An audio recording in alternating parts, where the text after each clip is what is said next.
Hello, ladies and gentlemen, and welcome to the realme BGIS 2025. My name is Scripps, and with me is Icy Baby. You guys are tuning in for the final day of round 2. Now, this is going to be a very interesting affair because several teams are trying to get into that coveted top 7 spot so they can advance to round 3. Exactly. It is also the last day as well for some of these teams to actually stand a chance to make it into the top 3. Like you said as well, round 3 is going to be very important. This final 3 matches from both Group 3 and Group 4 is going to be very important. And in this case, who is going to be making it to the top 7 by the end of 3 matches of each respective group is going to decide who advances and who is going to be out. However, there is a very special clause, and that is going to be the 8th position of each and every group in round 2. The top 16 of the 8th position with the highest points will advance to round 3. But of course, you don't really want to be in the hot seat and wait and pray that you actually qualify. Yeah, exactly. You would want to end up in the top 7 today itself so that you are not left at the mercy of all the other teams in the other groups, which you don't really have any control over. So your best bet would be to get into the top 7. So far, we have seen for groups 1 and 2, the cutoffs were at 38 points and 44 points respectively. We have some teams like Wildfangs in Group 3 who have already reached the 44-point mark, which means they are pretty much qualified. There's a lot of other teams, especially from 6th to 10th spot, who are hovering between 20 to 10 points. So those teams will have to actually make a lot of effort to get into the top 7 and actually hopefully just cross the 35 to 40-point mark. Exactly. In one chicken dinner will change things for some of these teams as well. So that is going to be very important for the teams that is going to be prioritizing on how they want to advance further. So one good luck, one good game, it will change the entirety of their circumstances on how they're going to be progressing further.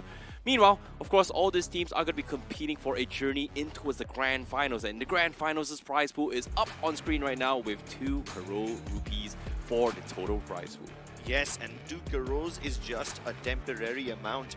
Very soon we will also be unleashing the esports crate, and every time somebody purchases the esports crate in the game, a part of that money will be contributed to the prize pool of this tournament. So you can basically support all your favorite teams by purchasing that esports crate and increasing the prize pool, which will be distributed to the teams. You know what's really interesting? It's not a part of the money because the entirety of the sales actually goes into the prize pool later on. That's even so better. that is going to be the factor here. However, you guys already know what this is. The teams are going to be competing in those games with placement points. Of course, getting a chicken dinner, getting themselves 10 points, and of course, most importantly, is getting those finishes, because 1 point per finish means that with those disparities in between fights and also the games, it is going to be a proving factor for those teams to decide whether or not you qualify or you do not qualify. But now on screen, we have teams coming from Group 3. In case you're wondering who they are, this is the teams. It is going to be on screen here. We have Wildfangs, Royal Emperor, SOA Esports, Quark Esports,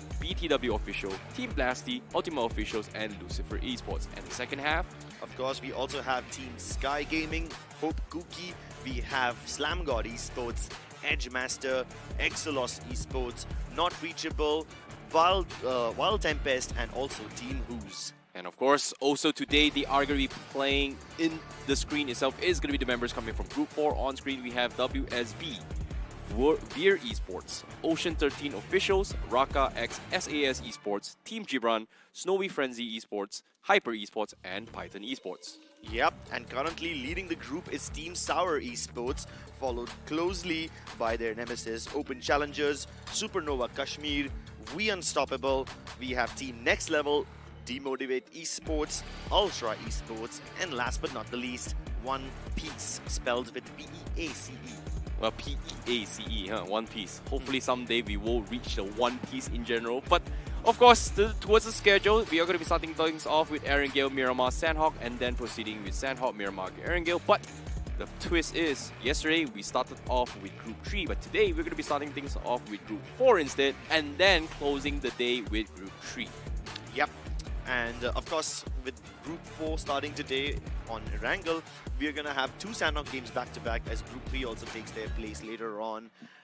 Well, let's take a look at the Groups 4 for now, because these guys are putting on quite a show. Unlike Group 3, Group 4 is very close to each other. Sour Esports, of course, by virtue of having 2 chicken dinners, is at 46 points, followed closely by Snowy Frenzy. Raka SAS Esports also racking up quite a lot of finish points to get up to tie with Snowy Frenzy. And as you go down, you will see that the teams who are between 6th to 8th spot are only separated by 1 point each. So the threshold right now is quite achievable. There's going to be quite a lot of changes as we go on to the page 2. You will notice that there's plenty of teams who have a lot of potential to qualify, and only 3 games stand in their way towards round 3. Exactly, even second half as well. Team Gibran, Python Esports, One Piece, as well as Demo Team Esports can still close the gap to try and penetrate into the top 7. So it is going to be an all-out blood bath today itself. And based on round 1 and round 2, or in this case, I mean Group 1 and Group 2's circumstances, the cutoff was none other than 44 points and 38 points respectively. Yep. But let's take a look at who we have all predicted for today.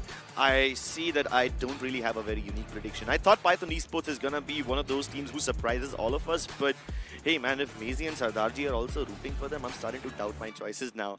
It's kind of surprising that I see you have matched your prediction with Team Gibran.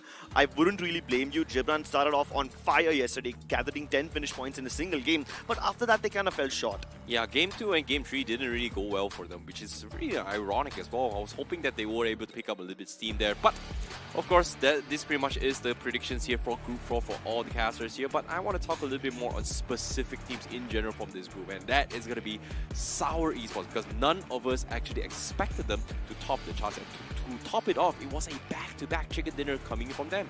Yeah, and the second chicken dinner was actually a 2v3 clutch, all thanks to a lovely nade by those guys. They've got 23 finish points so far, almost 5,000 damage and 21 knocks, which also means that they have been stealing a lot of finishes from the other teams in those last circles. Well, stealing finishes is one thing. Getting the 2 chicken dinners pretty much gives them the free 20 points, right? So yeah, all things considered, you know, they are pretty much in the safety cushion, but considering that if they do not get like 2 or 3, 4 more points to kind of solidify past the 44 point matchup, it is going to put them in a very, very awkward situation. But now let's talk a little bit more on 2 particular teams that has been struggling in this game, and one of them is going to be WSB, who's coming in from the grind team.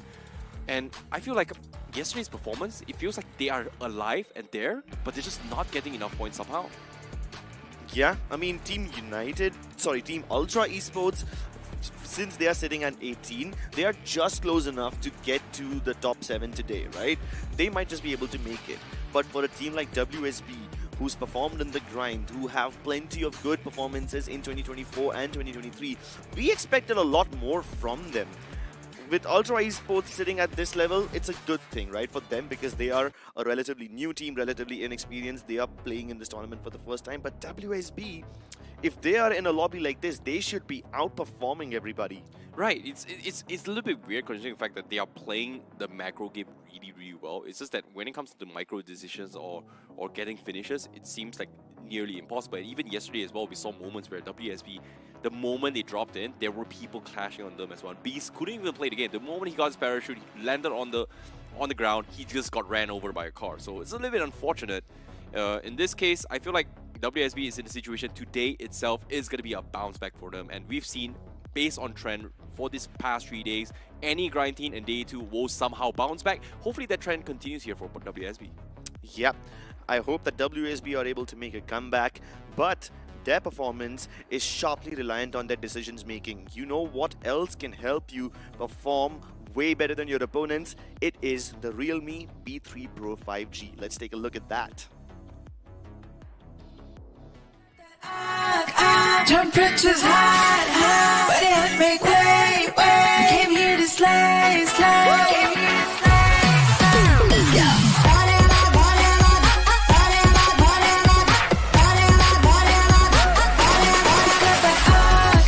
Temperatures hot, but it make way. I came here to slay.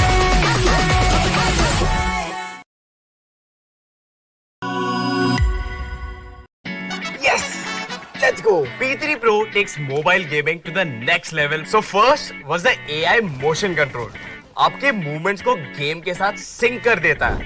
AI ultra touch control आपके finger movements को track करके touch control को lighting fast और lag free बना देता है। मतलब buttery smooth game play जो हर गेमर का ड्रीम होता है यार। तो P3 Pro is the choice.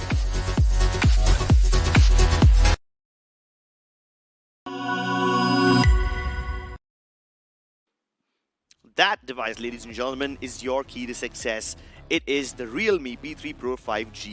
It is amazing, power packed with a lot of features. It has the segment's smoothest 90 FPS gameplay, and it also boasts an amazing sampling rate of 2500 Hz, making your gameplay buttery smooth, I see. Yeah, I agree. And of course, who doesn't want a budget-friendly phone like this, right? The Realme P3 Pro 5G is currently priced at 21,999 rupees, which you can search on Flickr Realme P3 Pro 5G to find out all those details. And on top of those fast FPS gameplay, the most important thing is that I'm an old guy and I like to click things very, very fast. And to get that fast reaction, the segment's highest 2500 Hz instantaneous sampling rate enhances the sensitivity of touch controls during gameplay.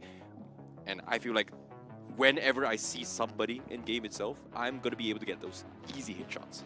Yeah, but even an old guy like you is saying that it's good, and even some professional players like Jonathan are backing it up. So now you know that this phone is actually going to be a banger device. So let's get to some banger matches as well. I see very soon we're going to be jumping into the matches of Group 4. Anything that you want to talk about? Any particular teams that grabbed your attention yesterday? Wow, Fangs! Even though they're not in the group.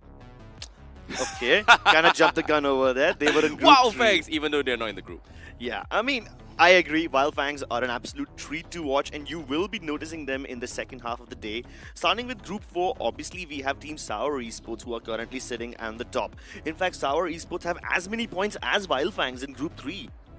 Well, that's the thing about Sour Esports. Like, they were the only ones that get a lot of 2 chicken dinners. They were able to secure the entire fight itself. But I feel like when it comes to Wildfangs, they pretty much had a lot of finishes rather than securing chicken dinner. So I would say one is a very, very action-packed, one is a little bit more disciplined. So again, to remind you guys on screen as well, these are the group matchups for Group 4, WSB, Veer Esports, Oceans 13, and also the rest of the team with Gibran as well, is somebody that I'm really looking forward to actually push up this game. Yeah. We also have teams like Sour Esports currently on top. Obviously, I said that. Supernova Kashmir have been kind of struggling. V Unstoppable as well. This is the kind of team that had zone advantages yesterday, but they were just unable to make it to the top. On the other hand, you have teams like Teams Next Level, and they were in bad positions. Somehow they were able to capitalize. So you have all sorts of balancing problems in this group where teams don't really have a very consistent place I'll let this stick to. Because of which even we are surprised, and honestly I don't mind that. I like being surprised every now and then, but I don't think these players would like to be surprised if they're just sent in by third parties, fourth parties back to back. To be honest, I was surprised by a next level play. That hovercraft steal yesterday was so crucial. It was like, that idea was so smart, but the idea of just letting your teammates die and then so that you can survive, that's not nice. I understand the strategy of sacrificing knights, sacrificing pawns just to get some kind of positioning, great. But that play right there, if I have friends like that in a pub game, I'll be like, guy, bro, you could have just helped me win this fight. And you decided to steal the hovercraft over me. What's even better is that he was sitting on the side seat of the hovercraft, so the engine is not on. You can't hear the audio of someone in the vehicle. But let's see if people over here decide to steal those vehicles, or do they decide to steal those finishes, or perhaps both. We'll find out soon in Erangel.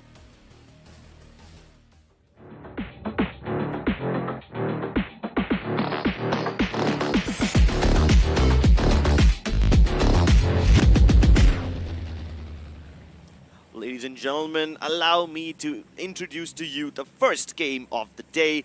You are watching realme BGIS 2025 Round 2. This is the fourth match for all the teams who are in Group 4. Fourth for them, but this is still the first match of the day in terms of the broadcast. The first match obviously is going to be Erangel. We're going to be starting from Primorsk, going all the way up to Severny. I don't believe we've seen a flight path similar to this before. Every time we've seen a flight path, it's been horizontal, or maybe it starts towards the northern side of the map and then goes towards the south. We've never started from south.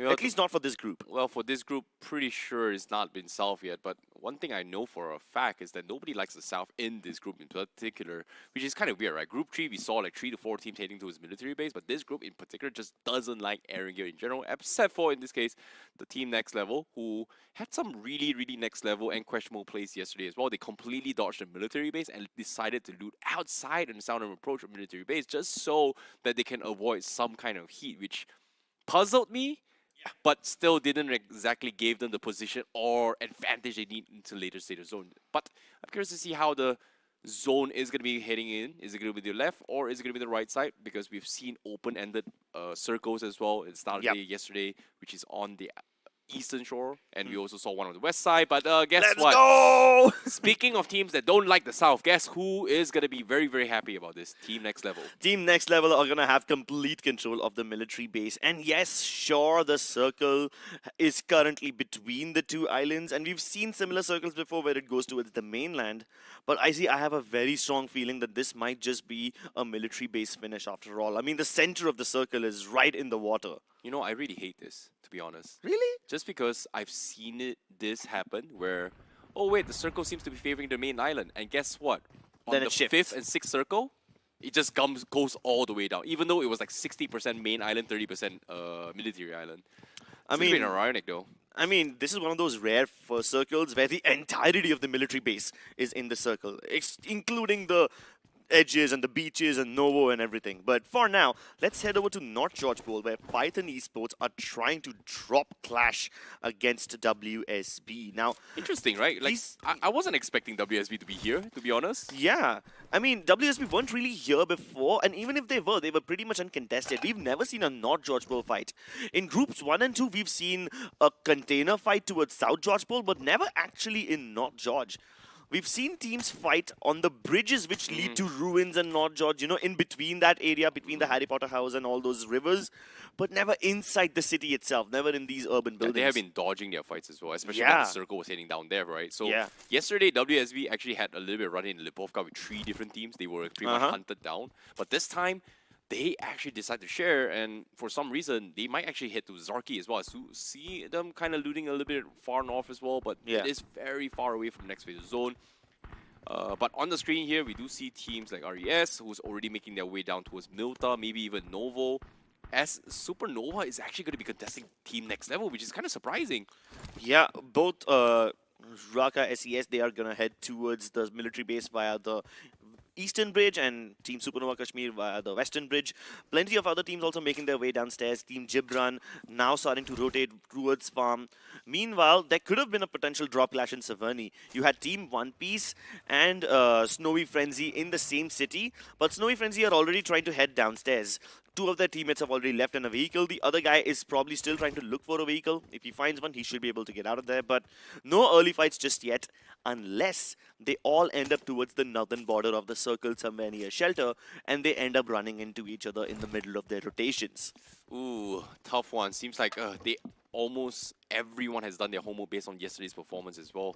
And based on how they've been rotating as well, knowing that there's not a lot of teams heading south here, it seems like a lot of teams has already made their way into military base. But just recently, we do see one casualty on towards Gibran, and that's going to be stolen away by We Unstoppable. Not a great start for Gibran, despite them having a okay-ish start yesterday in Sanhok. Yeah, that little convergence of the road near shelter where like 4 different roads converge, that's the best spot to find vehicles, and that's what Gibran were there for, to find a vehicle. Unfortunately, they do find a vehicle, unfortunately, which is occupied by someone else. Yeah, but at the same time, I think we just caught a glimpse of Team Gibran from Raka SAS POV. It seems like there was 2 players inside military base, and the other 2 is not on the island yet. So in this case, with 1 casualty, there's still 1 more pretty much stranded in Rozok. So I'm curious with what Team Gibran is actually doing. What is with this 2-2 split that is so far apart for? Yeah. I mean, I thought that they would have secured vehicles for themselves, I guess. Oh, Poison is disconnected. Okay, makes sense Yeah. now. My bad. And even if they found these vehicles, it was a buggy, so you can only get like 2 people in at once. And that's probably why Aryan was looking for another vehicle on the road convergence near shelter. Okay, makes sense, makes sense. But Team Next Level, they were expecting a little bit of company just now. But it seems like Supernova was able to scout them out and completely dodge a bullet. Same for Team Gibran as well, who may be looking to try and hunker down on top of those mountains north of military base. Sour Esports, one of the top contenders in this group, still in South Georgia Bowl. They did see a lot of parachutes down north, and I know for a fact they don't really want to fight this, considering the fact that the circle is not in this vicinity. Well, the circle is not anywhere in this close vicinity, but there might just be a potential clash. Sour Esports, as they try to make their way away from the circle, you might just have plenty of stats which they can pad up. Yeah, but in this case, SenseBoy was going to be the player to watch coming from Sour Esports. He is the top Finnish leaderboard based on yesterday's performance. He had one of the highest ones in this group here for Group 4, with a total of 10 finishes in total. Not a big number compared to the rest of the pack, but in this group itself, he is the highest thus far. Veer Esports now trying to cross the bridge. Or they might just actually just camp this end of the bridge as well and maybe get some finish points for themselves. Meanwhile, you have Hyper Esports who are using the boats to go around, and they're taking such a long way around. They're not just gonna go straight to the island. No, they're gonna circle all the way around and potentially land somewhere towards the southern end of the military base. Sometimes I wonder, where did they find this hovercraft? Like, was this in the middle of the ocean or something like that? Because, you know, why did it decide to, you know, go with 3 boats and then decide like, hey man, let's not take the other 2 boats and go into hovercraft? Interesting. Yeah. I mean, maybe they found one of those boats first and then they used the boat to get to the hovercraft and then captured that as well. Yeah. I'm curious to see where are they going to dock here as well, considering the fact that the mountain terrains on the south side of the island are pretty steep, and you kind of want that hovercraft for some sort of flat mobility land. or flat land. Hopefully they are able to get across as well with enough field to work with. Yeah. Meanwhile, you currently have Open Challengers Esports who are making their way across the island. But if you want to make your way into the professional circuit of BGMI, get your hands on the realme P3 Pro 5G. It's only priced at $21,999 and it gives you the segment's most stable 90 FPS performance. It's also armed with the Snapdragon 7S Gen 3 5G chipset, which will definitely propel you into the upper echelons of competitive BGMI. Agreed. And speaking of the fights here, Open Challengers Esports, they've got a very, very nice pit stop that they actually work with as well. This is one of the greatest places coming from Nota to try and punish rotations from the bridge or even from the shorelines itself. Yeah, just a few minutes before this, we saw Veer Esports also cross the same area which Open Challengers were holding. Snowy Frenzy are gonna make a very late rotation, but I don't think they're in much danger because they're out of the way. But the circle, it hard shifts a little more towards the mainland. There's still a tiny bit of military base in the zone. Yeah. And at this point, the positions that Open Challengers are holding is going to be very crucial because they can gatekeep all the rotations. Exactly. If they have a good head count, they will be able to punish every single one. And as soon as I say this, that's going to be target number 1. Veer Esports now going to be driving by. Couple shots being left tapped, but seems like Ocean, they don't really want to fight this. They just want Open Challengers just gave up the spot. Huh. Okay. They're going to rotate to the inner side of the circle instead. Yeah, and they barely take any damage. The bullets just tickle Krish. And it's not even the kind of tickle that will make you giggle. Meanwhile, we saw Hyper Esports in the hovercraft just a few seconds ago. They're also going to make their way back to the main island via water. So I really feel bad for them now. Yeah, all those teams who decided to take early positions will have to come back up. But one person who tries to come back up will be in a lot of trouble. You have Arib, who unfortunately finds himself smack in the middle of Team Gibran. And Gibran, they also see that Aman is quite far. So they are also rotating on the top of the hill to provide him some covering fire. Woof! That was an almost team clash there, but they both decided to go their separate ways. Yeah, this is going to be tough as well. Team Gibran's got to be doing this with 2 men. They cross the military island. They need to find a way to cross over back. Unfortunately for them, there's not anybody from the west side. But we know that they don't really know. So they might need to take a little bit more time before they traverse past the bridge thus far. Supernova Cashmere going to be taking a really late rotation from the military island once more before they head over. Ocean 13 also going to be making their mark from the north side before they penetrate into the next phase of the zone.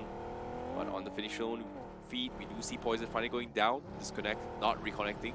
A little bit unfortunate for Gibran once more, as they will have to continue their journey in this game with only 2 players. Yeah, Team Gibran are kind of split, man. They just had one of their players go towards the shorelines and the hills as well at the same time, so they're kind of caught in the middle of this whole rotation. Meanwhile, you have Raka SAS. I think they lost Catalyst in the middle of their rotate because they just landed in this place, in this town, and you also have Be Unstoppable very close to them. So while they have a knock, they haven't really confirmed Catalyst yet. Well, the smokes are coming in. Seems like they want to continue with the pressure, right? Considering the very pier is going to be the place where a lot of those teams, especially from the shorelines, are going to be appearing. It is a great spot to hide, but getting out of it, not exactly an easy thing to do. So Raka SAS, they need to find a way to save Catalyst, and with enough spokes, they are able to buy a little bit more time for Catalyst to regroup into his warehouse. But surprise, surprise, We Unstoppable, they're actually disengaging from this fight. Oh god, there's so many teams outside of the blue zone. Hyper Esports all the way in Primorsk. They just managed to revive one of their players who was down to the play zone. Team Gibran, I don't even see them moving. Did they run out of fuel in their vehicles? I have no idea what's going on. Hyper Esports lose Abhi to the play zone. There's some serious rotation mishaps happening in this circle. Yeah, unfortunately for Hope, it was just a big scam, right? I told you, like, if I was an analyst or coach, I see that circle, I hate that circle. Yeah. Because you do not know when it may not be. In this case, 60% on military base, but guess what? It's a prank. We're heading up north. Oh, they don't even have any first aid kits. Oh no. They have to bandage. Oh my goodness, Hyper Esports, they might be just over, but Ah. One Piece also going to be having a little bit of dilemma here. They are still outside starboard. They still, they're actually out of meds as well. Oh my goodness, it's only stage 3, 5 seconds left. It's about to move on, and the MVP of this game is probably going to be the play zone because the play zone is getting so many finishes. That is very, very unfortunate, and you could blame. Ow. Who's driving? Somebody take away Utkarsh's license. Sky, man. You're not flying, bro. Skybot, you're not flying, bro. You're driving a car. Relax, bro. Relax. Next level. Oh, these guys are going awfully close to We Unstoppable. Hey, keep in mind, We Unstoppable were also looking at Raka SAS just a few seconds ago. So these guys are kind of spread out. And as these guys are spreading out, Next Level are driving right past them. They are in absolutely no danger because they only lose a little bit of HP. Well, that's what happens when you're evasive, when you're fast. Oh my goodness, nice shots, Hyper IGL, connecting those shots with the shotgun, but instantly getting traded out. Anish, he gets the trade, gets the finish as well. And Ritesh has no other choice but to continue hiding, heal himself first before he can res his team. Oh, it's going to be tough. Team Next Level, they got one finish, but they are taking some serious fire from across the entire map. Team Motiva is going to be coming as well. And here comes another clash, and that's going to be Unstoppable. Going to be pushing outside with the hovercraft. Hovercraft is about to explode as well. Ritesh just blindly spamming with the DBS, but can't seem to find one. Thunder gets knocked in from Sanyam, and We Unstoppable really is unstoppable. They're coming in. They're going to be knocking down onto his Team Next Level right now. Anish gets finished off. Next Level kind of trapped inside this house, and Ritesh is really just trying to look for an opportunity to get outside. Inside the smoke, he can't really see. Gets pre-fired through by Sanyam, and Ronan going for a massive flank. It's all down to Sanyam. Ronan trying his level best, but he runs out of ammo, and he will also go down. Team Next Level being the first team to get completely finished off. Meanwhile, We Unstoppable have to reset as quickly as possible because there's another third party on their way. Even though they're not full turning in with their vehicles, they are being shot at long range. Exactly, on screen as well, we do see collapse once more. It's going to be SG going up against Veer. Veer taking some serious fire. Dragon needs to go in for a little bit of reset, but SG is going to be pushing from the outsides. They do find an opening pick as well. Gamer getting knocked on Krish, and they are going to be coming in very quickly as well. Jody doesn't seem to be able to find anyone. He gets picked off instead with a little bit of mistakes. Snowy Frenzy Esports are in a little bit of trouble, but the big nades comes in, does get knocked. And Fear Esports in complete trouble. There's only one guy left on top of the mountain, Gutor. Now, left all by himself, all alone. And he's got no meds. He's got absolutely no meds. Even if you try to bandage up, it's going to be too weak. But hold on, there's a third party. One Piece just clashed into this compound and Joker goes down instantly. Believe in Utkarsh following closely behind while Real leads the charge inside. He knows for a fact that this fight hasn't ended yet, so he needs to find where the two teams are. It's a 2v2v4, make it a 2v2v1 as Thor goes down, and we have an elimination. Snowy Frenzy Esports, the second highest team in this lobby, has been eliminated from this game. Wow. One Piece do take a loss. Utkarsh is down on his knees, but they still don't know that Fear Esports is on the top floor of this compound. Yeah, I think they really don't know, but they're going to be a reset. But now with the footsteps coming in, they have an idea. 2v4 situation, and One Piece isn't exactly in the most comfortable position. Gutor finally manages to split his meds, but the nade comes in. Dragon is going to get knocked perfectly placed coming from One Piece, and here comes the push. Gutor all by himself, no helmet, and he's going to get pumped up, and Real will take him out. That is going to be One Piece wiping two teams in the bag. Wow, 5 finishes for One Piece, and they take no casualties. Utkarsh was down on his knees, but he's been instantly rezzed, and that's incredible. Really fast fights from One Piece, and that's the kind of pace you need the third party at, because if your fight drags on for longer, you'll just be inviting fourth parties. Well, they are able to stock up, but at the same time, One Piece doesn't have the best meds on one of those players, so they might use him as a sacrificial lamb to get a little bit of a spacing, maybe even positions, but considering that they've cleared two teams by themselves from the northwest, well, that's a big amount of space for them to actually take later on. However, Sour Esports smack middle of it all. They've got the compound with the strongest vantage and angles to work with.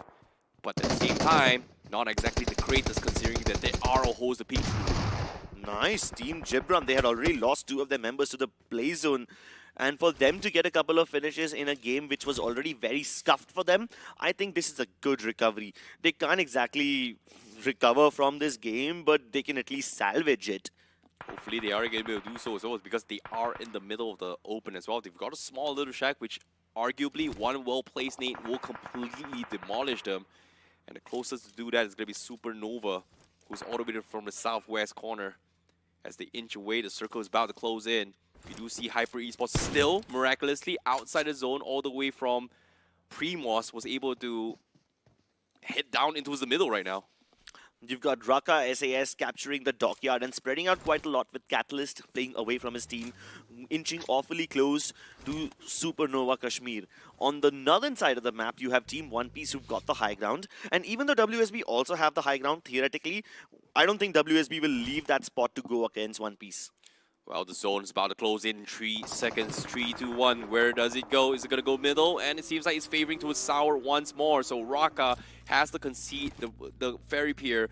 Ocean 13, Open Challenge is going to be pushing from the east side as well. DME also needs a push, and they are all going to be out in the open. WSB, they get picked off. Sour's able to find Beast. My goodness, the lobby toppers are also now taking some shots against the one popular team in this lobby who were in there from the grind. Beast out in the open. I don't think any of his teammates can get close to him. I see he might just go down here for good. I think he's going to be okay, but he's got 14 seconds left for the rest of the team to actually pick him up, so that's going to delay them even more. One Piece may look to try and third party this, or do they push into the next phase zone? Seems like they are still scouting around. They hear a couple gunshots, but Sour is not going to make things easy for teams here in the north right now. Yeah, Sour kind of has a central-ish position, and they also have the cover of compounds, which is not a luxury any other team has. Meanwhile, Team Gibran losing their players from afar, and there's plenty of fights which are going on which Sour Esports wants to focus on. You can see them taking pot shots at almost everybody, but they need to focus on one of these guys. Oh boy, pot shots everywhere, bullets flying everywhere. But eventually, it comes down to decision making. And right now, the motivated esports is going to be making the decision to push forward from the east side. They might crash into a Sour, and they're expecting company. But here he comes. The tire's been popped. Junior is stuck out in the open. He's stranded. He will get knocked, but the motivated esports crashes in, and Sour esports now has to go head to head in this fight. Yep, Solo Boy tossing in some Molotovs in towards the window so that nobody from Sour Esports can peek from that house. But little do they know that they are near the water tanker. They've only spotted Regor. That's the one guy on the balcony. Oh my goodness, look at this. Even though as they're fighting as well, there's also teams joining the party as well. And it is going to be We Unstoppable as they want a third party this fight. Everybody is going to be crashing into a Sour Esports now. It's not just one team, it's 2, 3, maybe even 4. And a well-placed nade from Sour. is gonna completely annihilate, demotivate. Yeah, but the threat isn't over yet. The Unstoppable are just across that compound. And yes, there's plenty of gaps in between them, which can be exploited by other teams. But so far, the Unstoppable don't really know exactly how many are left in this compound. They can't even keep up with the finish feed. Oh my goodness, Sour. They were somehow able to hold on to that despite the absolute chaos. Well-placed nades, very, very clean finishes, completely shutting down one team. And in this case, demotivated will be eliminated, which is very, very unfortunate. But the Unstoppable, they're unstoppable right now. Every compound they've hit so far has been very, very successful, and they've got themselves 8 finishes. Yeah, and they just wanted to go for a hit-and-run strat. I mean, they don't want to completely eliminate their neighbors. They just wanted a place to call home. And they've got a compound for themselves, so they don't even need to overextend right now.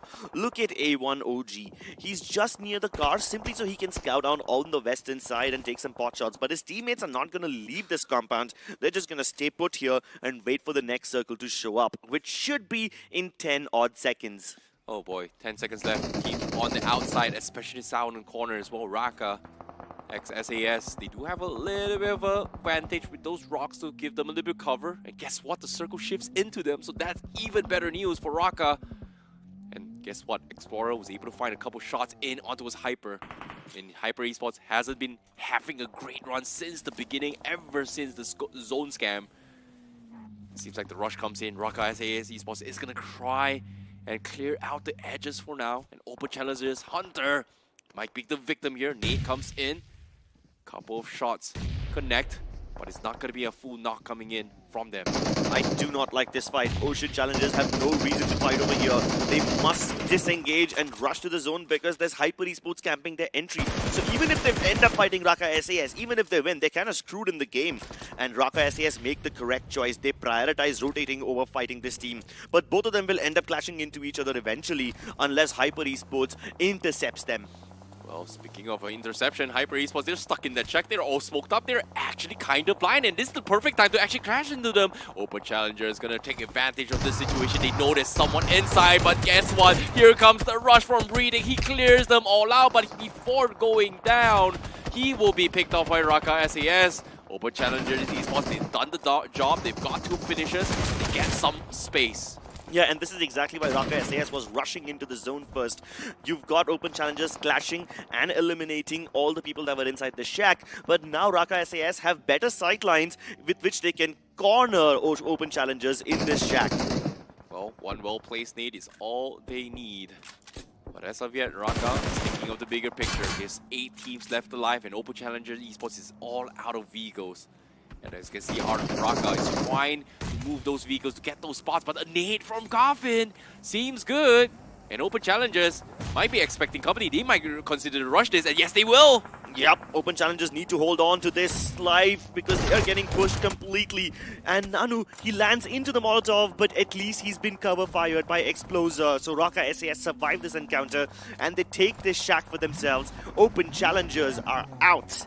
Oh, Nanu still thinking if they are going to try and pick him up, but he thinks twice. He wants to protect those vehicles instead. Araka is driving around to get a little bit more information, but despite that happening, that fight is going to have a little bit of ceasefire. Let's take a look at the north side here. WSB, we've only have Dan Reg left still alive. 6 teams left as they have 5 finishes. Does Danraj realize there's someone right next to him? He had no idea. Rockley pops out, surprises him, and gets a freebie. Sour Esports doing really well, top 5. They hold down the fort, but Rock Lee finally dropping his weights, looking to unleash the beast. And in this case, Rock Lee looking on the hunt from the north side. Here's gunshots from Python, but doesn't think he wants to commit to it yet. Considering the fact he is in an orange jumpsuit, pretty bright, pretty easy to be spotted from the teams here. Almost like he's in prison. I mean, he is kind of trapped, so it kind of fits the narrative. But the only people who are trapping him were Open Challengers at one point who were raining down upon them. Now Open Challengers is out, so they're kind of safe. No, never mind. I think I spoke a little too early. At this point, Rock Lee will realize that Python Esports is right next to him. His best bet is to get Python Esports distracted by Team Gibran so that he can make a clean escape. You know what? Team Gibran started their journey with 2 players, and now we're down to 1. And Yes. Aman is currently in top 5 with only 1 finisher. So that's a decent amount of placement points. But is it going to be enough? Because as of yet, Python is 7 finish points. And that's pretty much completely tops whatever Gibran is trying to accomplish in this map to try and progress into his round 3. There are currently 13 players alive and 5 teams, out of which 2 of them are just solo lineups. You have 1 player from Sour Esports, you have 1 player from Team Gibran. The only teams who are pretty much healthy right now are Raka SAS and Supernova Kashmir. Only those teams have all 4 of their players alive. Oh no, Sar Rocky will also be eliminated. That is the end of his team. We are down to the last 4, I see. Now Python, they are in a little bit of heat as well. They're getting completely shot by Aman as well as Supernova Kashmir. They've got all the high ground and they see everything. And Supernova Kashmir, 4-man healthy, in prime position to shut everyone down because of this vantage view. And as of yet, if nobody knocks him, Supernova is going to get full control in this circle. Top 3 for Gibran, and now he's got 2 more finishes. In this case, 3 finishes for Team Gibran. I mean, Supernova Kashmir was shooting at Python Esports and they probably expected all the finishes, but they did not get everything. They know that somebody stole away their finishes. They know that Team Gibran has a solo player alive somewhere, and so they're all looking at him.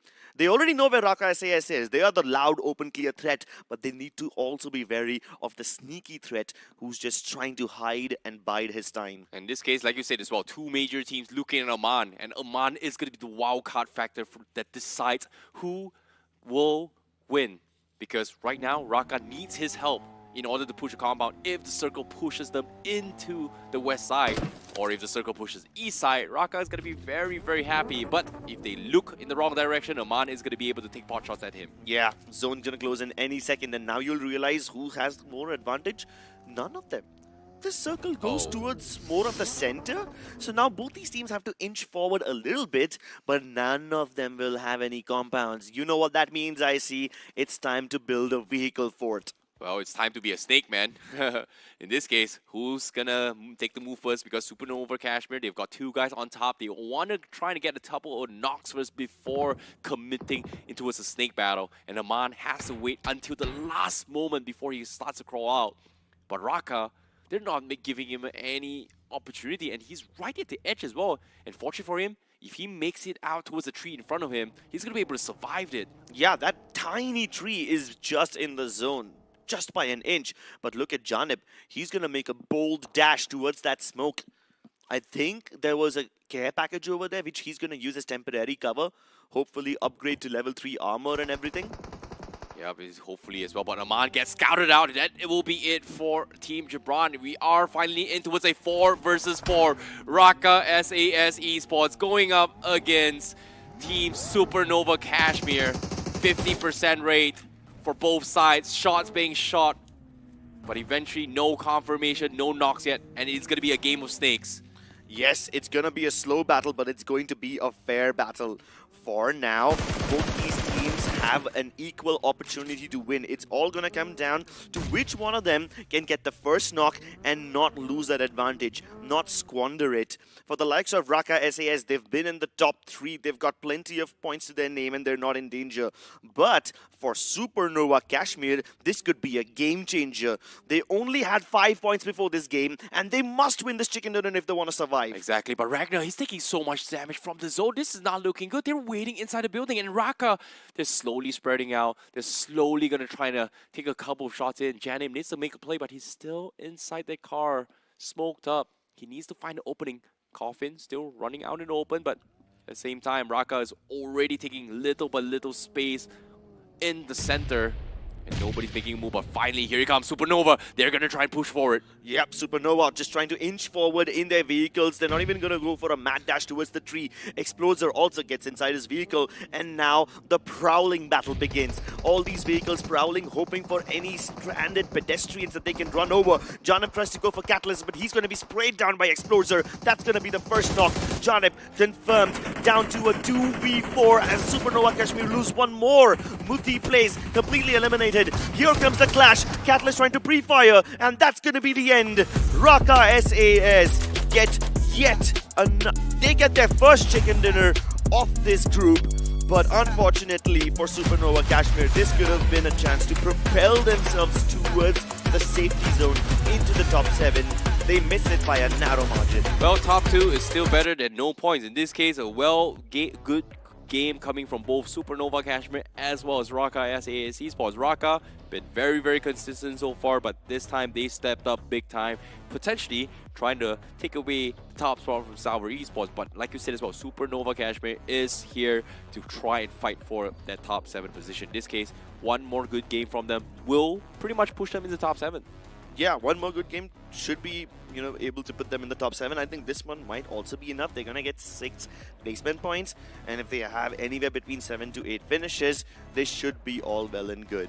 But for Raka SAS, this is going to get them to pad their stats up even higher, and with this, they can now challenge the likes of Snowy Frenzy Esports, who were sitting at the overall standing 2nd spot, but they were eliminated very early on in the game, so Raka might just overtake them.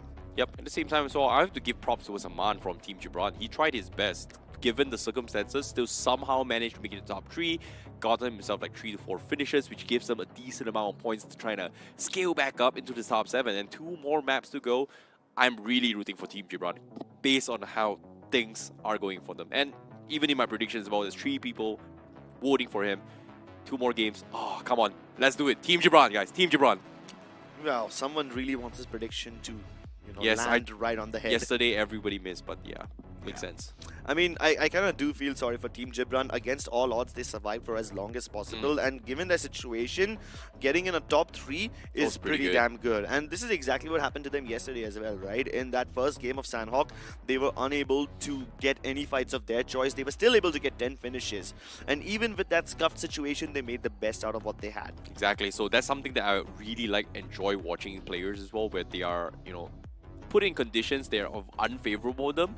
And that what makes the beauty of realme BGIS, right? We are always hoping for the potential comebacks of a undergod to try and topple the gods of BGMI. In this case, so many top players already could qualify into round 3, round 4. Maybe I want to see an underdog come up for a change. Yeah, the underdogs definitely are rising. In this case, Supernova Kashmir definitely will have a lot of points to say, and I guess you can say that these underdogs are rising, but Raka SAS, I think they've reached superstar level already.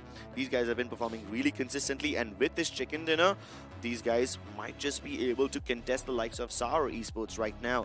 I mean, when they won their first chicken dinner, I was a bit confused. I thought this was their second one, because, I mean, they've been playing so well, I would have expected them to have more wins. Well, considering the fact that Sour Esports got 2 chicken dinners, so I think they're pretty okay. In this game as well, Sour Esports was one of the crucial factors that hold down the fort, right? And if you watch yesterday's game in particular, the final match on Erangel itself, you can see that teams realize that whoever has the best compound needs to be pushed. And in this case, I think it was Raka SAS which held that compound yesterday, and because of that image, everybody was pretty much pushed out on the edge, right? And as you can see, when Sour tried to replicate it, immediately you see rushes coming from Be Unstoppable. You saw rushes coming from the east side as well. And they need to make this play, because if they give Sour Esports those kind of comfort levels, yes, it's not great for the lobby, but if nobody hits them, eventually they're just going to dominate. So in this case, even though we lose out on 2 teams, those 2 teams are not going to get a lot of points. But because of them, it's helped the rest of the teams. Exactly. It's almost like public service that they did. Well, speaking of public service, open challengers were doing quite a lot of help for the likes of Raka SAS, because they wiped out a whole team for them while ignoring the rotation of Raka SAS, making their life significantly easier. Sour Esports, they had a good hold of this compound. For some reason, a lot of teams like to call it the pancake compound, by the way. Kind of tasty, but I don't know why it's called that. I don't even bother asking. It's kind of like a sandwich, no pancake? Yeah, I think a sandwich is more appropriate given the context of this game in particular. But we're going to talk about those crunches later on. For now, take a look at these tossy, juicy nades from Team Gibran, clearing out that shack and getting themselves enough space to get to the 3rd spot. Yeah, and with that being said as well, Raka SAS Esports pretty much were the ones that got the chicken dinner. I want to see who the MVP is. It's going to be Sanyam from the side of We Unstoppable. In this case, they've got themselves 5 finishes, and like we said, everyone that they have rushed into his compound, they completely wiped the floor with those teams. Yeah, we Unstoppable were having some really nice fights today. I wouldn't be surprised if they get more than 12 finishes as the entire team, because they fought some 4 different teams, right? I mean, they eliminated 2 of them. They stole away frags from a couple of more of them. So it's an amazing game from them. Sanyam with 5 finishes, followed closely by Exploser from Raka SAS. You also had Dhanraj from WSB farming up those numbers, crucial for a team of his caliber. Meanwhile, Python Esports, even though they were pretty early to go down, Miracle managed to snag 4 finishes. Agreed. And of course, in this match as well, we do have a little bit more tactical plays compared to the previous matches as well. 204 smokes completely used. Wow. But I want to see the overall standings and after how this match here. This game was a very, very good banger for all these teams because there is so much tactical plays. But with that being said, Raka SAS, of course, taking the chicken dinner and 10 finishes, will get themselves 20 points. Python Esports gets themselves 7 finishes, but with a decent amount of placement points, they get themselves 11 points. Supernova, Kashmir, second place, but they got themselves 10 points instead, even though it was a second finish position. We Unstoppable will be able to get 9. Team Gibran, hey man, I'll take it. 8 points is still better than 0 points. Still better than no points indeed. I'm feeling actually quite happy for open challengers because with this 3 points, they should at least be able to get to double digits. They will have 10 points overall with this one. Snowy Frenzy Esports, terrible game for them. Only 2 points, but at least they're already at the second spot, so they should be fine. Let's take a look at how this has affected their overall standings, and like I predicted, Raka SAS have indeed overtaken Snowy Frenzy Esports. They won the chicken. Snowy Frenzy got only 2 points, so we have a shift in the top 3. But we Unstoppable have also jumped into the top 4. WSB Gaming, they were in danger, and now they're at the 5th place.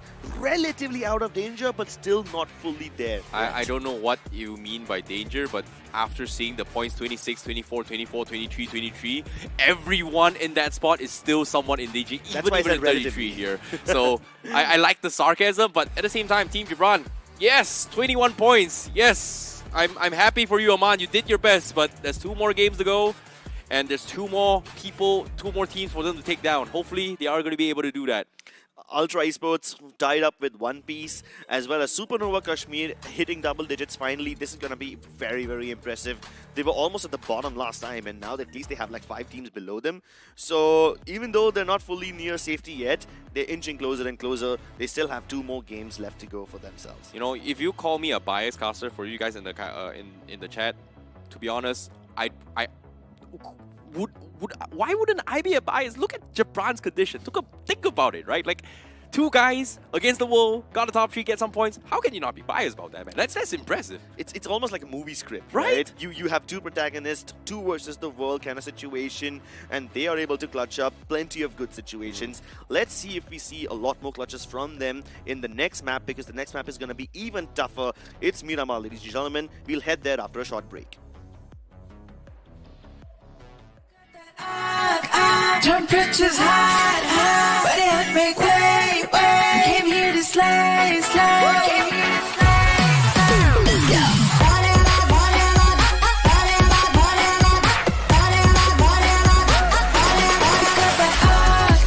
Temperatures hot, but it make way. I came here to slay.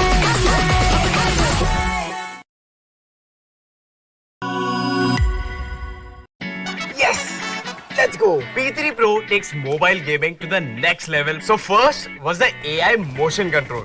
आपके movements को game के साथ sink कर देता है. AI ultra touch control आपके finger movements को track करके टच कंट्रोल को लाइटिंग फास्ट और लैग फ्री बना देता है. मतलब बटरी स्मूथ गेम प्ले जो हर गेमर का ड्रीम होता है यार. तो P3 Pro is the choice.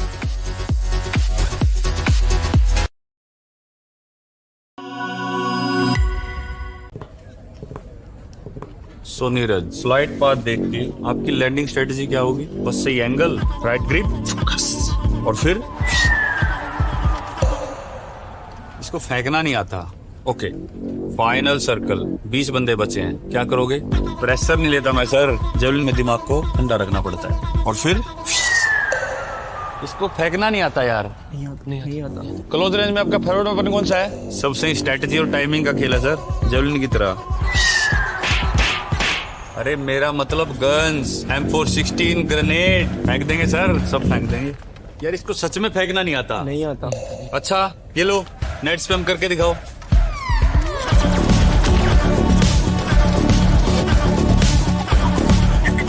वाह, इसको फेंकना नहीं आता, मगर इसको नेट फेंकना आता है यार। आता है। नीरज तो फेंकने में पास हो गया। आप भी BGMI खेलो और रश करो और चिकन डिनर। यार तुम तो फेंकने में चैंपियन निकले। चैंपियन नहीं sir, conqueror. O yes.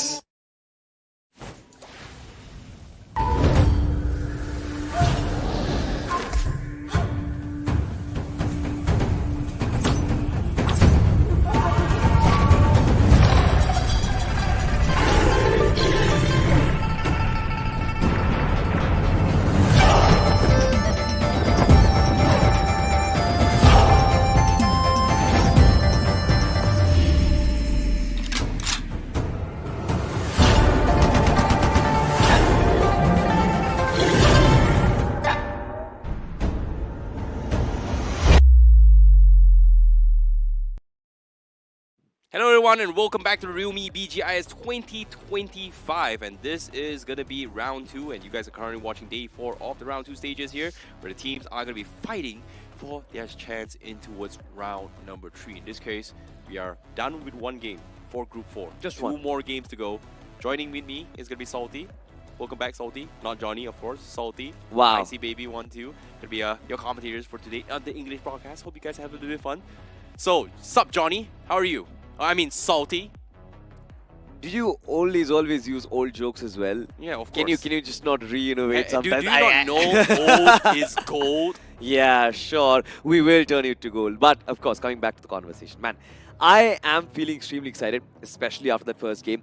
But I think our audience will actually be more excited to hear something which is as good as gold in itself. We're talking about the Realme P3 Pro 5G, an amazing device in its budget segment. To 21,999 is going to be the price point. Of course, you can go on to Flipkart, search that device out, and potentially you get to see all the goodies that is underneath the hood as well. Potentially, the Snapdragon 7S Gen 3 5G, that processor, in my opinion, is one of the best in its price segment because it offers both amazing gameplay but also seamless multitasking. Of course, if you ever run out of juice, you've got that 6000 mAh Titan battery which can keep up the device charge for up to 2 days. So it's absolutely amazing. It's a steal of a deal, to be honest. Make sure you go to Flipkart and check it out. But talking about exciting, I see that point standings, that overall standings, I saw that and I was like, what on earth is Crips talking about? WSB Right. out of danger? Like 1 point. Exactly, right. It was so close. Even on the top 3 as well, it's 30 points. Like anyone can be kicked out. We talked about cutoffs, right? Yeah. Group 1, Group 2's cutoff was 38 points and 44 points. In this case, Yeah. do you think they're safe? Absolutely not. I'll tell you who is safe right now. The top one. top and two. Exactly, Yeah. right? SAR Esports and Raka SAS. Over 50 points. Yes, sure. You are qualifying to round 2. But from the 3rd position onwards, still potentially like 10th position, anyone can qualify. Again, similar strategies. One chicken dinner is on an average giving you 20 points. You know that you've just got to hit that one game and everyone beyond 10 points will have the chance to qualify. Exactly. And on top of it all comes down to fate. Whether or not Sour Esports or Raka SAS steals those finishes. Because we saw that happen in Group 1 and Group 2 as well. Where I think Flux Esports narrowly pushed themselves in top 7. Yeah. That's also provided if the top teams doesn't get finishes. Yeah, I still remember Rising Above Esports just not qualifying shortly. But of course, ladies and gentlemen, we are going to be moving towards Miramar and all our conversations will continue right after this.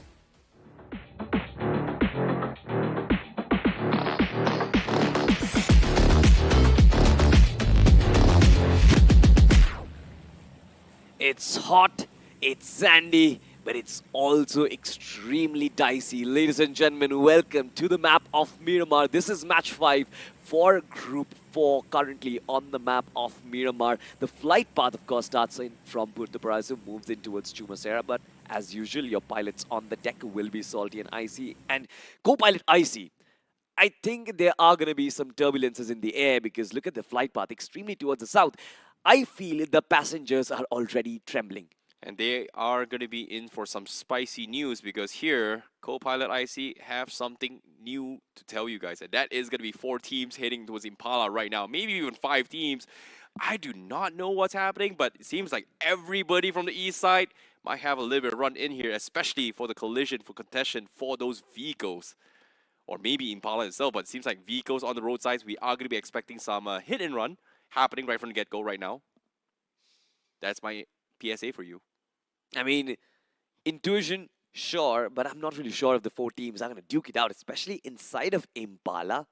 I don't think that position can house more than two teams, and majority of the others, they will potentially try to get the exit compound so that they can actually exit from that position pretty comfortably. The rest of the teams, though, some of them will make their houses in Los Angeles, some of them in towards La Benedita. We can find Python quite comfortably over there. Picado, though, might have some collisions because you've got Snowy Frenzy along with the likes of One Piece in towards that region. A couple of those awkward collisions might happen, but the circle dropping in, centering around the hills of Trader Fields. I love this because, again, a southern flight path, another circle, you know the combo, right? This is where mid-rotation clashes happen. I think this is not that bad of a circle. Just because of the fact that, yes, you talk about the flag pipe south side, logically it is further away. But Yeah. based on how you are going to be traversing on the roads, etc., there's a lot of entry points that does not need to go through those rocky terrains mountains on the east side, where you can actually penetrate the zone very, very easily. So I wouldn't say it's that bad for first few phase, but it will be bad for third phase if the circle shifts all the way to the mountains of Crater Field. So that is where, if whoever gets that mountain first will have the significant amount of advantage. But on screen right now, we do see Veer Esports. They were in one of the four teams that were inside Impala, but they were able to steal away a couple of vehicles and get out to safety. So they could be A-okay. Traversing to maybe Campo Militar, loot up, and then heading into La Cabrera isn't too bad, considering that it is not occupied right now. 100%, but I believe for Veer Esports, they have more difficult problems to actually solve rather than the rotations. The rotations have been relatively fine. They have been able to find those center circles more often than not, but it's been their 4-4 gunfights where usually, in spite of having the advantage, they sometimes derail, or even if they kind of have the advantage, they do not predict or do not have the instinct of the third parties coming through. I believe for them, it will be extremely important to get those high grounds and keep themselves away from those third-party situations. But something which will remain very interesting is how the teams in towards Impala, in towards Los Angeles, they disengage. And I'm going to be having my eyes out for the migration season, I see, because when the second circle onwards, those rotations happen, I'm waiting for the clashes mid-rotation. Speaking of Clash, Team Gibran, they've got the 4-man! Let's go!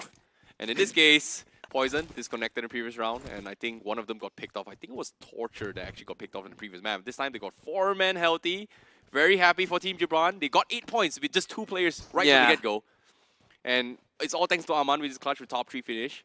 But I really am hoping that Team Gibran is able to do a little bit better with these 2 games. I mean, they're sitting at 21 points. They're sitting at the 9th spot, right? 2 points shy from actually being inside the top 7. And I believe the Team Gibran, considering the kind of potential, considering the kind of firefights they showed us on the first map of this group, on the map of Erangel, I believe they've got what it takes. It's just that pressure got the better of them. At times, I've seen teams confess themselves where they say that sometimes we perform so good that we cannot actually believe, and the rest of the games derail because of that. It's kind of like being in the zone, right? It's Getting kind of in the like zone. experience something which is too good to be true, I see. Isn't that being in the zone unbelievable, or being happy? Or sometimes in life when a girl confesses to you on Valentine's Day and give you a present, isn't that like that kind of feeling? Or I mean, I don't know, for us single folks, you know, those things are too good to be true, and I can't really comment on that. But you know who can comment about that? It's gotta be Abi right now from Hyper Esports. He's gotta be the player to watch right now with 9 finishes in total. And he is going to be the star from Hyper Esports because he performed really, really well in yesterday's game, especially in the final map with Erangel. Hyper Esports was able to shot themselves into the top 8, but consistency for this game, not really looking too good. Not at all. In fact, they're actually tied up with Python Esports on towards the 23rd point mark. 8th position, not safe at all, considering that we saw that the cutoff has gone past that 34-point mark. But look at this, WSB. All 4 players still very comfortable. Currently, they are in that Valle del Mar region. But I believe for them to move in northwards towards the circle, it's not going to be that big of a challenge. What will be a big challenge is how well they pace themselves. I see, do you remember we had the conversation about WSB yesterday, where they could not actually hold that high ground and lost that chicken dinner? I don't think it's a high ground issue for WSB Gaming. I think it comes down to Lady Luck. I really strongly believe Lady Luck should sign on WSB Gaming multiple times because throughout the matches they've played in Grind, for 24 matches, and including in yesterday's matches, Beast just needs a good start. Yeah. Every single time he starts, he somehow finds his way in the crosshairs of some random foe, stealing the car, hitting and run him, and then he just can't play the game. So in this case, if he plays the game, the team is going to be okay. That's what I think. I agree to that as well. It's just rarely we've seen WSB entering into those squad battles, which can actually uplift your momentum quite a lot. We don't see WSB do that anymore. We've always seen them kind of focus and prioritize on their positioning and prioritize their rotations, move inside the circle, and then kind of leave the finish points hanging by a skin of his teeth. So I'm not sure what WSB and their approach is going to be today, but they certainly will have to do something magical. At least a consistent approach with 7 to 8 points per game should be good. But look at this, open challenges, opening fire, and this time Raka x SAS, they have been trapped, they have been pinned down. One of the players from open challenges will invade, but will there be retaliation is the question. Coffin, their talisman, throws that Molotov to delay the ambush, but I see, do you think open challenges want to break open this fight? They should. They're really hard committed as well. They've got shotguns as well. Nanu's looking to go in for a little bit of clutch, cornering a little bit of Cowbrace. But look at this. They're all out in the open. Explosives trying to bait out those reactions, but the shotgun comes in. We'll get the knock, and now Nanu gonna try and play outside as well, but the nades comes in. Nanu is able to get one himself, and they are gonna go for a reset. Coffin on top gets knocked off, and open challengers finds the opening as well. That's gonna be 2 down from the side of Raka. But Exposer comes in, and Nanu tries to go in for the gung-ho push, but he also gets knocked. And that's going to be 2 down. Not easy gets taken out, but despite the commotion, Raka, SAS, they've lost 1. They've lost 2, and here comes the party. Supernova Kashmir, this does not look good for open challengers right now because they lost track of the fight yet again. None of their players checking in their backlines, and it seems like Ragnar is going to make advantage of that. 2 finishes for them already. Araka x SAS trying to move out of the situation. Catalyst gets away to safety, but it seems like so Supernova Kashmir, this is a gold mine that have struck right on the money. Yes, open challengers managed to actually retain themselves, reset themselves, but look at that, the nade from Ronak was brilliant, takes down Ragnar, and I believe Supernova Kashmir, they're actually backing off from the fight, I see. They're actually backing off, but considering that knock here, they might try and save his teammates, but it seems a little bit too risky considering the fact that Raka may be still lurking around, considering that they weren't able to disengage. Wow! But here comes the confirmation. Hunter gets the finish on towards Ragnar, so that's going to be Supernova losing their members, so it is going to be a 3 versus 4, and open challengers, despite all odds, still has the numbers advantage. They are going to commit to this fight. I love when you said against all odds because it does not seem like open challengers were about to get out of that fight comfortably, especially with all 4 players standing. Supernova Kashmir are nowhere decided to hit, but majority of their shots were against Raka x SAS, and look at the DOA status. 3 players of them have been completely wiped out of the picture, and currently it seems like even Supernova Kashmir, they themselves got cornered from every single direction.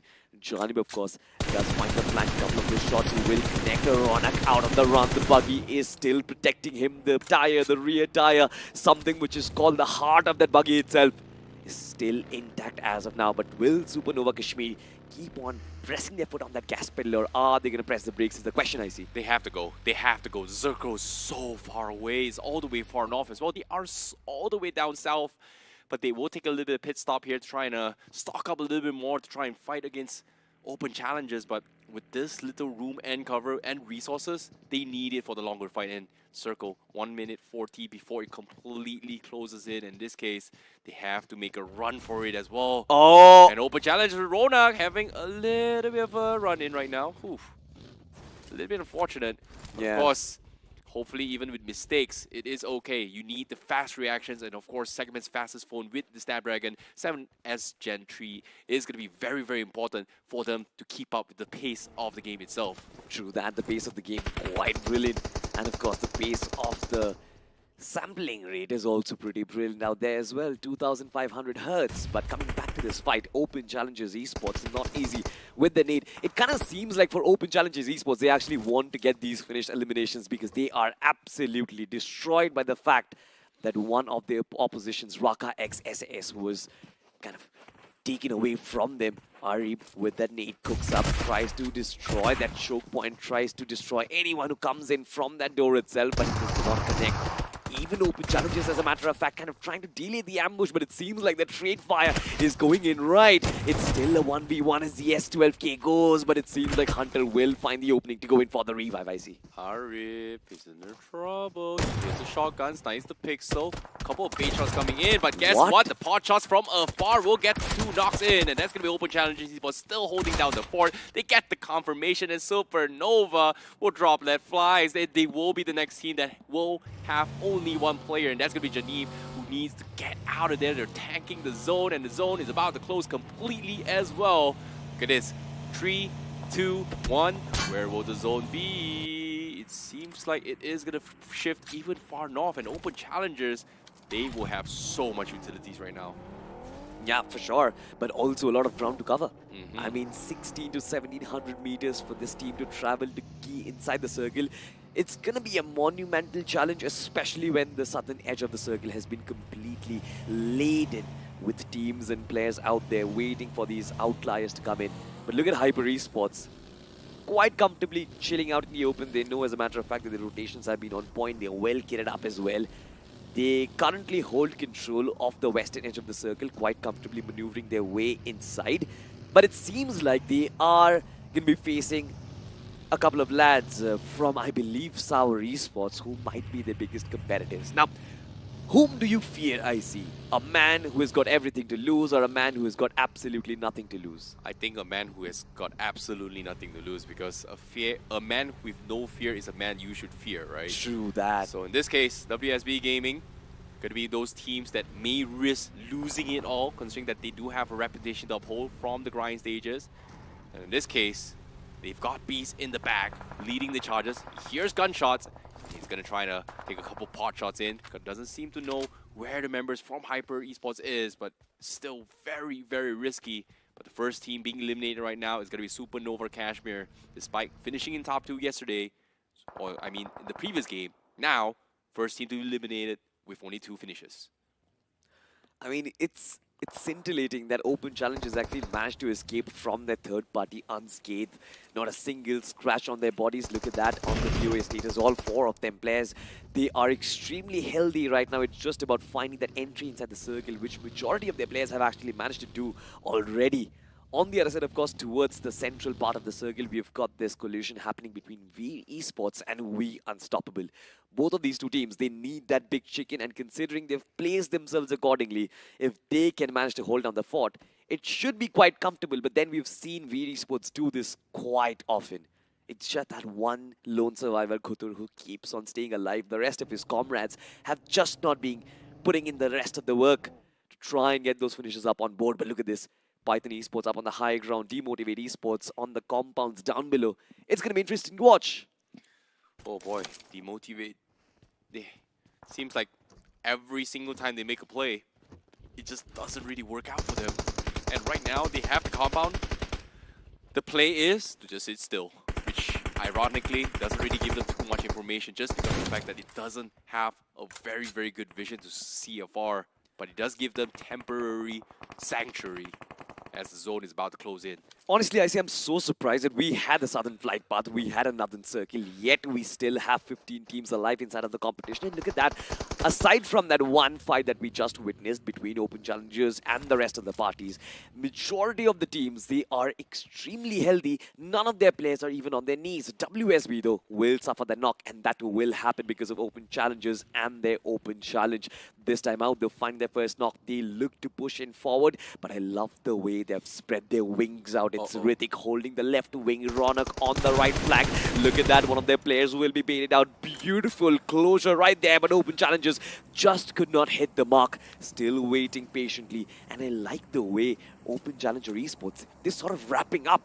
WSB Gaming like an absolute cobra. Will WSB be able to break open this lock is the question. Oh boy, speaking of lock here, guess what? Beast was able to get a big flang in, and that's going to be the knock coming in. Ronak gets talked off, but guess what? Third parties from afar is going to be chiming in as well. WSB Gaming now losing Danraj. They have to come into this fight, and look at the spray from Dog. DOK gets the confirmation as well, and Open Challengers are losing members like flies. For sure they are, but it's Dhanraj who is trying to go up against Doc. It's a 1v1 right now for Not Easy as well. Look Look at that. Shotguns, S12K from Not Easy. Shots fired, but kind of completely misses. But then he managed to find in the trade. Look at this. Players from WSB Gaming charging at him. And this is the lonesome survivor. His comrade is nowhere there to protect him. Now, I believe WSB did do a good job playing this 1-2, but this not easy. He makes it absolutely very easy so far. Goes out in the open, gets taken down. WSB have an advantage. Oh boy, they needed Hunter in this situation, and now Hunter is going to be the last man standing from this fight. WSB, they've gotten 2, and the circle is closing in. Do they rest or do they fight? But seems like they will try and commit. Hunter reveals his position. Great nade comes in, tags his way through, but B is going for the rush. Now here comes a shotgun. It doesn't connect, and WSB Gaming, they still hold on. And guess what? They have a lot of time, and they are going to carry them in their bags and leave no man out. Yeah, I mean, why even, right? They've got the players, they've got the right about 70 odd meters away from the circle, so just try and get inside and then, of course, go in for the revive, go in for the heals. But brilliant recovery by WSB over there.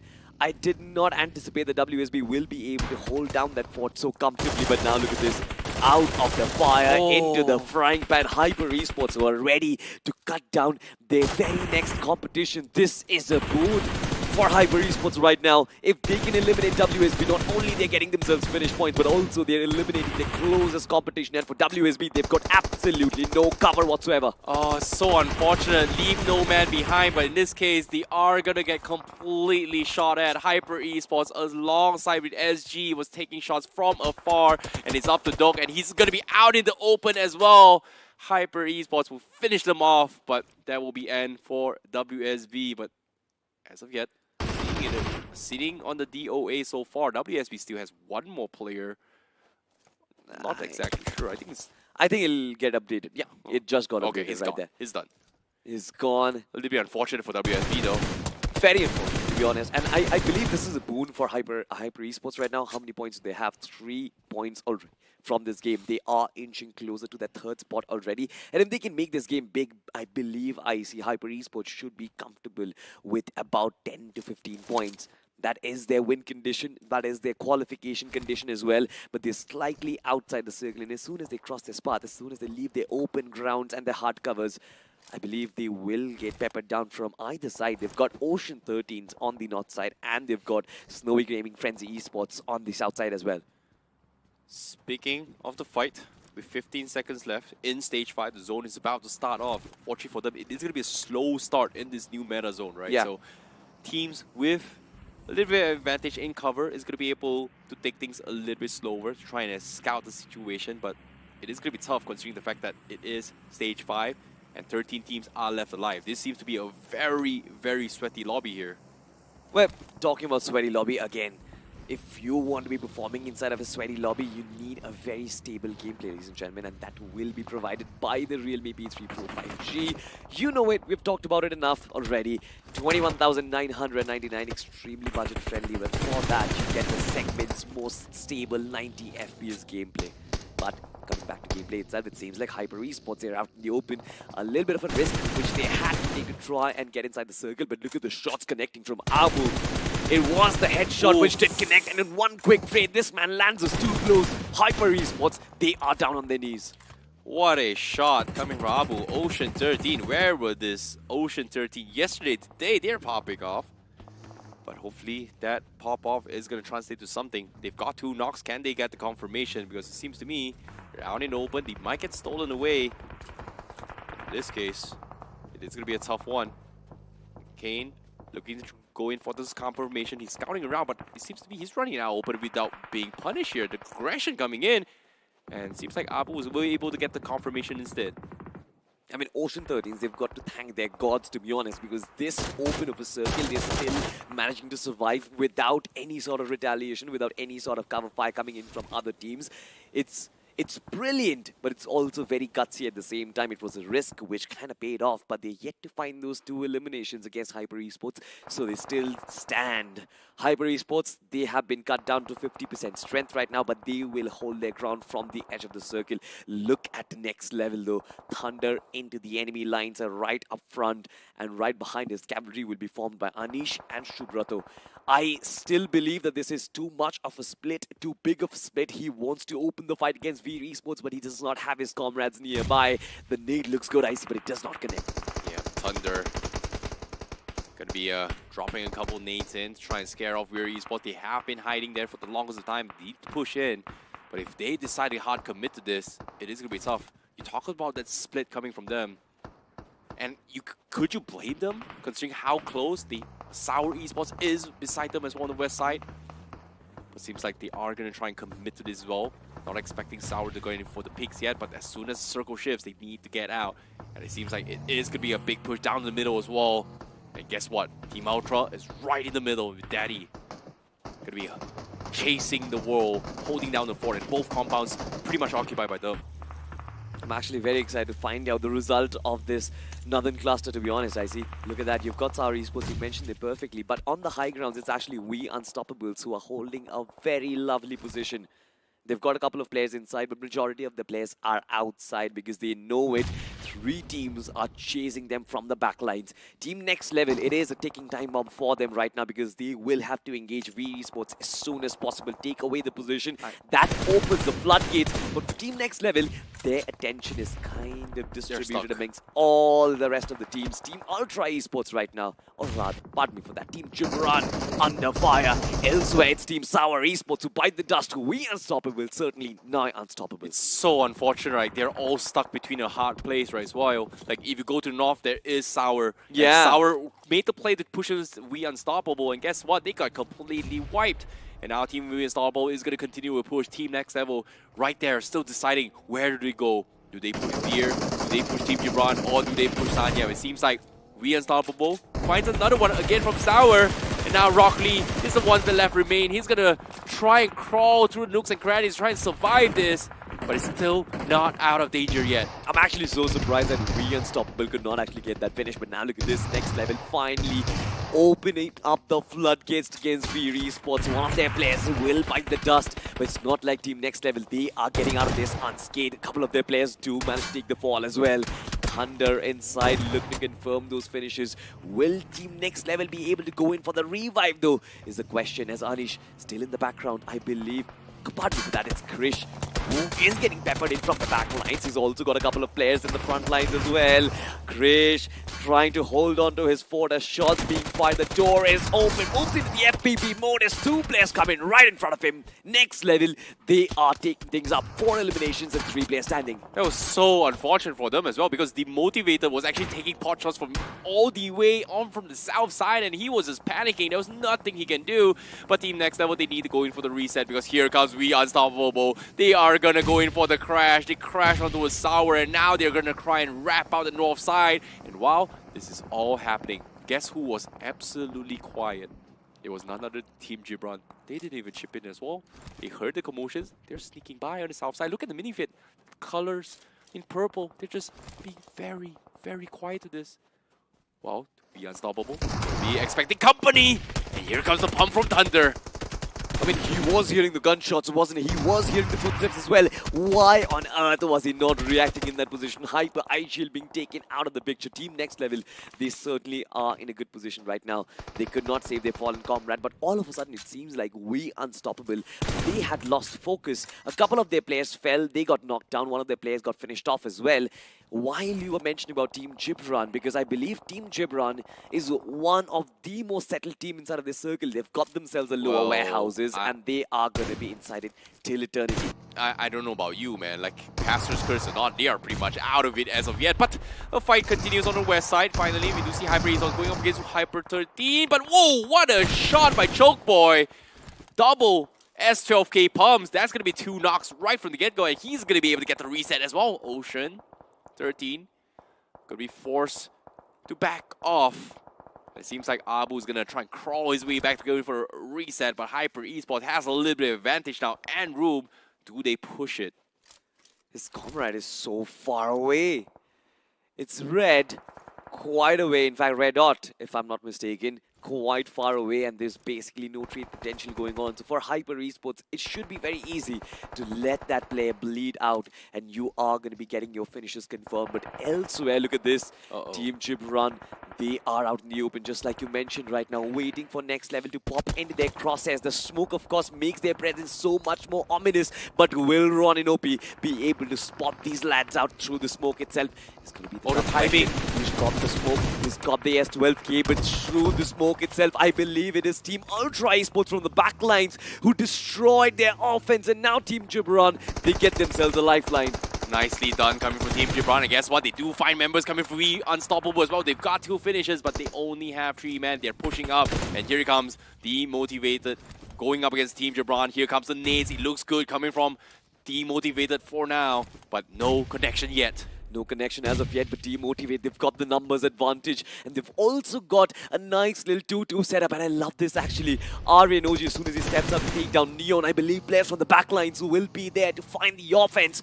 But it seems like Aryan has actually understood the strategy. Will now have to think for the counter. 20 meters left for this man to get inside the circle as he tiptoes his way through in. He's got that small little ridge to try and play cover. But look at that from the backlines. Demotivate Esports, they get wrecked. And now Aryan is in position to capitalize. Oh, they stole a couple of finishes as well. This is huge for Team Gibran. And their tactic being on team motivated. And in this case, Solo Boy is pretty much down as well, demotivated, leaving only 1 man left, and that's going to be Neon out in the open. He's going to be prone beside his car with no backup whatsoever. While Python, what a shot. How did Miracle get knocked? Team Ultimate? What? What was the angle that's being shot as well? But Magnubot is going to lose a pixel, and that's going to be Neon that actually finds him. All right. It's actually so funny. He's trying to find cover behind that slim little tree. My boy, you are actually fatter than that. Talk about fat. It's Demotivate Esports with some fat shots against Miracle. He finds that connection. Python Esports with 3 players. They're outside the circle, and they know they've got to take that leap of faith. As soon as the smoke dissipates, I believe they're going to be out of the game, because to find an entry inside a circle like this, where you have to give up your hard compounds, enter a terrain which just exposes you to the rest of the world, there's no way you're saying it, son. This is such a dirty angle coming from Neon. It's just like a one-way angle that you can't get shot from. 3 cars barricading his way through, fully full 0 recall. He's going to be able to shoot everything, but the smoke's coming in. Python says, you know what, I am going to try and run you down, but he doesn't have those helmets coming from Miracle. No meds as well. And Neon is going to be the biggest threat right here. Skylar also dropping down very low, needs to go in for those resets, and guess what? Through the midst of all this chaos, the best cover in this zone is going to be in the hands of Team Ultimate. Or in this case, Team Ultra Esports, currently in the middle, spread out. Aman gets knocked in from side Team Gibran. This is a game which has been set up on a silver platter for Team Ultra Esports, the only team who's got fences to work around. Look at Team Gibran just crashing out. RNOG, no call for this lad whatsoever, gets picked off by AKOP. And now look at this, the only man who stays alive from Team Gibran is going to be Torture. It's rare that we've seen Team Gibran actually take an exit without a lot of finishes. This time, they do manage to survive. They get those position points, but they are still going to bite the dust. I don't think they've done enough work on the finishes department. Look at this, Python Esports. They've also given up 2 players trying to get an extra finish on board. Demotivate Esports' Neon is going to be up next, the target, of course. But Python Esports, they need to close in the distance. Otherwise, the circuit is going to collapse. Exactly, and as of yet, Neon is the biggest threat, and Torture just needs to outlast Neon in order to survive for Team Gibran to get some placement points. And as of yet, Miracle getting knocked here. And Ultra Esports, they are going to go in for the collapse. And guess what? We are down towards the last member. It's going to be Neon, who's down left in one fell swoop. Ultra Esports cleans out everyone. Man, just try to stay alive, stay behind this rock. Of course, it's going to deny the finish point to the play zone as well. I love what Demotivate Esports did over there. A little bit cunning, a little clever in those final moments to gain those extra points. This is what the real BGIS 2025 is all about. Teams going neck and neck, but of course, it's those minute decisions which of course matters at the ending stage. Love the game so far, love the positioning coming in from Team Ultra Esports, but I believe a couple of them do deserve worthy mentions as well. I am talking about open challenges. What a beautiful fight it was right at the start of the game. To be honest, after seeing this match and also the previous match as well, Team Ultimate Ultra. Team Ultra Esports is gonna have a little bit of run in to actually push for top 7. Like you said as well, Open Challengers is going to be one of those teams. Yeah. Team Gibran, and even just now, Hyper Team Motivated Esports. Esports, Hyper Esports. These are all the teams that are going to be very close. And to decide it all in one final map, this is going to be close. I'm curious to see how the score is because as of now, I think there's about 6 to maybe 7 teams up for contention Yeah. go into the top 7. 100%. I think 6 to 7 is actually quite a mere number. I believe it actually exceeds that by a margin. But talking about a couple of teams who were there inside, WSB is going to take a fall. I don't believe they are in the first page at all, taking an exit so early on when they were actually tied in terms of points with Python and Hyper. They're going to take a tumble.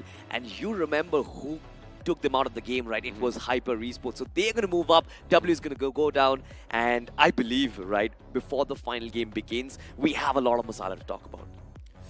Ah, boy, speaking of Masala as well, there is a lot of rivalry coming between all these teams, right? And when it comes to Masala, I feel like the biggest Masala right now is Open Challengers just going ham on every single one. And their fights against the top team here, in this case, Raka XSS. XSS. It's a little bit weird. They have had run-ins multiple times yesterday and today. And so far, every time this happens, Raka has majority won those fights except for the previous map. Exactly right, and for the first time, I actually did not expect Open Challengers to win through the backup fight as well. The third party which came in, it was, if I'm not mistaken, Supernova Kashmir, who joined in the party, who came in as third party entrances, and usually, talking about BGMI terms, it's usually the team who third parties gets all the finishes, right? This time, Open Challengers, they not only destroyed the likes of Raka XSS, but also got the finishes of Supernova Kashmir. So, credit has to be given to them. But once again, because of poor rotational tactics, I believe that team just ran into someone else and got themselves taken out. Otherwise, this could have actually been a very big game for Open Challengers. But like we always talk about, I believe every single team inside the top 11 or top 12 right now, this is one big game away for qualifying, even when we're talking about the last match of Sanhok. See, that's the thing right now. We've mentioned at least 4 different teams now, and all these teams are teams that may potentially make it to the top 7. Yeah. And guess what? There's one more team as well. Team Next Level on the northeast corner and that corner. It's like there's Team Next Level who's in a kerfuffle on his own. It's like, oh wait, I'm trapped between Sour Esports, Gibran, and in front of them was another team, Unstoppable, and also another team. I was like, what do we do here? And even we, Unstoppable, did really well in holding down the fort. So they were one of those contestants who want to actually push into the top 7. So in this game, I feel like overall in general, in the scoreboard, it should be very balanced between all the teams thus far. At least this game, yes, we did not see a lot of huge numbers coming in from a couple of these teams. I was expecting a couple of those teams to actually go ham, specifically Team Ultra Esports, considering they had the central part of the circle, such great hard cover as well. Did not go their way, but of course we'll see that how many finishes do they have in the highlights. Of course, ladies and gentlemen, let's throw them up on your screens. We started off from Team Next Level versus VN Esports. This is a fight which happened in the mid-game, and from this point on, I see the cluster began to take its form. Exactly, right? While this is actually happening as well, Team Next Level is getting shots across the other side of the map. We caught a little bit glimpse of the cyan color teams and also the motivated, right? They're just completely fighting their way through. And of course, in the west side as well, Hyper Esports was able to clutch things out big time against Ocean 13. But Team Gibran, again, a very, very crucial run coming from game number 2, which allowed them to get some decent amount of finishes and placement points, but I'm not entirely sure did they finish 3rd or 4th place. So it is going to be very, very close coming from Team Gibran. And I believe it was Torture being the last man standing, but yeah, he actually bowed on 4th place based on his finish. Oh no, he actually finished on 4th place. So basically what happened, Torture was supposed to be the man who was going in for the survive, who was going in for the 2nd place, but he was the first one to bow out. Python got destroyed with that nade and demotivate, get themselves the 2nd spot.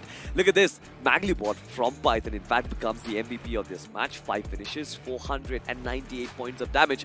Did not get to see a lot of this lad, but hopefully again with the rest of his squad, Python Esports might actually went ahead with a lot of finishes. See, that's the thing about Python, right? They were all the way on the other side of the mountain, taking pot shots from all the cover on top of the apartments for the longest time, and they were just getting a lot of annoyances pushing people apart. And because of this, look at this, even Maglobot and Skylar was in the top 5. So that means they did a lot of work. It's just that we weren't able to capture it on screen. Yeah, I mean, that is completely fine. I hope that he has some clips for himself for the highlight reel that he's going to post tomorrow. But coming back to this match summary, you've got the longest finish of 328 meters coming in from Joker. It's SGFE, Snowy Gaming Frenzy Esports. Sometimes I do find this name extremely complicated. I hope that their gunplay also becomes as complicated as their name is. Well, in this case, Snowy Gaming Frenzy Esports is gonna have a very, very long branding name in the future. But in this case, point standing here, Chicken Dinner goes to Ultra Esports, they get themselves 18 points. Python Esports also getting 15 points with 10 total finishes because of those annoying third parties. But Team Gibran on third place get themselves 9 points. Demotivated Esports 8 points. Be Unstoppable 7 points. Team Next Level 7 points. Seems to be everyone is so balanced this game. This is one of the reasons why I think the overall standings isn't going to change much, especially after this map of Miramar. We are ready. Bring in the drum rolls. Of course, one match remains. Top 7 qualifies. The 8 remains in that danger zone as well. So you want to rack up as many points as you possibly can. The overall standings in front of our screens. Team Next Level, they enter the 7th spot. It's We Unstoppable, Snowy Frenzy Esports, Team Ultra Esports and Python Esports who are below that 40-point mark. But I believe at least Team Ultra and Snowy Frenzy, they're somewhat safe. But Team Gibran, 30 points on the 8th spot. What do you have to say about that, To be honest, I don't think any of them are actually safe. Like Python, Team Ultra Esports, Snowy Frenzy, We Unstoppable, Team Next Level, Team Gibran, they had to fight for their lives in the map of Sanhok to actually qualify. We talked about cutoff being somewhere between 38 as well to 44 points. Any of these teams will be able to bounce back. But in the second half, even WSB Gaming, Hyper Esports, Demotivated Esports still has a potential to make it. Mathematically, for Demotivated Esports, they need the chicken dinner in order to somewhat qualify. They need a chicken dinner. They need a big with one, at to be least honest. 5 to 6 finishes. I am thinking of a 10 finish chicken dinner for Demotivated Esports, at least 20 points to secure that qualification round 2, because otherwise, imagine this, you've got teams so close to that 40-point mark already. I believe if the game of Sanhok goes well for the teams in the mid-pack, they will be taking the cutoff to that low 40-point mark. So you never really know. If you want to be sure, especially for the likes of Demotivated Esports, you've got to go in with heavy heads, 10 eliminations and a chicken. This is saying I'm going to say, right? This is for all the teams in that fight. Do not fear at all. You have nothing to lose. Just go all out. A man with no fear is a man you should fear, and that is going to be the motto for this upcoming match. But for now, we're going to be taking a very, very short break before we jump into his game number 3 in the same map of Sanhok. Temperatures hot, but it make way. We came here to slay. Let's go.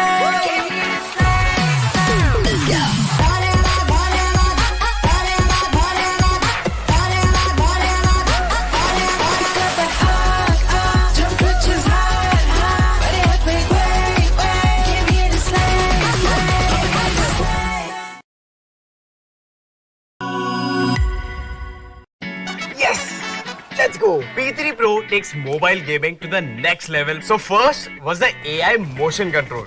आपके movements को game के साथ sink कर देता है. AI ultra touch control आपके finger movements को track करके टच कंट्रोल को लाइटिंग फास्ट और लैग फ्री बना देता है. मतलब बटरी स्मूथ गेम प्ले जो हर गेमर का ड्रीम होता है यार. तो P3 Pro is the choice.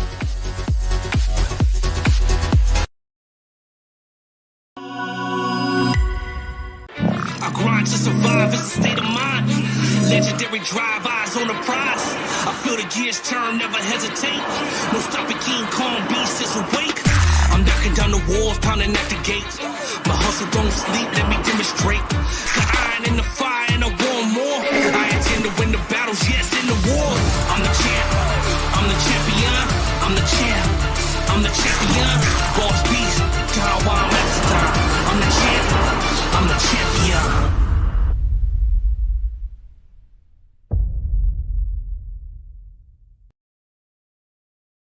As promised, ladies and gentlemen, we are back after a very short break. You're watching realme BGIS 2025 Round 2. My name is Salty, and joining alongside to commentate on the last game of this group, it's going to be Crips. And of course, when Crips joins the desk, we know excitement amps up a little bit more. Now, with all the spice, of course, there is salt on the desk, so we need some spice. So please bring on the spice, Crips. Well, having said that already, now you've seen the overall point standings. You've seen how close is Gibran, you've seen how close is Hyper Esports and WSB as well. What do you think? Do they stand a chance on the map of Sanhok? Yes, all of them stand a chance because all of them are just so close to each other in terms of point standings. But you know who else stands a chance of becoming a pro? anybody who owns this device. It's the Realme P3 Pro 5G. And the reason why you guys can become proper esport athletes with this device is because it has the smoothest in the segment 90 FPS gameplay. Along with that, it boasts a mind-blowing 2500 Hz of sampling rate, and both of them combined give you an extremely smooth, buttery smooth gameplay. You can vouch for Jonathan. Jonathan vouches for this. For sure, you can vouch for Jonathan. Jonathan vouches for this. So you can also vouch for this device. Absolutely brilliant in its price point, 21,999. Go on to Flipkart and check it out. But before you do that, wait a second. We just showed you the overall point standings. In fact, we showed you the overall point standings as well. And we saw that majority of the teams are not out of danger right now. Absolutely Any not. team in that bottom half, we talked about Demotivate, we talked about a couple of players like One Piece as well, who had shown us signs of brilliance. Even in the last game, Demotivate managed to survive till the very end. But it seems like they aren't really able to trouble the scorers a lot. What is going wrong? It seems to me that every team from the 7th to the 11th position is relying too much on position points. Like, True that. take a look at this, right? Team Unstoppable. They've been fighting quite a lot, so they have 12 finish points, 21 placement points. Good enough, right? But the next team, next level, who are just barely at the cutoff at the 7th spot, they have only 7 finishes. Most of their points come from 21 placement points. Similarly with Team Gibran, 9 finishes only. WSB, 8 finishes only. Hyper Esports, 4 finishes. That's all they have. But 24 placement points. And that's how they are surviving. So in Sanhok, they will have to go extremely finish heavy because you really cannot rely on position points in Sanhok. Absolutely, you will have to go in for those high fragging fights, and of course in those team fights we don't really know what's going to happen to the map, but we're at least sure that your heartbeat is going to rise on this map of Sanhok.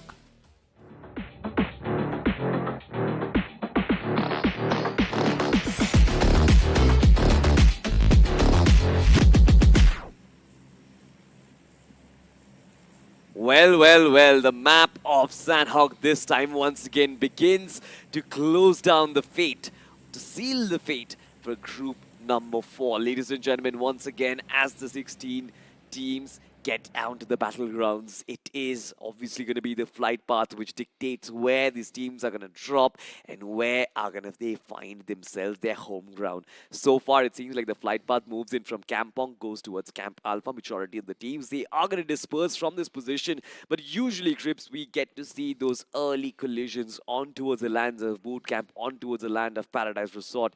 Yesterday, when we saw the Sanhok for these two teams, in fact, for all of these teams from this group, we saw that majority of them were struggling to find their places on the Alpha Circle.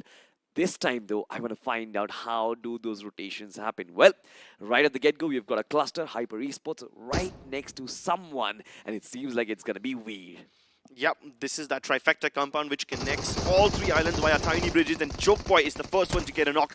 Gutur, the person who generally survives the longest for Veer Esports, is now the first person to go down. A Molotov covering the left-hand side of the window forces everybody of Veer Esports towards the doorway where they are in range of Hyper Esports. Both those teammates have lost 1 player each, so they are going to try reviving each other.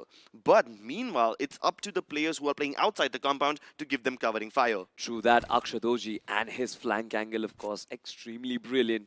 I believe this man can actually be the X factor in this fight. The trickster, of course, is Veer Esports.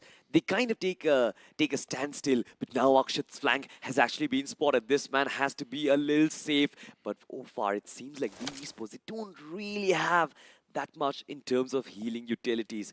Extremely early on, but right at the get-go, it seems like both the fights have come to a standstill. How is Kutur not up on his feet yet? Finally, he does come through, but will he be able to heal himself? Will be the question. Yep, and while this trifecta compound fight has kinda been disengaged from, Ocean are now heading out of boot camp towards this trifecta compound, hoping to get a third party. But I think they might just be a little too late to this particular party. Talking about being late to a particular party, I don't think they actually have the intention to go in for the finishes. Ocean's 13. A team who definitely possess the the strength of taking 4v4 fights head on, but it seems like they hesitate majority of the times, once again hesitating from plunging themselves into battle. Kane has got the high ground so far, and he can, through his TPP vision, of course, get to see what is happening. But where are the rest of his comrades, or is it just a scouting mission to prepare that virtual heat map and then shoo away from this position?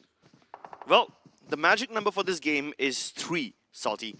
The reason being, the circle lies in between all 3 islands. Okay. The one who controls this compound will have access to all 3 islands because it connects them all. And there's 3 teams contesting this one. To throw some more numbers at you, the 7th position team and the 10th position team and all are all separated by just 3 points each. Wow. Wow.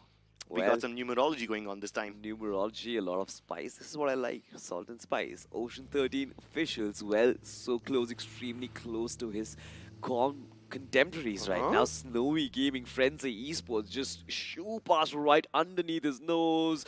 But for a second, I almost uttered the shot and the spray was going to come through, but they hold back. Snowy Frenzy Esports, they venture into battle, and this time they've got the flank. How is nobody shooting at them?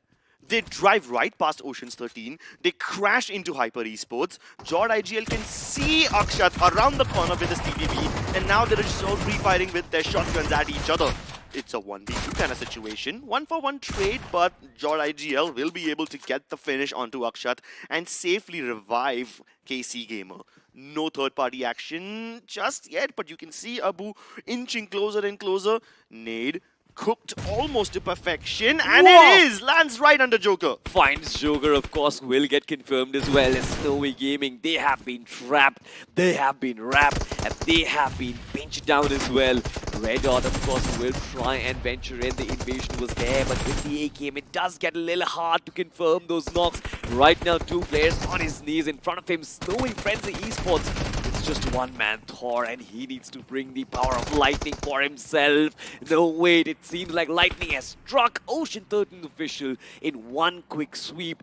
They land the blow against Snowy Gaming.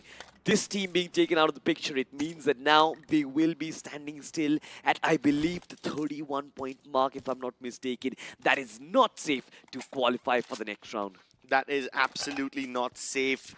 Snowy Frenzy at one point were on the 3rd position in the overall standings. But now that magic number 3 doesn't apply to them anymore, and they are at the mercy of teams like Next Level and Gibran. If they don't outperform everybody else in this lobby, Snowy Frenzy still has a chance of scraping through. We'll talk about Snowy Frenzy. You also have to talk about V Esports, the first intruders into this fight. It didn't really make sense, the back off for V Esports. They could have actually gotten in that finish. Now they do not have healing utilities, nor do they have ammunition. Hyper Esports, of course, leaving that flank out in the open in spite of disengaging from that fight. Just fired back against them because now they lose one of their main man from the picture. It's Open Challengers Esports, and it seems like they are in for battle. I love this position, right at the hotspot, right at the position where you know traffic is going to be there. So many teams are going to try and cross over from the Charlie Island to the Alpha Island, and that just means Open Challenger Esports, they're keeping their doors open for now. Any team who tries to walk in, they will get shut down. That is what gatekeeping venture looks like. If they are successful, they need to be successful if they want to move to round 3. Yeah, Ultra Esports currently controlling that bridge. They are closely neighbored by Open Challengers, who at one point were trying to control the Trifecta compound, but then they have moved away from that spot towards Ruins later on, and now they're inching closer again towards the mouth of Team Charlie Island. Meanwhile, WSB, the team that we had the highest expectations from, are splitting up. Doc continues to go towards north. Meanwhile, his teammates have already crossed the bridge and they're starting to enter the camp Charlie Island. What is that song? It's been... I can't hit the tones. It's been a long day, see you again. It kind of felt like that. 2 players going in their separate ways. Directions. Crafting Esports, that was a montage moment for you right there. Yeah, but that song is a sad one. WSB Paul for them dies at the end of it. Yeah, WSB, do you think the story has been a very jolly one so far? I don't think so. Where is the humor? Oh my god, if I had sadistic humor like you, I don't think I would have had a lot of friends. Well, talking about friends right now, look at that. Free Esports right at the edge of that Charlie Island. They are going to face a lot of friends right now. You've got Unstoppables, you've got Hyper Esports, you've got Demotivate, Supernova Kashmir. Everyone is going to come through that point itself. I am extremely surprised at Open Challengers. They actually let Team Ultra Esports pass through without shooting them down. But that just only means that inside of the Charlie Islands, we are going to have a plethora of teams trying to brawl fest their way out of this fight. Ocean Challengers cross towards the Charlie Island via the Painan Bridge, which is surprisingly open for everybody. Everybody's trying to contest that trifecta compound. Veer Esports still holding on to that spot, but they haven't really moved from there, so I'm worried how are they going to get the loot. I mean, that one compound alone isn't going to give you enough meds, and they haven't even healed up all of their players completely. But I do feel a little sad for Snowy Frenzy because they haven't made their way to the next island yet, and that will be a bit of a problem for them when they eventually cross over, if all of their spots are taken over and they're contested. Well, at least Snowy Frenzy, they're out of the game, so we are talking about BGIS 2026. Supernova, my bad, it wasn't Snowy Frenzy. Supernova Kashmir. Yeah. We'll find out. Supernova Kashmir, they certainly are there in that bootcamp region. For now, Veer Esports have actually crossed on over towards the main island. I don't know what they are planning. For now, though, in front of us, Raka X SAS, the team who is kind of out of troubles, let's just say 52 points already, far beyond the cutoff. One of the teams who wants to make a statement before they move into round 3 so far can potentially cause problems for the likes of Oceans 13. When you talk about Oceans 13, they are reeling at the bottom, 14 points, way out of that qualification zone. But they can still destroy the lobby, come up with a 20-pointer game and hope to qualify, Cribs. Anything can happen in this map of Sanhok, and this is one of the reasons why I am super excited for the battles to begin. Demotivate Esports have Hyper Esports in their crosshairs. They have already dealt a bunch of damage to Choke Boy. They know that Abhi is also right behind that rock. Nades being thrown to flush them out of cover. But if you want to cover your entry into this pro circuit, make sure you check out the realme P3 Pro 5G, priced at only $21,999.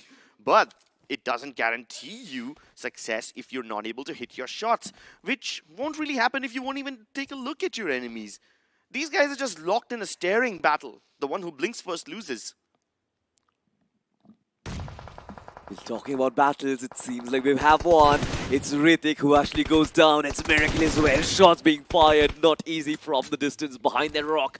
It is not an extremely safe position because you know the throwables are going to come staring at you. Python Esports, they're closing the door. Open Challengers, they were knocking at threats and now they're being knocked out. Magalubot was there in the front lines. Open Challengers, they bow out from this competition as well as from this map. It seems like they just could not do enough. Elsewhere though, we still have Hyper Esports. RBWNL is going to fall. He was their talisman, by the way, but I still want to find out if Demotivate Esports are going for more. They have 2 finishes already, but where are the rest of the players from Hyper? Light OG tries to run away, but it seems like he does not have cover, taking in shots. Will he be able to survive? For now, yes. And to be honest, the whole story of Hyper Esports has been all about survival. They have 4 finishes all throughout this group. The only reason they're at the 10th spot right now and somewhat close to qualifying has been because they have 24 placement points. And I mean, their entire game plan has been just run, hide, and survive. So I guess Light OG will have to follow up on those duties now. Yeah, to be honest, Hyper Esports, it was a surprise that this team is not going in for those firefights, playing in for the placement points. But this time, though, he will be denied. Currently just running towards the zone. Potentially still has to cross on about 300 meters to enter the circle and be comfortable inside it, actually. With the way Demotivate Esports have been holding the edge lines, with the way a couple of other teams are holding down the northern periphery of the circle, it will be extremely hard. But talking about difficult, look at this. We Unstoppable making this difficult rotation work. And now they are well inside the circle, leapfrogging past Oceans 13 and a couple of other teams. We Unstoppable, nice position for them as they are smack in the center of the heat zone. They've got eyes on Raka SAS, but they are not the only teams around them. If they start fighting this one and if they are not able to finish it, Oceans 30 will come crashing into them. You've got Veer Esports who are also entering that same vicinity. They will come crashing into them. Ultra Esports have always been frag hungry, so you know for a fact they will try to third party.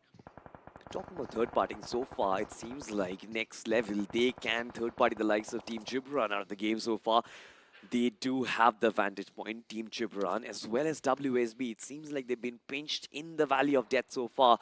And taking in shots from multiple directions is always a tough job. Look at that one piece, though. They suffer as real falls. Shots coming in from WSB. Utkarsh will invade. The player, of course, inside is already knocked out. So quite easy confirmation. But One Piece, what will be their strategy? They've also got one of their players dropped down, knocked down out in the open as well. So are they going in for battle or are they trying to retain their man advantage? It's a 3v3 between One Piece and WSB. Real down on his knees, Beast down on his knees. Who's going to go for the revive first? Uzu lays down a bunch of smoke so that he can traverse the road across to Beast. But the moment he tries to cross it, you've got Believe who can take shots at him. What? Oh, no. That was, yeah, not the best grenade he's thrown. I mean, it was kind of like a safety measure. You do not want Intel to actually get stolen away to the rest of the competition. But as of now, One Piece Real, he gets taken down. There is third-party presence as well. WSB Gaming numbers have been neutralized as they plunge into battle once again. The zone does close in about 5 odd seconds. So they will also have to prepare to disengage or rather wrap things up. Look at this. Sari Sports from the backlines. They can hear all these gunshots. They can match it up with the finished feed as well. And they know it. They know it well. That they do not necessarily have to plunge into battle, but from the backlines is Python Esports who's also marking their exit. This is going to be extremely interesting. There's traps after traps after traps. Crips, where do you place your foot? I think somewhere on the necks of Team Unstoppable. That's the only viable position for Team Sour as they're just out of the next zone. They will have to finish either Raka SAS or V Unstoppable, and between the two, honestly, V Unstoppable look like the weaker targets. Meanwhile, at the same time, you've got Demotivate Esports who are just entering the blue zone, and they have yet one more zone to cross. 300 meters of treacherous territory marked with enemies and traps. Hyper Esports bite the dust, so that's one less team in the zone. More space freed up for you, but Solo Boy is getting peppered by Team Ultra Esports. But they might just be distracted by the likes of Python, who are just blazing past them. Ultra Esports now distracted, set their sights towards Python. This might just give a little lifeline to Demotivate Esports, but Demotivate Esports don't want lifelines, they want finishes. They also converge upon Python Esports. Oh my god, this has just turned into a disaster. Of course, right? You're going to run away from one, but of course you're going to run into someone else. Python Esports, they managed to get away from Team Ultra Esports, but Demotivate Esports were always there to gatekeep them, prevent them from entering the circle. Elsewhere, though, it's Ocean 13 officials. Nades have been popped up. Python Esports is still on the back foot. And now look at this. They, I believe, have been completely wiped off. Yes, they have been 42 points. It seems like they've done enough, but have they kind of made sure their qualification on the next round is ready to be sealed and guaranteed is going to be my question. Ocean 13's official, they are outside, they are inside the circle, at least one of their players, but it seems like from the backlines, Veer Esports and all the troubles that they are causing will potentially derail their train as well. Next level Thunder shots being fired, but it's not Thunder who actually gets a knock. It's Coffin from the distance. Team Raka XSS, they come into this battle and they want to make it theirs, Crips. Thunder has a lot of responsibility on his shoulders. He's getting peppered by the nades, still trying to take the revive onto Ronan OP. Meanwhile, Sour Esports continue to close the distance. Nades bouncing all around him. And finally, the third nade finishes the job. Kira secures those finishes, and Sour Esports are pretty healthy. They just need to get Sensei up on his feet. Yeah. And yeah, they should be ready for the next battle. It's a roar from the top teams. In fact, the top two, both Sour Esports as well as Raka XSS, they have been screaming on this tropical land. You know what a wild scream means? It basically means all the animals who are there, they will have to run away, because otherwise this one is going to self-destruct. Sour Esports, of course, they know they have to make their way inside the circle, but the only one standing in their way is going to be Raka XSS. On the other side, Team Ultra Esports, who are so close to qualification, 37 points, still does not seem to actually hit the mark, needs to patch themselves up. But how do you outrun the blue zone? And in spite of that, if you manage to do so, will you be able to escape from the Unstoppables as well as Raka SAS? The chances are slim, Crips. With Team Next Level already out of the game, the chances of Demotivate making it through to round 3 actually increase a lot, so they just need to play it safe. But as I say that, Oceans 13, they're gonna make a Hail Mary attempt to get as many finishes as possible. They're currently battling 2 teams at once, and of course, when you come for the king, you better not miss. Demotivate Esports also trying to get a couple of knocks on them. One Piece, they are now about to battle with WSB. They will be forced to run into them as the zone pushes them forward. Meanwhile, Unstoppable are gonna go for a mad dash into the zone. At the same time, they've got Demotivate very close to them. So both of these teams are in extreme danger, not just in this game sense, but in the overall narrative as well. Utkarsh gets the knock, and Sour Esports are trying to third party in on this. Oh god, this has just turned into a 4-team affair. Absolutely. Demotivate Esports, it's Neon. He's got that nade cooked up. The smoke, of course, will deny the lines of vision so far. Oceans 13 so close. Up on the high ground, needs to protect himself from these airstrikes that come through as the splash damage is still going to be there. Oceans 13 inside of the circle. It seems like Demotivate Esports, they are knocking on the doors too hard because these teams, their position inside the circle is being sacrificed. From the backlines, of course, they're still unstoppables, and I believe the third-party vision is going to give him information. But are they prepared to strike is going to be my question. In their backlines, still Veer Esports, their positions, I believe, have not been given away. Demotivate Esports cannot make sure that they make themselves. Oh my God. Demotivate Rex barely survives from that nade itself, but another one flies in. No. This man barely managed to survive by the skin of his teeth, Oh, but no. Veer Esports is there, just like I called it. There are reptiles lying all around in this tropical island, Crips. Demotivate Esports, now it's up to every other team to give them a breathing space. They have 7 finishes and they bow out. Will they be able to qualify? We'll find out after this game. But for now, Unstoppable have a very good chance. All the teams who were close to them in terms of overall standings have been eliminated. So this is their golden chance to get to round 3. And if they are able to get the finishes onto Raka x SAS, this should be the ultimate home run for Be Unstoppable. They're trying to crawl up the hill, slowly and steadily trying to scale up. They can also hear Team Sour behind them take pot shots. So they know for a fact Sour are distracted. If they want to fight Raka SAS, this is the perfect time. This certainly is the perfect time, right? But one of their players is going to fall in the backlines, and now it's a 2v3 affair. Now they need tag team assistance coming in from Sour Esports, because other than that, it seems like the explosions and the airstrikes from Raka x SAS, they're going to be too much to handle. Yeah, you have Raka x SAS raining down nades, airstrikes upon them, and Veer Esports from the backlines trying to shoot down all the members of We Unstoppable. They are just down to their last player, and Raka SAS want those finishes. They want to make sure that Veer don't go through. They want those points for themselves, but Raka SAS, they better not overextend. Kutur finally finishes off the last of We Unstoppable. Will they actually qualify? They're at the 6th position in the overall standing, so things might just be a little topsy-turvy for them. Well, right now the ball is in the court of Sour Esports, so one of their players that just goes against WSB, brings them down. It's Doc all by himself, the lonesome survivor. Everyone else is gone out of the picture but the top 2. Like I said, it's a roar of the tabletoppers, Veer Esports, so they're quite far away from actually the qualification marker, but still one of their players is up on his feet as Doc makes the mad dash. He's been shut down. Rock Lee, quite comfortable for him. Sour Esports, they are soaring high up the sky. Every single team who was close to qualification has been finished, and now only the best of the best survive. It's Raka SAS, 3-man strong, Supernova Kashmir, 3-man strong versus Sour Esports, the lobby leaders, with all 4 members alive, looking to assert their dominance, looking to send a strong message as Coffin is sent packing back to his grave. Exploser is blown up into pieces, and Sense Boy is on a finish spree. Sour SAS want to finish strong. They've already got 13 in the bag, and they've got Nanu in their crosshairs. They want to make sure Raka SAS do not survive this one. They're the only possible threat to them. But no, Supernova Kashmir steal that last finish, and now it's a 4v3. One of the lowest teams on the leaderboard have the high ground, but Supernova SAS, these guys will be in a lot of danger. Sour Esports closing in on them. Well, look at this, right? 13 15 finishes on board already as they look to mark it down the end with 15. Two more players from Supernova Kashmir who are still alive. In fact, pretty gutsy of Arib to go out in the open and try and make the flank, and it seems like Sour Esports did not spot that.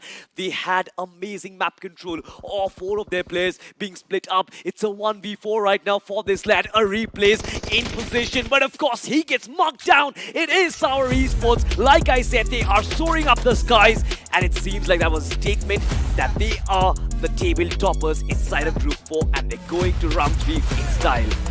They had absolutely no reason to go this hard in this game. They were already at the top. They had already qualified. But do they make it easy for anyone else to make it through? Nah. They don't just want that #1 spot. They want to make a statement. Well, talking about statement, 15 eliminations and a chicken dinner absolutely wasn't necessary for this team to actually qualify, but it is just to make sure that they pass on a statement just like you said, and round 3 teams who are waiting for them already will have to try and understand how does this team play, what is the secret of their success. It's not just Sour X as well. Look at the way Raka X SAS also played through their matches, and this one as well, right? Quite a lot of finishes. They certainly were kind of cornered down, hunkered down behind that rock, because of which Sour Esports managed to capture it.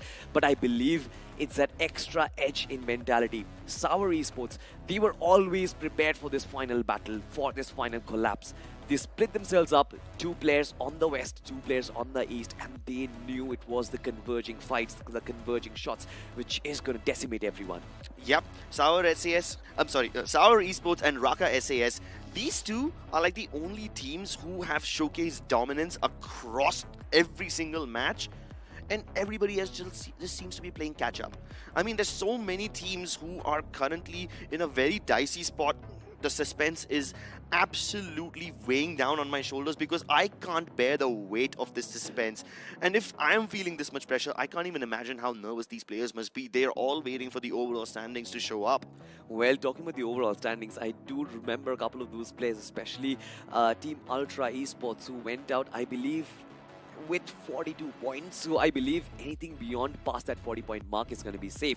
Majority of the teams in the mid pack did not have a very good game, to be honest. So the cutoff at that 7th place is not going to be that high.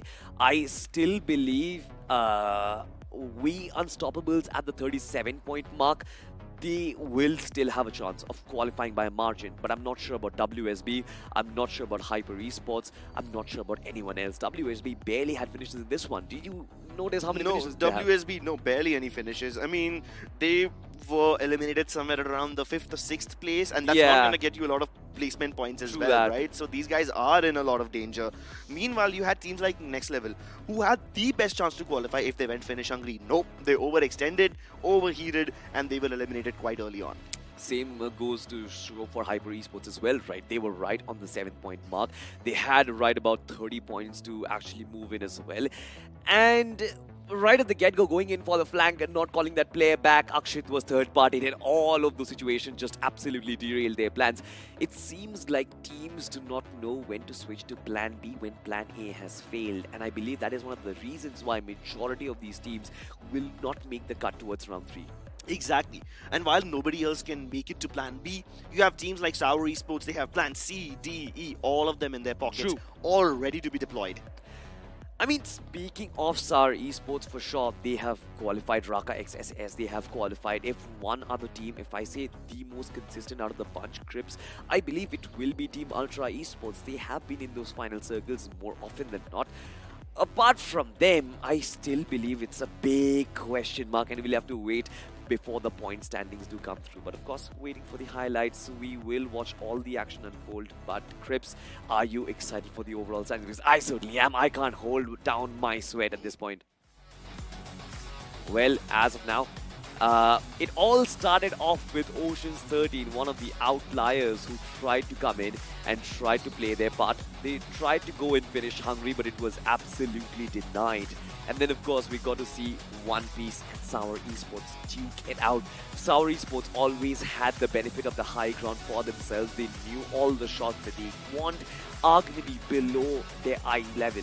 That is one of the reasons why they had so much breathing room through the circle as well. Talking about the Unstoppables completely caught in between the sandwich of Rakai's SS and Sour Esports, could not really push through.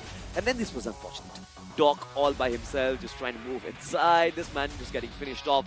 Look at that, Sour Esports, 13 eliminations already. And this was the point where I was startled, because I knew, yes, they had all the finishes, yes, they had all the positioning as well, but I did not know they've touched double digits by such a margin.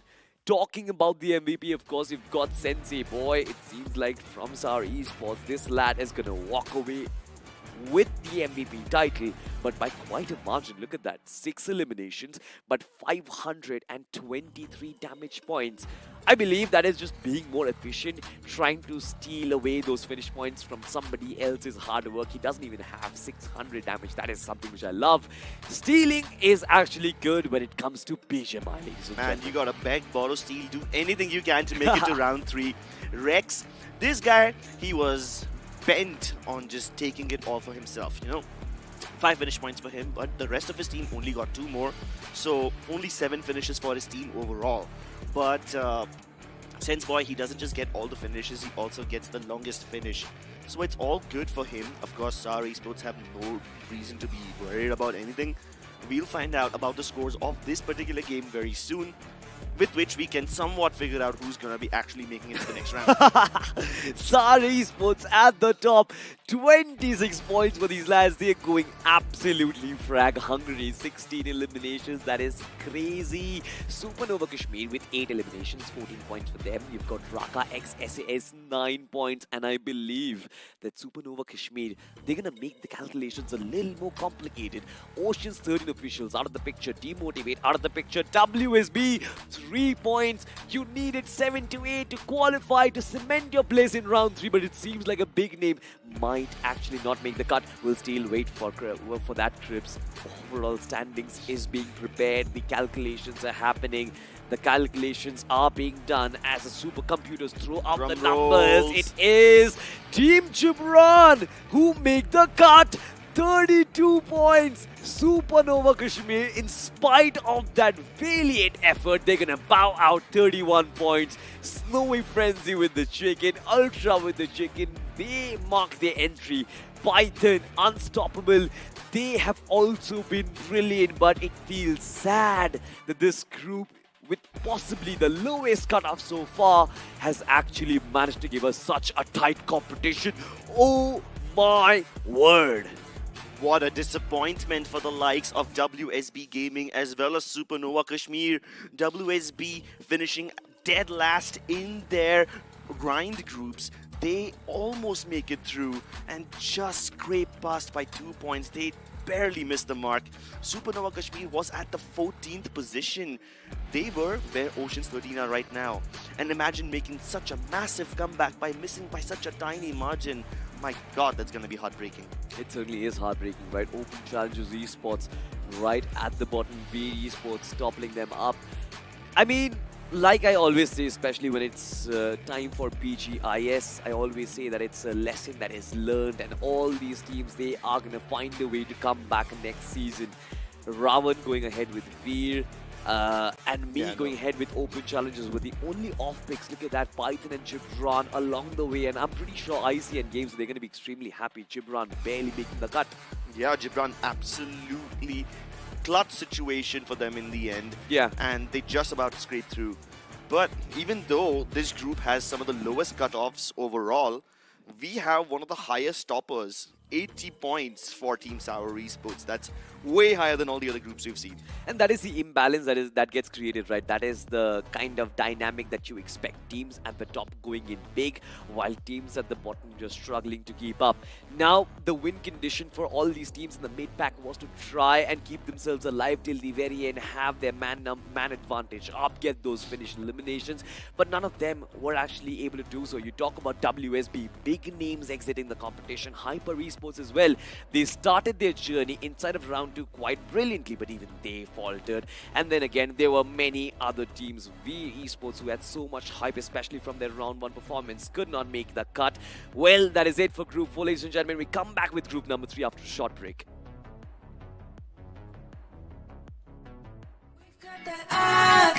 Temperatures high, but it make way. We came here to slay, slay. We came here to slay.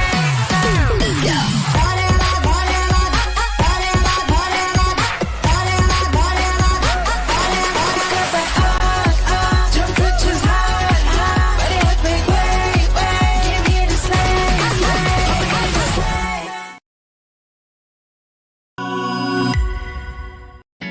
Yes!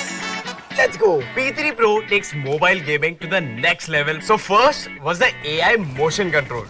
आपके movements को game के साथ sink कर देता है.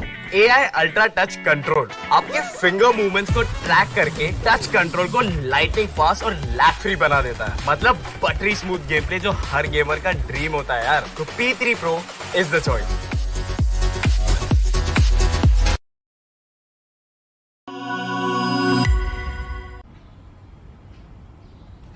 भाई ये देख नया फोन. इसका पंप देख रहा है, पंप. उसके कट्स देख, एकदम प्लेटिनियम प्रो मैक्स. बकवास है. अरे वो छोड़, इसकी बैटरी लाइफ इतनी लंबी है ना कि तू चार्जर भी भूल जाएगा. क्या फेंकता है तू? बकवास है. ओ प्लीज, इसके कैमरा में ना इनबिल्ट स्नैप फिल्टर्स है. क्या ग्लो अप आने वाला है यार. ग्लो आने वाला है. Drama queen. बकवास है. अच्छा तुम लोग के फोन में BGMI है क्या? फोन में नहीं है BGMI, तो फोन नहीं डब्बा है ये. जल्दी से BGMI डाउनलोड करो और अपने फोन को अपग्रेड करो. अब तो इसको भी अपग्रेड करना पड़ेगा.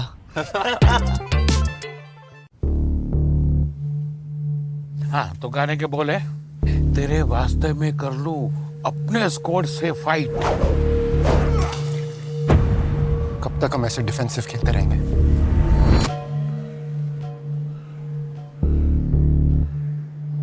तो नूब नहीं है. नूब नहीं.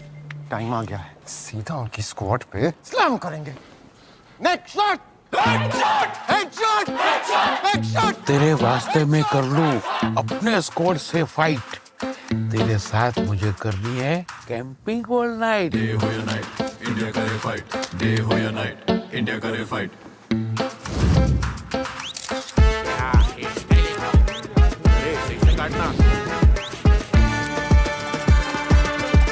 मैं नूब नहीं हूँ. मैं नूब नहीं हूँ पापा. नूब नहीं हूँ. मेरा बेटा नूब नहीं है. तेरी आंखें M416 ग्लेशियर का हथियार बेबी. हो गया दिल के आर पार बेबी. TPP पे जा. FPP. TPP. FPP. मैं नूब नहीं हूँ.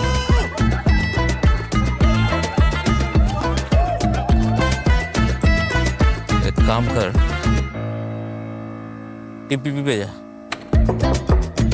कौन? लूंड्री ना सर. Winner chicken dinner. कौन कहता है इंडिया फन को सीरियसली नहीं लेता है?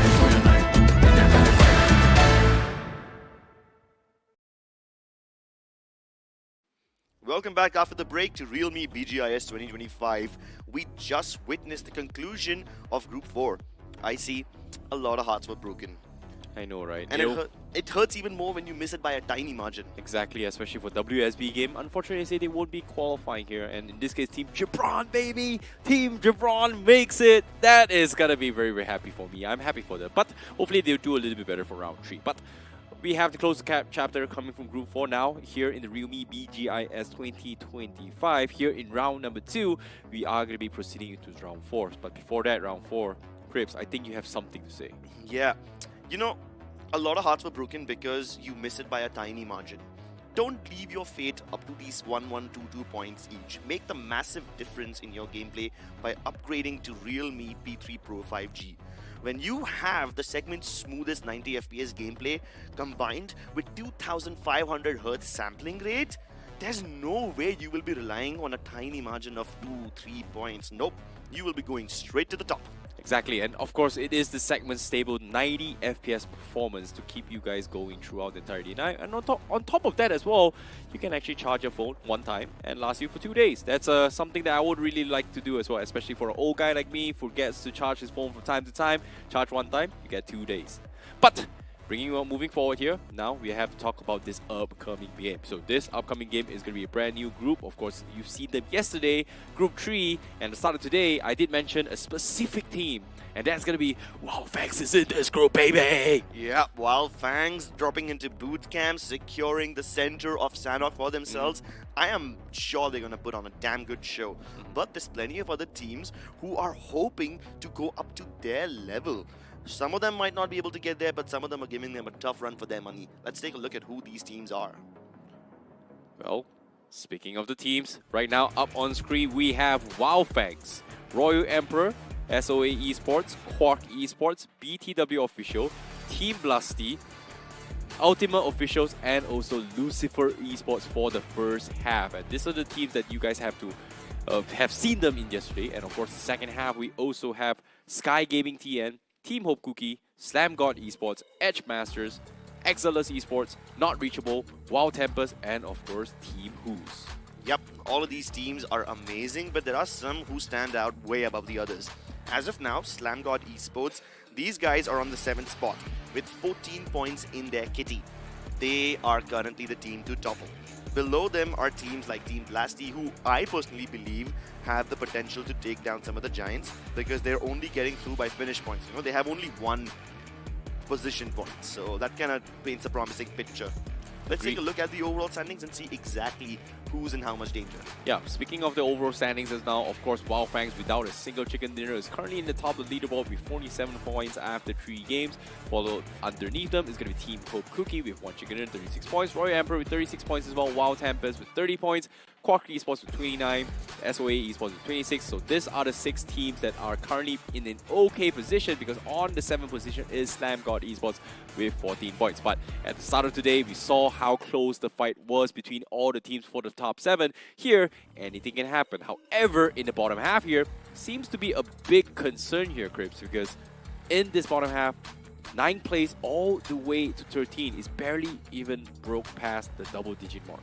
Yeah, man, and these guys are all struggling. I mean, you got people like Team Blasty who have more finish points than position points. That's probably why I believe that they can make it through. That's my prediction for the day as well. But of course, it's a very risky pick, right? With the lobby looking so difficult, with teams like Wildfangs basically eating everybody for breakfast, there's no way you can survive because you are the prey and they are the predators. Exactly, and even the casters as well, we are going to be having a little bit of blast of split vote for the predictions here. These are the predictions from all the casters for in the bottom 8 here. We have 2 from H Masters, we have NOTR, we have UO, LCR, TBLS, BTW. Everybody is kind of split here just because of the fact that, well, teams at the bottom didn't really exactly do too well or stand out. But one thing for sure is that in the previous round, I was very happy that Gibran made it.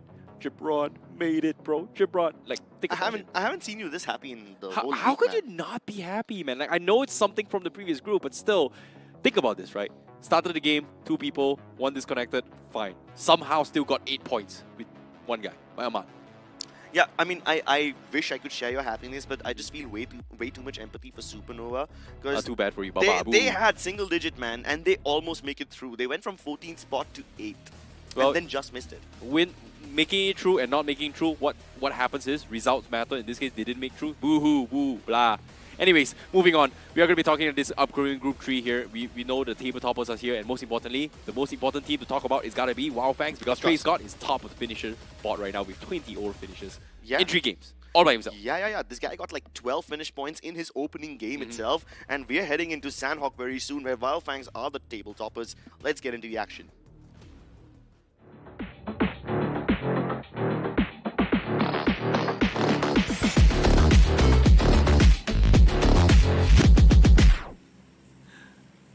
Well, ladies and gentlemen, you know for a fact that Wildfangs are going to drop into boot camp and call it their home.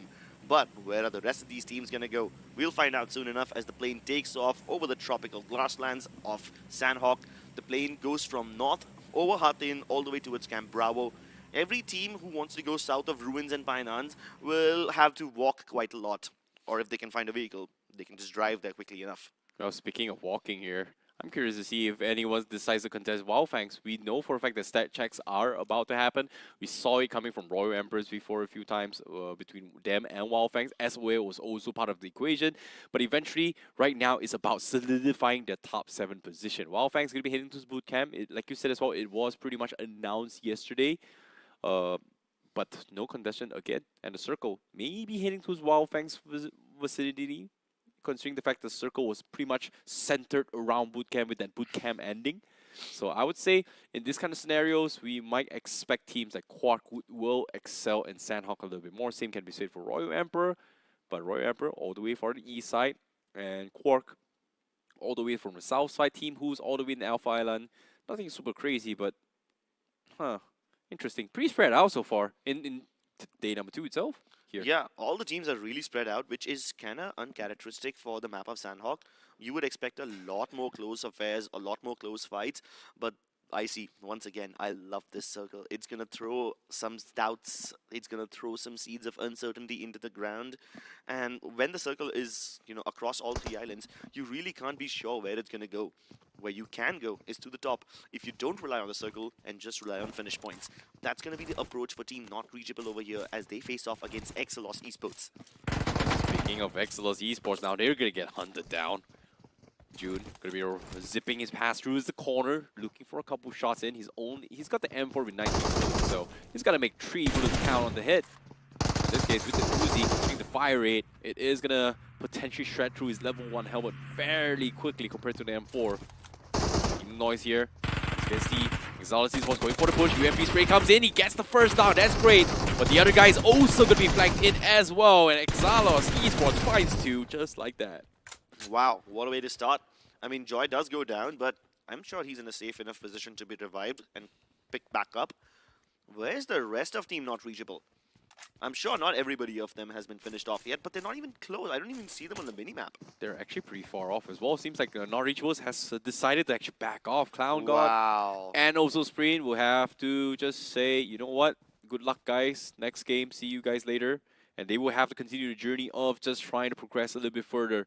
Maybe even try and replicate Gibran's run. But unfortunately say, let's talk about the team on screen right now. BTW Official. This is a team that we had a lot of expectation coming in towards round number 2. But yesterday itself, they only got themselves 1 point in total throughout the 3 matches. And this is quite concerning considering the fact that if they want to break past the top 7, it is going to be not that difficult, considering how close it is to 7 points, but 1 chicken dinner and 10 finishes is what it needs to break past the top 7 right now from the side of BTW Officials. Yeah, I mean, BGW Official is one of those teams which everyone had high expectations from, but unfortunately, they didn't just disappoint, they were completely out of this entire game, this entire series. I mean, never ever staying alive past the 3rd zone, that is a massive red flag. And BTW Officials, they were like cannon fodder for the likes of Wildfangs and Royal Emperor. These guys were just eating them up like breakfast and spinning them out in not the most elegant way. Well, meanwhile, wow.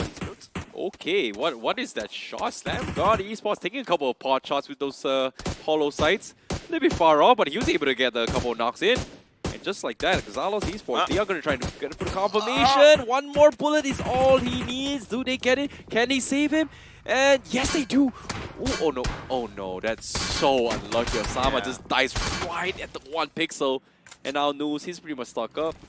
And his vehicles lost his tire as well. Has the first aid fortunately, but he still needs to get out of safety. But what a shot from so far here from the side of SGE. They're just tapping away with the AUG. No attachments, no light grip. Wow. Huh? Okay. Esports are just so good. Okay, Rishi. Red dot AK across the map. What was that? Hello? Such a long range tap from the AKM. You don't expect that to happen with that sort of a weapon, but now up close and personal, you have Wildfangs, the lobby leaders going up against SOA. Starboy already down on his knees, but at least they've taken down Trace Scott, so that's the danger man out of the picture. Sev has to provide some cover, but that nade blows up Sensei to smithereens, and now Safe all of a sudden has way too much pressure on his shoulders. Scout is nowhere close to these guys, so it's gonna be up to Safe to pull off this 1v2 if he wants to keep the majority of his team alive. Starboy finished off, and they return the favor by finishing off Sensei. They fall back downhill. Safe. Monsters just enough distance between them and SOA. Smoke laid down for cover so they can get Trace God back up. Trace God is their big gun. Seems like he is going to go all the way down as well. A couple of suppressed fire shots in as well. SOE Esports still hesitating to push down bottom as well. They've only got 2 man, but the disengage comes in. They will lose Sensei coming in from Wildfangs, but SOE Esports is got to be happy about this. They find some sort of resources that they have been starving. But still, losing 2, Wildfangs getting 2 as well. This was a big fight between both SOA as well as Wildfangs. But all things considered, fortunately for them, they do get the star player. And that's going to be Trace God with 20 finishes in the back. And now with this 1 finish on top, there's 21 in total in the 4 maps yet. And it is about to grow eventually. Yeah, everybody steering clear of Wildfangs, everybody moving away from bootcamp. And when Wildfangs decide to move away from bootcamp in search of some other finishes, they actually get harassed a little over there. They bite the dust a bit, but I think they can still recover, and it's not like Wildfangs is in danger, right? It's BTW official that's in danger. Savage already down. Sapro barely making it to the warehouse, back in cover by the skin of his teeth. And that's his last first aid kit. I mean, yeah, these guys are just basically feeding free points to all the other teams that are around them. Well, speaking of free points here, BTW not having a great run once more. Like you said as well, they've lost 1 member. They may need a big game. And currently, they're so far away from the zone. It is going to take a little bit of time here before they actually do something. Lucifer Esports also under the gun right now. In this case, looking for that big finish in this game. We'll be able to get a couple of picks here. So having 1 finish in the pocket here is okay, but they are still outside the zone. No vehicles for them. But we don't really know where the zone is going to be shifting as well. And we've got about 5 more seconds before the circle closes in. And teams right now, like on the screen here, Wild Tempest already on top of the mountain, expecting the circle to shift towards Alpha. But guess what? It's not going towards Alpha Island. It's still split between all 3. Might be a bootcamp circle once more in this scenario. Wildfangs actually decided to go back to bootcamp right now. Yeah, that is a smart choice. The umbrella of uncertainty has now been opened on this map, and it casts a long shadow over everyone. Still plenty of landmass across the 3 islands in the circle, and it's too early to make any bets. So a lot of the teams will try to either contest bootcamp or that trifecta compound which connects all the 3 islands together. Wildfangs are about to have a field day with the amount of traffic that's going to come through bootcamp. Well, speaking of bootcamp here, we do see members coming from UO also going to be joining in, but on screen, Edge Masters having a little bit of scuffle with Sky. Nova was able to get a couple of love taps in, but he doesn't have meds. In this case, they are under the gun, under a lot of pressure. Edge Masters need to farm some finishes if they want to break past the top 7. They've got a pretty decent cover and compound inside this zone, but it is still inside Alpha Island. It's one of the better spots to hold if it is on the north side, but unfortunately to say this circle is not going to be favoring them. Sky Gaming going to be caught out in the open. Unfortunately to say for them that no one is actually looking from across the main island itself. So Sky is going to have some sort of solace, but Edge Masters will be the ones that will continue with the pressure. But it looks like they're just afraid to push in. Yeah, I mean, it's an uphill battle for Sky Esports, and they're up against Royal Emperor, man. These guys are absolute thirsty, bloodthirsty people. You see them, and you're in danger. If you're in range of them, you're in danger. If you want to have an edge against a strong team like Royal Emperor, you better be equipped with a really strong device. The device which has a 6000 mAh Titan battery, sampling rate of 2500 Hz, and the segment's most stable 90 FPS performance. That's it, ladies and gentlemen. I'm talking about the realme P3 Pro 5G. Exactly. In order to have the edge, you gotta have the Edge Masters on screen right now, looking for the beans, for that fast reactions. Nova still can't seem to spot Sky though, which is interesting as well. Finally falls for a pixel. He stands up, but the Molotov is going to flush him out. He's going to get out, and he's going to get shot as well. He almost get taken out. And right now, here comes a flank from the side, and he's going to get knocked off. Sky now going to go in for the push. Garuda not making any sounds at all. But could you blame him? Because he's going to be under attack as well. Wild Tempest finds him, and now Sky was able to attack him on top of that mountain. So that's going to be them losing 2 players. Edge Masters hold on, completely shut down, and even the push outside the window was not successful. Everything that could have gone absolutely right for Edge Masters had went absolutely wrong at the wrong time, and now Sky Gaming just finds the opening to push past in. And now Wild Tempest will be shooting from the mountains, but damage has been done to Edge Masters right now. Yeah, I mean, Edge Masters, they were already in a lot of danger with Sky approaching them from underneath, but little did they realize that even Wild Tempest has the high ground, so these guys got crunched. I do feel bad for Sky Gaming, though. These guys, they had their finish stolen away from them, and Wild Tempest, they just get one more free point. Well, Hard Chop gonna be stuck in the corner with a shotgun. 5 bullets and a dream. 1 pump for each player is all he needs. But it seems almost nearly impossible as Sky needs to make a dip as well. The circle is going to be shifting into his boot camp as well, in between Charlie Island and also Main Island. Wildfangs on top of boot camp, not going to be giving away control to Royal Emperor like yesterday. And they know for a fact that Royal Emperor is going to be A-OK for now. But speaking of this fight here, Sky Gaming TN is going to drive past them, swing past them as well. Lucifer going to be caught on the east side. And they are going to be having a little bit of run-in with Royal Emperor for now. Levi scouts them out. He's got the 6X available, so he's going to be able to get those precision through. Voltrick going to be hunkering down the compound as well, checking if there's any potential third parties, but aside from that, nothing yet. Nothing super major. But Lucifer gets the reset and they will walk by here. Lucifer are currently looking for a safe passage through. They are near Quarry, and if they go in, they will run into Royal Emperor. Not the kind of team that you would want to fight when you're on the edge of the zone. Of course, there's nobody else near Royal Emperor as well, so there's gonna be no third party. Royal Emperor will fully focus on you. Meanwhile, that fight between Edge Masters and Sky Gaming, it's still going on. Yeah, it is pretty long as well. BTW officials, however, mix into his boot camp. They are going to have a little bit of run-in with Ultimo officials. Ultimo officials had one of the players getting knocked out by Wildfang, so they are going to lose a couple members in. And BTW officials, they're trying to cross away, but guess what? Wild Tempest was driving around from Alpha Island, and here they come. They get the first knock. Maharati was able to get one, but he's so low, but he also falls down, and Stray Scott going to be third-partying from the boot camp itself, and now the finish gets stolen away. Wild Tempest with the fastest hit and run. But you least expected, BTW gets completely shut down. And where did they come from?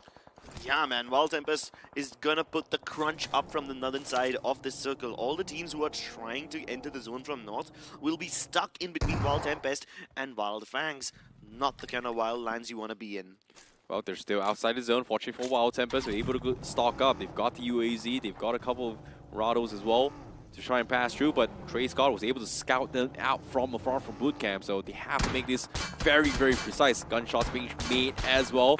They're hugging the corners, but there's only so much they can do. Look at this, Trey Scott. Oh boy, he sees the pixel and he gets the shot done, and he gets another knock. And Wild Tempest has no choice but to concede that, while Trey Scott is just applying so much pressure from afar on boot camp itself. What a shot from Trey Scott. Yeah, man, this guy is an absolute monster. Speaking of monster, Monster IGL from Sky is fighting for his life against Wild Tempest, and they're just trying to swim back in, but BTW official will finally be halted down, and Ultima official get their first finish of the game. They've been relatively silent. They've been hanging around in the triple warehouse area of boot camp, but they somehow haven't revealed themselves up until now. Well, speaking of revealing themselves right now, they have to actually eventually reveal themselves and push past to this next phase of zone, because as of yet, they have to drive through Wildfangs, they have to drive through Sky, they have to drive through every single team who's on the sites, and they are going to be fighting for the top 7 here. And as of yet, the segment's stable 90 FPS performance is what you're going to be looking for, and that's going to be the realme P3 Pro 5G to give you that extra edge to look for the player. In this case, Edgemasters on screen, Harsh will be able to find one finish before he goes down. Nicely done. That's exactly why you need the realme P3 Pro 5G. Yep, you have a millisecond to finish off that player when you also have just 1 HP left and your HP is already being chewed away by the zone. If you need razor-sharp reflexes, get yourself the realme P3 Pro 5G. Wild Tempest though, it's now now their turn to get into the zone, and they have Team Ultima officials right across them. They're gonna gatekeep Ultima officials and try to make their way into the zone at the same time. So this is a double responsibility for them. Meanwhile, Wildfangs is waiting for them inside the zone, so they better finish this off. But Wildfangs are now currently in a battle against Hope 2P. So Wild Typers might just have a good entry into the zone, but they don't know that there's a player right under them. Oh Junior no, pops the up, timing! finishes them both off. And while these guys were struggling from another team across the island, Junior steals away both of those finishes. Of course, he also gets finished off himself, but at least he gets 2 extra finish points before he bites the dust. Well, that's a little bit of a plus sign for them, but 10 teams still remain. Wildfang still one of the dominators in this lobby. They've got 5 finishes. They do not have Sensei, but they will have to push through next phase of zone. Right now, the circle is still in between main island as well as Charlie Island. It's still undecided. And as of yet, Wildfangs is going to be expecting a lot of company. Hope Sir Zalai, the second top fragger in this lobby. With, of course, Trace God being #1, but guess what? Exalis Esports. Random stray bullet comes in, runs out, Team Blast B secures themselves a finish. So that's a little bit of a consolation poise for them down towards the west side. Nothing super major yet, but Blast D taking a little bit of a hot shot all across over towards Charlie Island. Team Who's going to be getting Golujot pinned down right here, right now. Not exactly looking good for him. Meanwhile, inside the zone, look at this, SOA. They are going to be having the eastern compound and Quark having the majority on the west side as well. So they are going to be the gatekeepers from the teams coming from the west side. And look at this, Team Who's, they are going to be dodging. Same for Team Blasty as well. Everyone is going to be dodging Quark right now. That is going to give Quark the significant advantage to try and hold down the fort against the rest of the world. The only team who can actually harm Team Quark is going to be the likes of Team Blasty. They'll be the only ones who are coming in from that island. Meanwhile, Team Who's is in a lot of danger. They have to swim across to the mainland. And you know who's waiting for them on the mainland? It's none other than Wildfangs. But there's a slight advantage that Royal Emperor have over here because they also have the high ground. Well, speaking of high ground, Lucifer Esports have been very, very patient. They've got 3 finishes. They somehow find a little bit of corner of the southeast corner. But little did they know, they are going to be expecting a lot of company. Down on the south side as well, we've got members coming from SGE. Going to be pushing up forward. But on the finish feed, Seth was able to find Hope Zerlai. Sir Zerlai was the top 2 fragger. He's going to bow out relatively early in this game itself. Meanwhile, Lucifer going to be having a little bit of run-in with Royal Emperor now. This is going to be a major fight. This is absolutely a major fight indeed. I see Clutchex looking to make his way uphill. Meanwhile, they're so distracted between the fight of Quark and TB that they are forced to look in that direction as well. Lucifer now have the vantage point. They can look at anybody. They can look at Wildfangs, Royal Emperor. They have all the sightlines in the world, but what do they make of it? Nice nades, and that will put Hunter in a little bit of danger, but it's actually Trace God who's currently under a lot of heat from Lucifer Esports. Yep, in the same time as well, Team Who's was able to get the knock in. Safe tried to go in for the save, but unfortunately to say, they are going to get taken down. Wildfang's leaving only Scout, who's left alive inside the compound, so he's going to be laying low for a little good time. But Team Who's, they make it to the main island from the Alpha Island, so they are going to be safe for now. But Wildfangs is all up to Scout OP to try and survive. He's got 2 first aid, and this next upcoming circle is going to shift the gatekeepers from the west side to come in, and this is not looking good. Scout is going to be expecting company. Look at this. Royal Emperor, they're going to crash into us then. But before we talk about that fight, let's talk about the west side. Quark, they were the ones holding the compound for the longest of time, and now they are going to collide against Team Blasty. Blasty leaving only 2 players left. They managed to pick up Blasty. Slade trying to pre-fire across the corner, dodging nades, dodging flak, and he catches his opponents. One more finish in the bag for them as Quark Esports down on their knees. That nade somehow gets blasted by the hit. It gets blocked by the hitbox off the table. My goodness, gives him just enough time to put all his HP back in. Well, at the same time, while the fights are still going on, as you can see, Blasty was able to come up on top with a successful wipe. Because of this, they will be holding down the west side, but they still need to cross the bridge. And as of yet, SOA has only got 2 players. And guess what? Smoker finds a pixel. They get the knock. And Smoker looking for a little bit more. They've got 2 finishes. They've only 2 men, but they have to fight as if there's a 4-man party here to hold down the fort. One knock is not good enough, but Team Blasty slowly but surely crossing the river inch by inch. And XOXO, he might have missed the pixel. He sees him, and finally Blasty, he narrowly escapes it as well. The timing, and now Smoker, he's going to push out forward to clear him out, and that's going to be another one. Another fish in the river. Gets taken out. Fish in the river. Points on the plate. So many teams just serving themselves up to Smoker on his silver platter. But now that there is a little lull in the action, he needs to make sure there's no sneaky rats across. You've got Gods from Team Blasty in the water, hiding and biding his time. You've got Team Who's who somehow managed to make it across the island, swim to safety, and now they have to just traverse a few more meters to get inside the zone. Exactly, and Team Who's going to be holding down the fort here to try and clear out teams on the west first. Meanwhile, Royal Emperor, they are going to try and continue their assault. Look at this. They found members coming to Team Who's. They are going to try and flush them out. They're split off 2-2. But Voltric is thinking, what should we do? Should we push or should we give up high ground? It seems like they want to flush them all out with the shorties coming in. Nade's also being cool for Team Who's. Levi, does it look good? It does! Ooh. He gets the opening knock with the Molotov as well to try and deny the resurrection. Voltric cooking another nade. Team Who's, they were not prepared for this as well.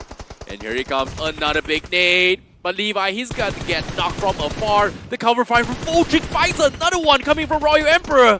My goodness, it's both Royal Emperor and Lucifer both hunting down Team Who's. And now Hunter finally sets his eyes on Lucifer. They've been playing spoilsport to every team so far, and he finally silences them. At least Andre has been completely finished off and confirmed. But in that process, Team Blasty will be stolen away by a completely different team. Voltric now finally putting the nail in the hammers and getting it all back. He's ready to rumble. It's going to be tough as well. 4 teams left. Royal Emperor in prime position. They've got 44% chance of getting chicken dinner. And now Team Who's, Janu, he needs to run out. He's going to be out in open. He's going to get sprayed down. And that's going to be the top 3 left. Royal Emperor looking to clutch out the chicken dinner. And SOA is going to be there to stop them. Lucifer also getting scouted out. It is going to be a 3 versus 2. Royal Emperor, Voltric, they have a rough idea where they are. They're split off. But Hunter, he's going to try to play Snake preemptively to try and crawl up for high ground. Royal Emperor as well needs to reset this fight, and SOA has begun to spread out. It is going to be a game of snakes, and it's going to be a game of spotting out. Smoker finds a little bit of cover. He's on top of the stone, but I don't think he realized it. Hunter, he's going to find a hit. He gets the opening hit, but he doesn't get the knock. But Voltric will secure it for the team. 3v1, XOXO, last man standing. The pixel comes in. Hunter tries to tap it, and the rest of Royal Emperor is going to flush him out. And that's going to be the chicken dinner they are looking forward, and they will get it done. 8 finishes in total. Royal Emperor takes the chicken dinner for Group 3. Royal Emperor have been rumbling all throughout, all game, but they've been denied so many times. And finally, in a fit of rage, they destroy every single team. I mean, I also have to talk about Team Lucifer, who were playing spoilsport for everybody, right? Since they were at the top of the hill, they were just stealing all the finishes from Wild Franks, from Wild Tempest, from Team Who's, from Royal Emperor. And Royal Emperor had just enough of them. They were like, it's time to put your business to a halt. I'm not going to give you any more free finishes. And you saw that lovely shot from Hunter. He just flicks across, finds a player, and then continues hammering down on Team Who's as if nothing had happened. I agreed, and at the same time as well, that was a very, very difficult circle for Royal Emperor to play, right? Because based on the map itself, we saw teams on the west side. Everyone was fighting. I think it was the blue team and also another team was on-site at compound for the longest of time. Eventually, they had to collide in towards this, and because of that, Team Who's was forced to go all the way to the east side, and there was so much teams on the east side, which resulted in a huge cluster of teams.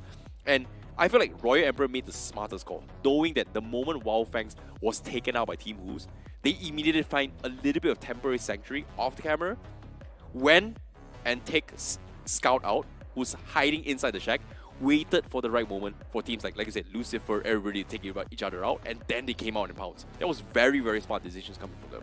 Exactly, a lot of smart decisions from them, but I just wonder what would have happened if it was Wild Fangs on the top of the hill instead of Team Lucifer. Yeah, sure, Team Lucifer, they have the best possible position, but they don't have enough firepower to command all the respect in that lobby, right? They don't have enough firepower to put all that pressure onto all the teams. But let's say if Wild Fangs had that spot, if they had the high ground, or even Royal Emperor for that matter, this game would have been way more one-sided, because you combine all that firepower with the absolute best vantage point, you're gonna have an absolute monstrous game. I think it came down to the moment where Wildfangs lost Sensei to SOA in that fight. It became the 2v3 situation, and Wildfangs made the smart call to just back off, right? So the moment they back off, they left Scout all the way home. They tried to go for a 2-2 split, but without Sensei helping Scout to hold down the fort, it was very difficult for them. And the moment Seth and Trace was picked off by the members coming from I think Team it was Who, yeah, that was came pretty much late. over for them. Like, Trace God was doing the right things. They were pushing everyone around them so that they have some sort of space. But the moment they got taken out, that space was immediately transferred into Royal Emperor, which in this case, they saw an opportunity, they pounced onto the scout, took the compound, waited it out, and then came out and pounced back. That was very, very smart of them. Yeah, really smart decisions by Royal Emperors, always taking fights where they have the advantage. And even when they did not really have the advantage, they just hold still in a place where they don't overexpose themselves to more than one team at a time. And that's what you call isolating your enemies. It's the perfect way to win a chaotic game like this. Okay, so the teams that were on the west here were Quark Esports as well as Team Blasty, right? So Quark Esports has one of the best in terms of holding the circle when the circle was kind of in a position where it's right in between the Charlie Island as well as Main Island. But the moment circle shift out, oh boy, it was so unfortunate. It gave all that advantage from them in towards SOA's side, who had the two-man who was inside that small little shack, which again, because they had that small little run-in with Wildfangs, resulted in them just having two guys alive. They had no choice but to lay low. And I think all these small little decisions became a major factor for some of these teams that actually capitalized to win this game. So I think this was a very entertaining and interesting game to see, considering that every single team are just making decisions based on their situation, which was very, very interesting to watch. But of course, in case you guys are wondering what I was yapping about, this is the highlights to give you guys a little bit more insights. Yeah, there you go. This is the exact moment where the fight started to take control of this trifecta compound. Team Blasty, they were one of the last teams to enter, so they obviously had a bit of a disadvantage, right? They cleared out the entire backlines for Team Who.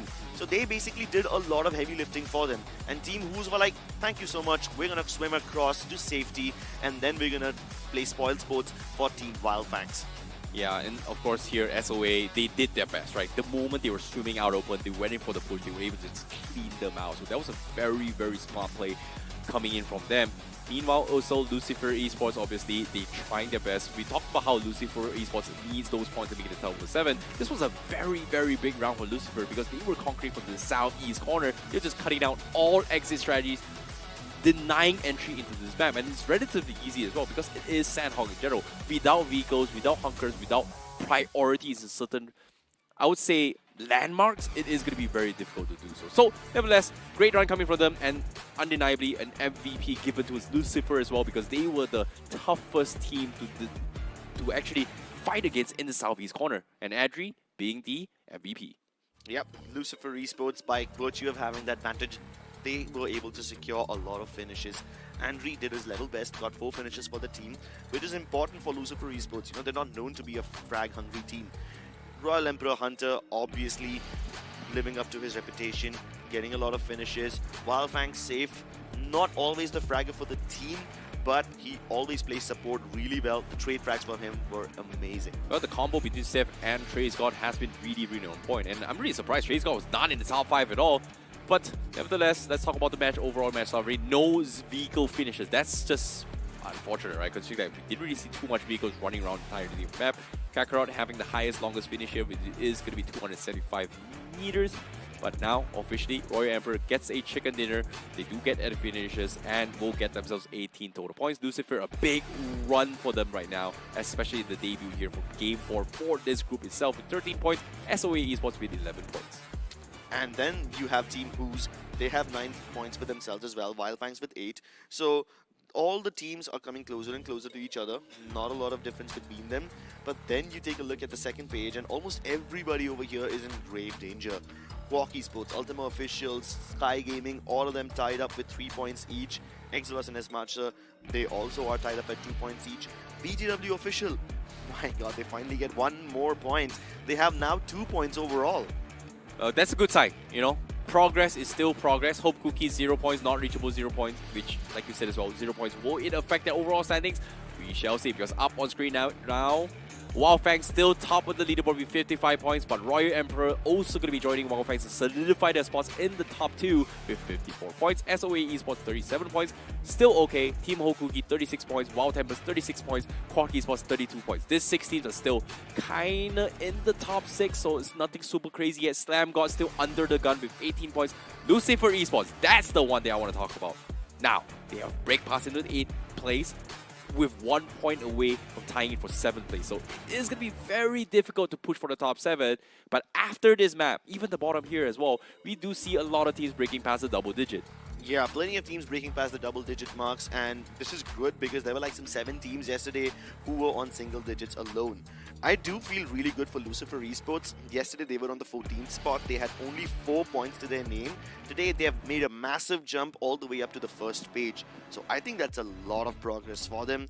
And that's exactly what you were saying at the start of this whole series, right? Before we got into Group 3, you mentioned that you just need one good game, one massive chicken dinner, and you will be much closer to safety, much closer to get to round 3. Exactly. Royal Emperor has shown himself they've gotten the chicken dinner, and they have been consistent in yesterday's game, so they're pretty much okay. Wildfang's Royal Emperor, very happy. But Lucifer, they had a good game this time. They didn't get the chicken dinner, but they had high finishes, which resulted in them in 8th place. So they are close to that border, but there's 2 more maps to decide whether or not can they actually push past, considering the top teams are not making it easy for any teams on the bottom.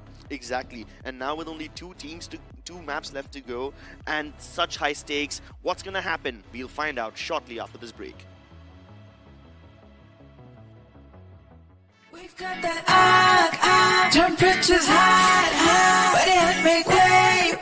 Came here to slay. Let's go.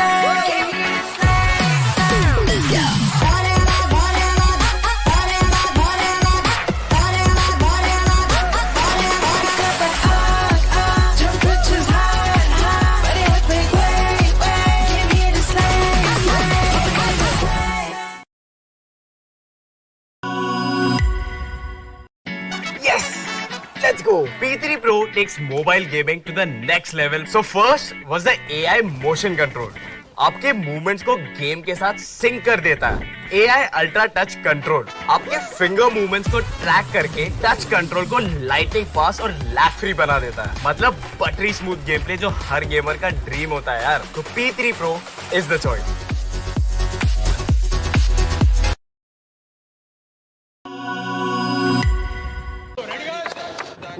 Let's go!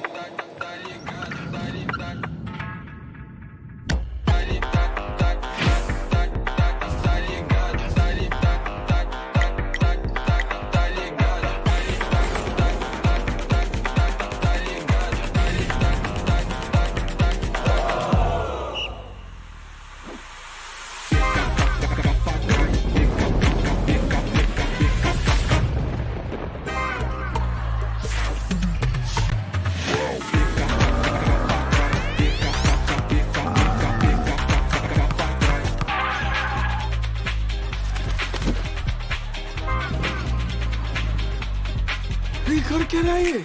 Sir लगता है अपना bro वाव mode में खेल रहा है.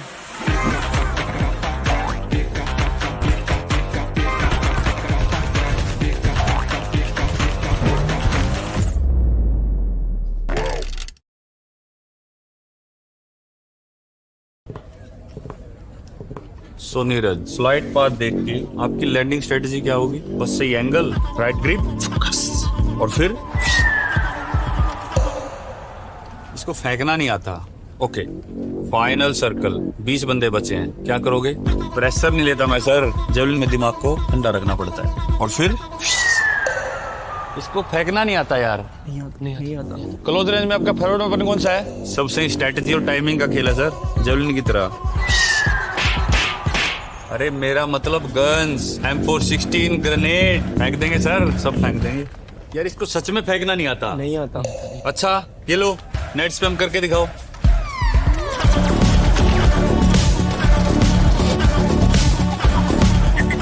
Wow, इसको फेंकना नहीं आता मगर इसको नेट फेंकना आता है यार.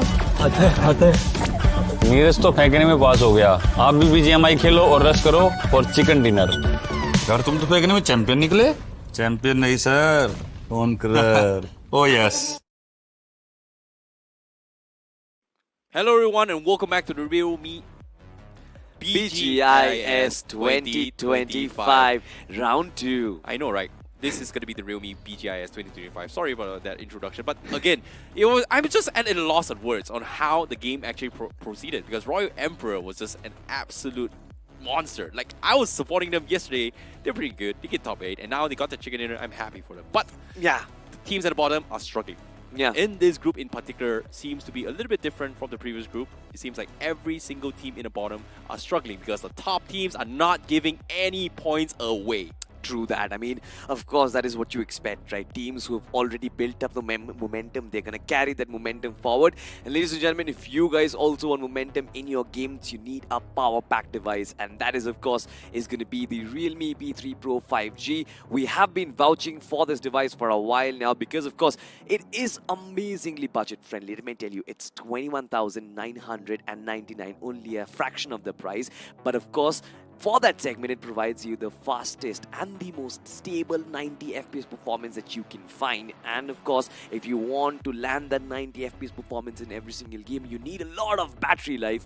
For that, you have got the 6000 milliamp hour battery to kind of power you through for days and days after a single charge. Enough of that, but coming back to the conversation once again, Royal Emperor just throwing it out of the park. It seems like they are kind of trying to do what Soar Esports did, but they want to take it a step further. Well, in this case, I feel like Sour Esports or... Well, Sour Esports is breaking records. That's in the past now. They're Group 4. But now I feel like the best condition is Wildfangs, Royal Emperor, safe. Yeah. 100%. Safe. Everybody else, not safe. Maybe out. Maybe out. And in this case, I feel like because of how people like Trace God, who's just making life miserable for people in every single game, it's so difficult to find finish points. And even for Lucifer, they got very, very lucky because they weren't in the crosshairs of all these top teams. And because of that, it's resulted in them dodging fights and able to pick fights that are advantageous for them. And this is a very, very good game. And I wouldn't say the circle was that great in favor of them. It was so unpredictable, but they still somehow made it work. So I think it's a big win for them. But Hope Cookie did not do well in this game at all. Well, speaking of Hope Cookie, I hope that the Crookie Cumbles in the next one, of course, which comes in right about a couple of seconds. It is going to be the map of Miramar, and we are ready.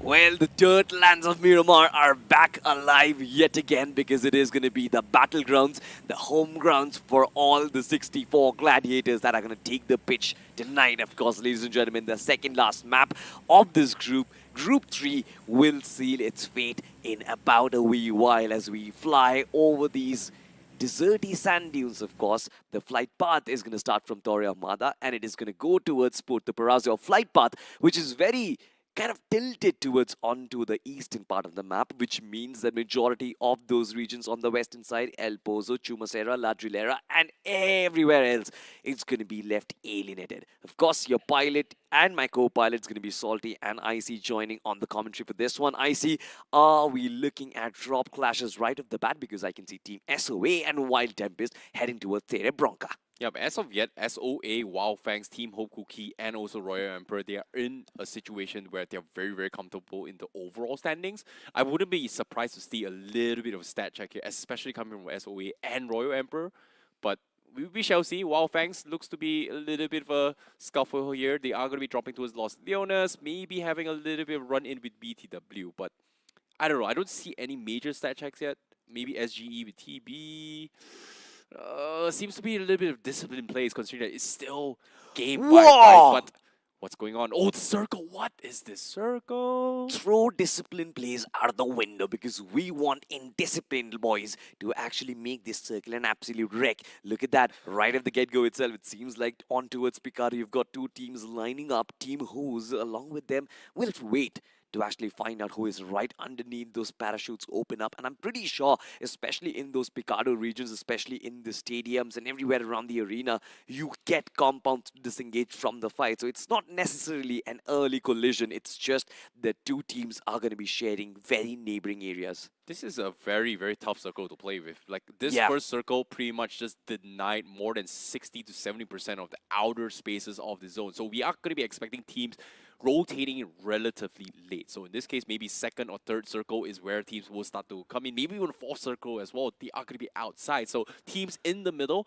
is going to have a little bit of a advantage to try and gatekeep people. But now, in Picado, we are going to see a stat check coming in from both Team Who's as well as Edge Masters. And I think this is going to be a little bit of a run-in. Will Edge Masters be able to hold on? Because it seems very difficult to play, and we know for a fact that Picado is a hard drop in classic games, but it's not exactly a fun one to play. But observe this, I see. It seems like Team Who's from every single direction. They've wrapped down the likes of Team Edge Masters. At this point, if you look at Edge Masters and their formation, I believe they're completely alien from the information of where these players are coming from, and they're converging from every single direction. Ajay, of course, tries to line up that nade, but I want to see the POV of the rest of his comrades, because I believe they will be the first ones to plunge into battle. As of now, it is a standstill, but these compounds are not safe, especially when you know Team Who's. They are lingering, they are in the shadows, but they know when to strike. This is really smart coming from Edge Masters as well. Red Apartments is one of the best hotspots to actually drop in, and because when you are separated as well, it does gives you a lot of nook and cranny to actually hide in. But the problem with hiding inside Red Apartments is that if you pick out the wrong direction and not spot a player, you are going to be having your head completely blown off on the other side of the maybe different weird angles, or in this case, off angles in that particular. But that pretty much, we are going to be putting the stalemate in Picado. Eventually, they will have to duke it out before the first phase of Circle. Let's take a look at BTW official. They've got themselves 1 point yesterday. They got 1 point just now, and now they are still on the 16th position with 2 points. And anything can happen. One big game, one big chicken dinner, they will skyrocket into potentially top 9, top 8, but there's 2 games left. It's now or never for BTW officials. I mean, on the overall standings, this is not really a big battle. Just like you mentioned, one big game, even Team Exelos can actually make their way inside of the top 7.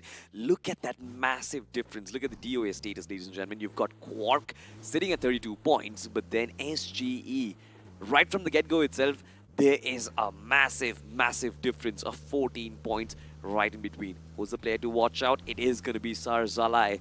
From yesterday, we know from Team Hope Cookie, he was brilliant in those close quarter engagements, but more so in the long distance fights. You know, this man is going to hold a vantage point and he's going to shoot down every single moving target. Agreed, and even the fans as well, they've been riding on the comments, hoping to see a potential highlights coming in from Sir Zalai, but unfortunately to say, we haven't seen him perform yet, even in the previous map, and as of yet, Sir Zalai is still ranked number 2 as the player with the most amount of finish, alongside with Trace God, who's on number 1 with 22 finishes. So it's a little bit of a big stretch here between number 1 and number 2, but they are the only 2 players with double digits thus far.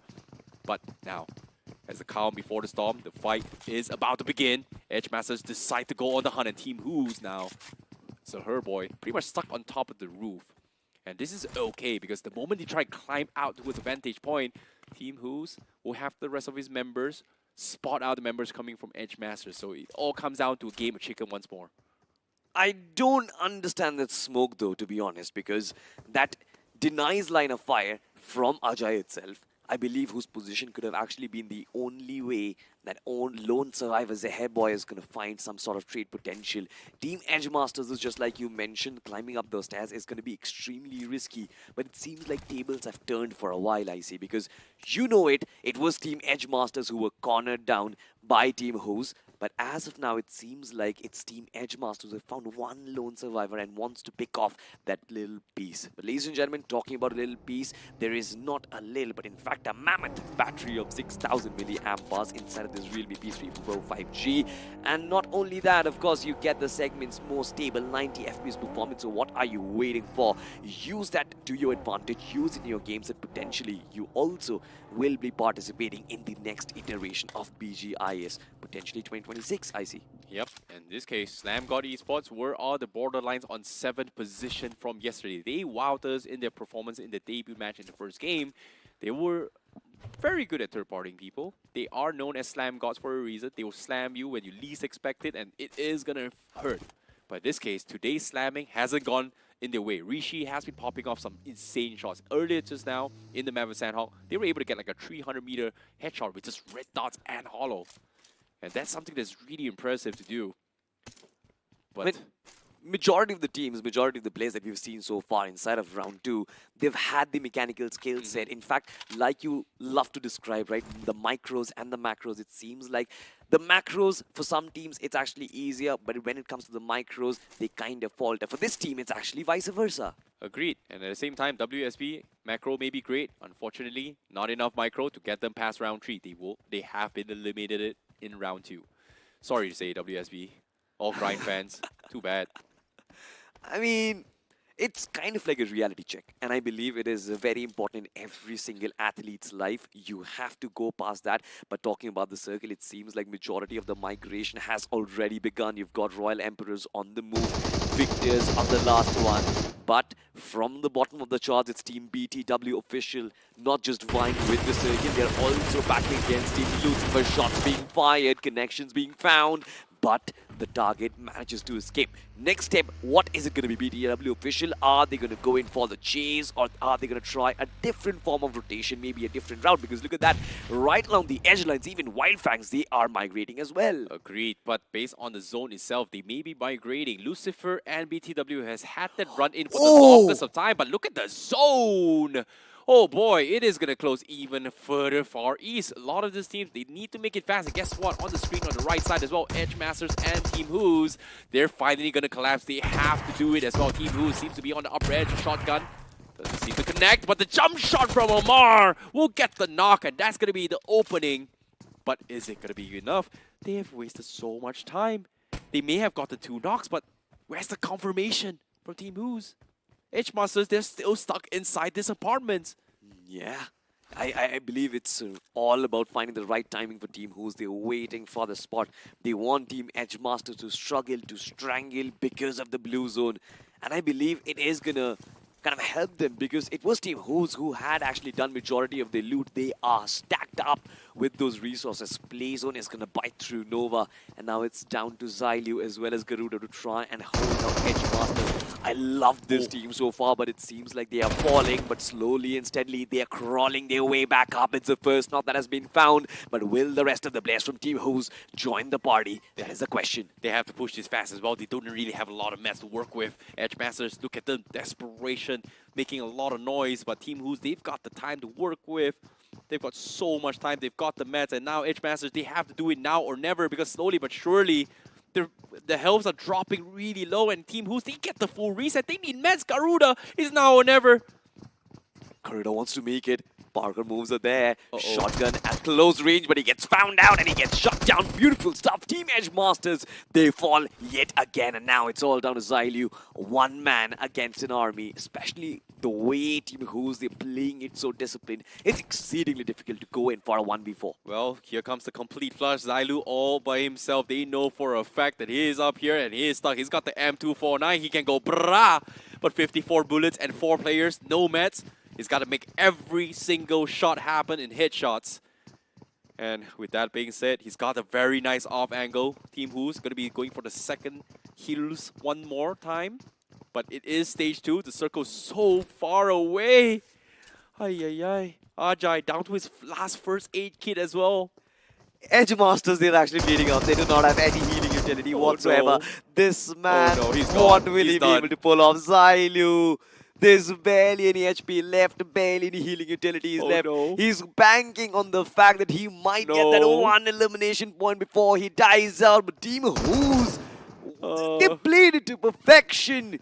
They cornered him down and make him choke to his own death. Oh, so much time wasted as well, but the damage has been done. Team Who's, they are somewhat alive, but guess what? Stage 2 is over. Circle's closing in. Another team collapsed, and guess what? This time, rematch BTW versus Lucifer, and BTW looking for that revenge from the previous match. And Lucifer now towards 2v4. The bomb shotgun comes in. Krishna not able to connect those shots, and BTW finds another finish, and they get the squad wipe 4 finishes in the hands for BTW official. But can they celebrate is the question, because Wildfangs come knocking. They do not knock. They break open that door, and it seems like contact has been found as Savage falls. Pro players, of course, in the front lines needs to kind of find that connection with the nade as Sensei OG still cooks up. It seems like everyone from Wildfangs, they want to come in from different directions. Look at Sap, look at Scout OP, the wide flank is there already, but Usman Jod is there to cut it down in half as Sensei entries got make their way in. It seems like Sap Pro Players has been trapped, and now his position has been marked. Sap takes him down to the grave. Wildfangs, they make it, an invasion happen. They get the reset from BTW. It's 3v4 once more. Sapro is down, but they're all cornered in. Here comes the nade. Savage drop down pretty low. Wildfangs going for the flush as well. Seth looking inch by inch through the smoke, and Wildfangs, they're trying to hunt them down like a pack of wolves they are. They're gonna be the Fangs, the Molotov is gonna slow them down, but Sensei gets stuck.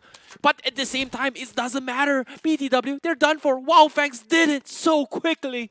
Coming in from that right-hand flank, it was Scout OP and his DBs finding those 2 frags. It was just Sensei who's been knocked out, but Wildfangs, they are more than safe. They are more than composed for the rest of the battles. 4 eliminations on board already, and Wildfangs looking to expand that lead up that top of that point standings. 59 points already.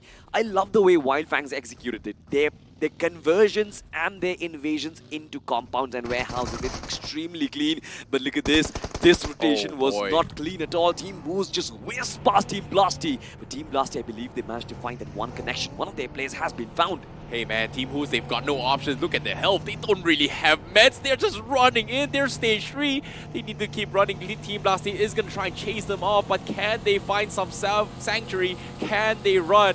Team Blasty gonna keep chase. Team Host, they finally set a pit stop, but look at their health. They don't have any meds. Oh no, they're stuck out in the open. Blasty, no, looking for the shots. Does he connect? No, he's dropping down so low, but here he comes. Team Host, they're all gonna collapse, and they just get completely wiped. No meds, no nothing, and Team Blasty gets easy finishes in the pocket. Cobbled up by Team Blasty over there. Beautiful stuff coming in from them, catching one of their players off guard while they go in for the rotate, and the rest of the players, of course, just chasing them down. Team Blasty showing how it's done, and they certainly are making it possible. Currently standing on the 7th position mark, 19 points already, but if they can mark this game with the chicken, I believe they will be in contestation for qualifying for round 3. Enough about them so far. It seems like Slam God want to come into the party. Along with them, it's going to be Ultima officials trying to hold down the fort. Smokes have been deployed already to cut down the lines of vision, but that's not going to be important because Rudra with the nade wants to open things up, and I believe the formation has been broken, I see. Well, speaking of formations, look at the map as well. It's going to corner all the way to Impala. Urban Warfare all the way through, and Slam God now, they are going to go in for the push, but Ultimate officials, they back off. Nice reset. They need position points. They're in 12th place with 12 points as well. And look at this. They are going to completely edge around the circle. And of course, to give you guys up on the edge as well, the segment stable 90 FPS phone is going to be the realme P3 Pro 5G to give you that upper edge to catch all the action up on screen. And in this case, will they be able to find those actions? Because right now on screen, Quark going to be knocking in with Impala right now in the corner, and he will get scouted out by Sky Gaming. I love this urban warfare. You've got Sky Gaming, you've got SOA Esports as well, you've got Quark, you've got Team Exelos, every single team trying to capture a little corner of space, a little pocket of space to breathe, but air is deadly over here because of all the gunshots that you hear. Sky Gaming, of course, they've spotted the likes of Quark Esports. They want to shut them down, want to pin them down as well, but it's extremely difficult. You cannot be too open from multiple angles. Meanwhile, look at this. Out of the frying pan into the fire. It seems like Team Ultima officials, they come into the picture, they plunge themselves into battle, but now they'll be forced to find a compound or either go in for a battle. Speaking of a battle, Wildfangs barely on the edge. They're hearing a lot of gunshots, but they don't really have a lot of information about. But right beside them, though, is going to be a team. But that team is not going to matter right now because inside Impala is where things get absolutely chaotic. What is discipline right now? It's all about holding down the fort. In this case, Sky Gaming going to be edging their way. They do scouter members coming from non-reachable and also coming from Ultimate officials. Ace can't seem to find anyone. Monster is so occupied on Quark as well. This is so many teams. it's going to be a long wait, I see. I don't see this Battle Pro open at least anytime soon. Every single team, they found their corner, they found their little pocket of space, even for Ultima officials as well. As shots do get connected. Junior barely surviving by a sliver of HP over there. Sky Gaming, I believe they've got the central most position inside of Impala, and that is one of the reasons why they're being so dominant. They can turn heads, and they will find their new target every single day. But I believe that is also a drawback, because this team not only has an opportunity to find finishes, but also will face a lot of the brunt of those gunfights coming at them.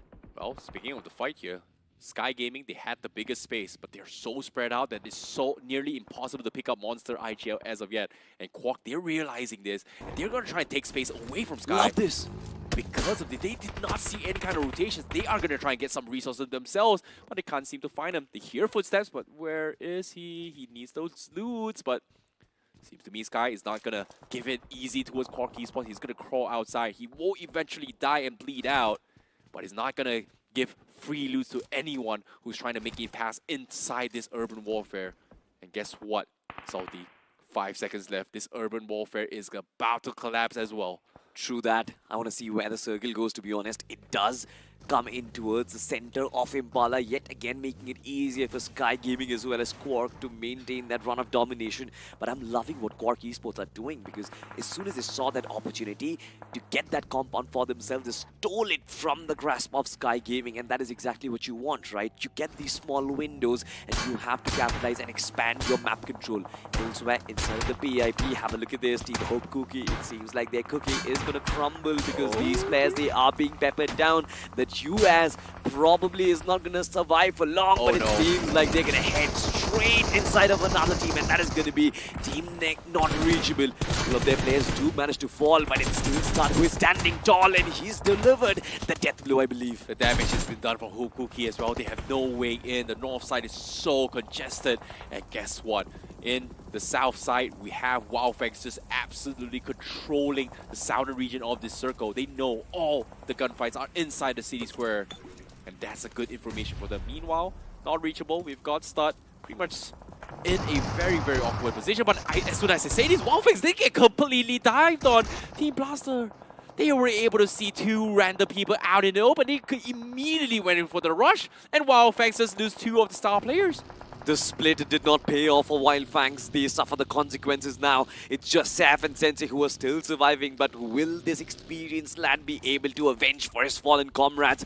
Will be the question, of course, as nades do get equipped. And meanwhile, Wildfangs did manage to find those couple of knocks as well. So this is an opportunity. Sensei with the nade is going to find the confirmation on towards Slay, and it seems like Blasty has been picked off as well. He finds another one. In fact, it's going to be Saf who moves it forward. Team Blasty, they have been blasted out of the game. What a play from Wildfangs. Great comms as well. Immediately they said, hey, guys, 2 knock. Let's not give them the reset. Immediately Sensei and Seth went in for the finish. Very tactical one as well. Well done from Wildfangs. They get themselves 8 finishes. They get themselves the southern control of this circle as well. So much space for Wildfangs for this position. But despite all this, look at this. They made enough noise. They may have won the fight. Guess who they have attracted? It's going to be Royal Emperors looking to try and creep up on them as well. Exactly right. They won the battle, but did they win the war is the question. Now they do have control, space to move about, but they do not have the manpower to control the entirety of that southern French. Royal Emperor, though, on the other side, they still have their 4 players. They're going extremely strong, and it seems like they've spotted teams in every nook and cranny, developing that virtual heat map that we always talk about. Saf, though, right across this ridge, he knows exactly where GL is in the backlines. There's Hunters as well as there's Voltrix as well. Needs being cooked up. Is it going to land right on the money is the question, I see, as it does explode. Chip damage provided. Royal Emperor, they are on the back foot. My goodness, Seth, he's got 6 grenades as well. He can actually make life miserable for Royal Emperor. He's lost 1. He's given away his position, but Clutch X scouts him out. So that's going to be comms in the way of Royal Emperor. Seth not going to be taking this risk, but seeing the zone, they have no choice but to run past them or even commit to this fight. But as of yet, Royal Emperor, they're stuck. Sensei's got 5 grenades as well. They may try and capitalize on this, but after this nades, they are going to mask their sound and actually drive off. So Wow, Fangs, can they disengage? Warrior Emperor's in a little bit of trouble, but inside Impala City is where things get absolutely chaotic. Sky, they lose a member to Quark, and hoping that maybe they are able to push through, but Hope is going to be from behind as well. Surge alive, finds a couple of finishes themselves. Carnage still continues right inside of Impala. Yes, outside you got those scattered battles as well as Wild Fangs managed to escape. But it seems like Team Hope Cookie were on their toes so far.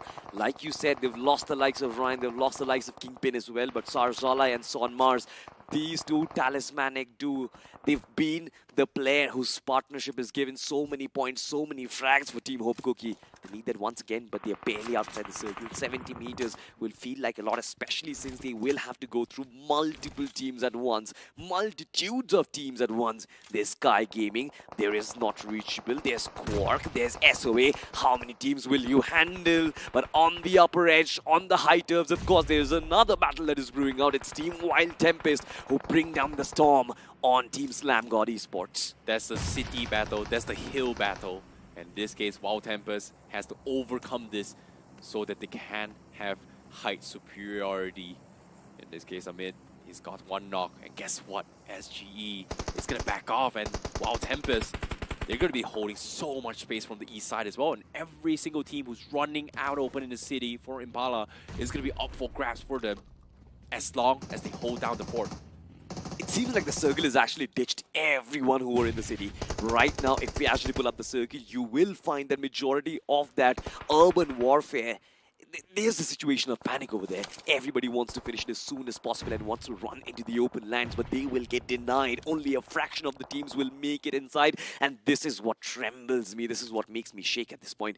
It's Team Hope trying to go up against Team Quark Esports. Kakarot, the only player who is still surviving. You've got Slam God in the back lines trying to hug the blue zone, but it seems like they're gonna fall as Jojo OP gets taken down. Starboy once again living up to his name. Look at this, the duel between Son Mars and Kakarot also growing up, and amidst everything, a mate from Wild Tempest is going to find the frag. Will he find the confirmation though? Well, this is going to be difficult as well. SOA's got them locked down. Same can be said for Wild Tempest. Every single team from the city is going to be completely gatekept by SOA and Wild Tempest. And for them to get out seems nearly impossible as well. We've got an M249 4X up on SOA and a 4X on Amit with this M4 means that anyone running out open, they're going to get taken out. Meanwhile, in the outskirts of the city itself, we have Non-Reachable who's barely hanging on by at the edge of the zone.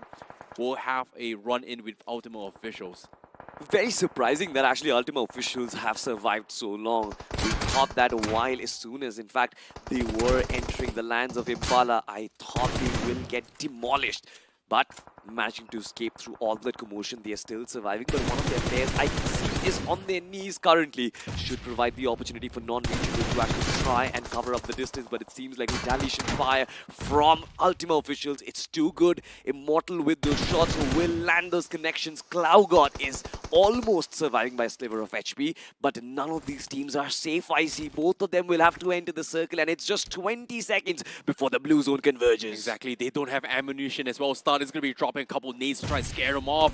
And now EO is going to be comes down to the shotgun as well. Here comes a nade to try and scare him off. He's got the AK start. Accidentally chips himself on the nades, but he's going to try and cook one really good. Immortal, does he survive? But he misses the angle, but they do get the confirmation on scale instead.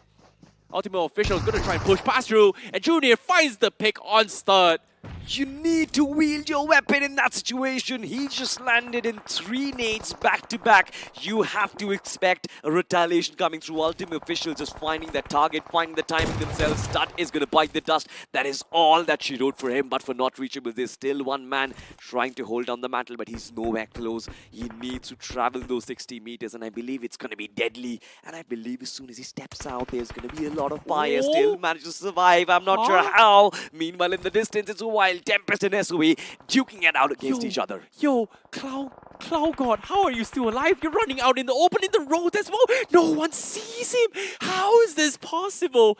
Wild Tempest ignored him. SOE ignored him. But because of the zone, they were so busy fighting each other. He finds a small room to actually cross the road. What a timing coming from them. Meanwhile, Wild Tempest going up against SOA. They didn't see that. That's a little bit of a saving grace for Not Reachable, who is indeed now very reachable to this top 7. Currently, with 6 teams left alive, they have some placement points. But Wild Tempest, they're about to get overrun as well. Amid, they have 4 men, but SOA is right beside them as well. One wrong move, SOA is going to pick them apart. Nades coming from Spoker, seems to be good, but Amit is going to get spotted out from across the map, and he might actually lose his life. Sensei getting overrun on the Finnish feed, but aside from that, SOA, they're getting shot by Royal Emperor. They're almost pinned down right now. SOA Esports, they cannot move right up front. They've got a ridge from which if they cross, it's Royal Emperor and their target practice. Meanwhile, though, from the backlines, it's Team Wild Tempest who make the entry. But I believe that Amid, there is no way he's regrouping back with his teammates. He will have to play the lone survivor game. Look at that. Underneath the vehicle itself, it's Team Ultimate officials who are being peppered with bullets. It seems like the circle from being under the control of Wild Fangs has been snatched away by the lads of Royal Emperor.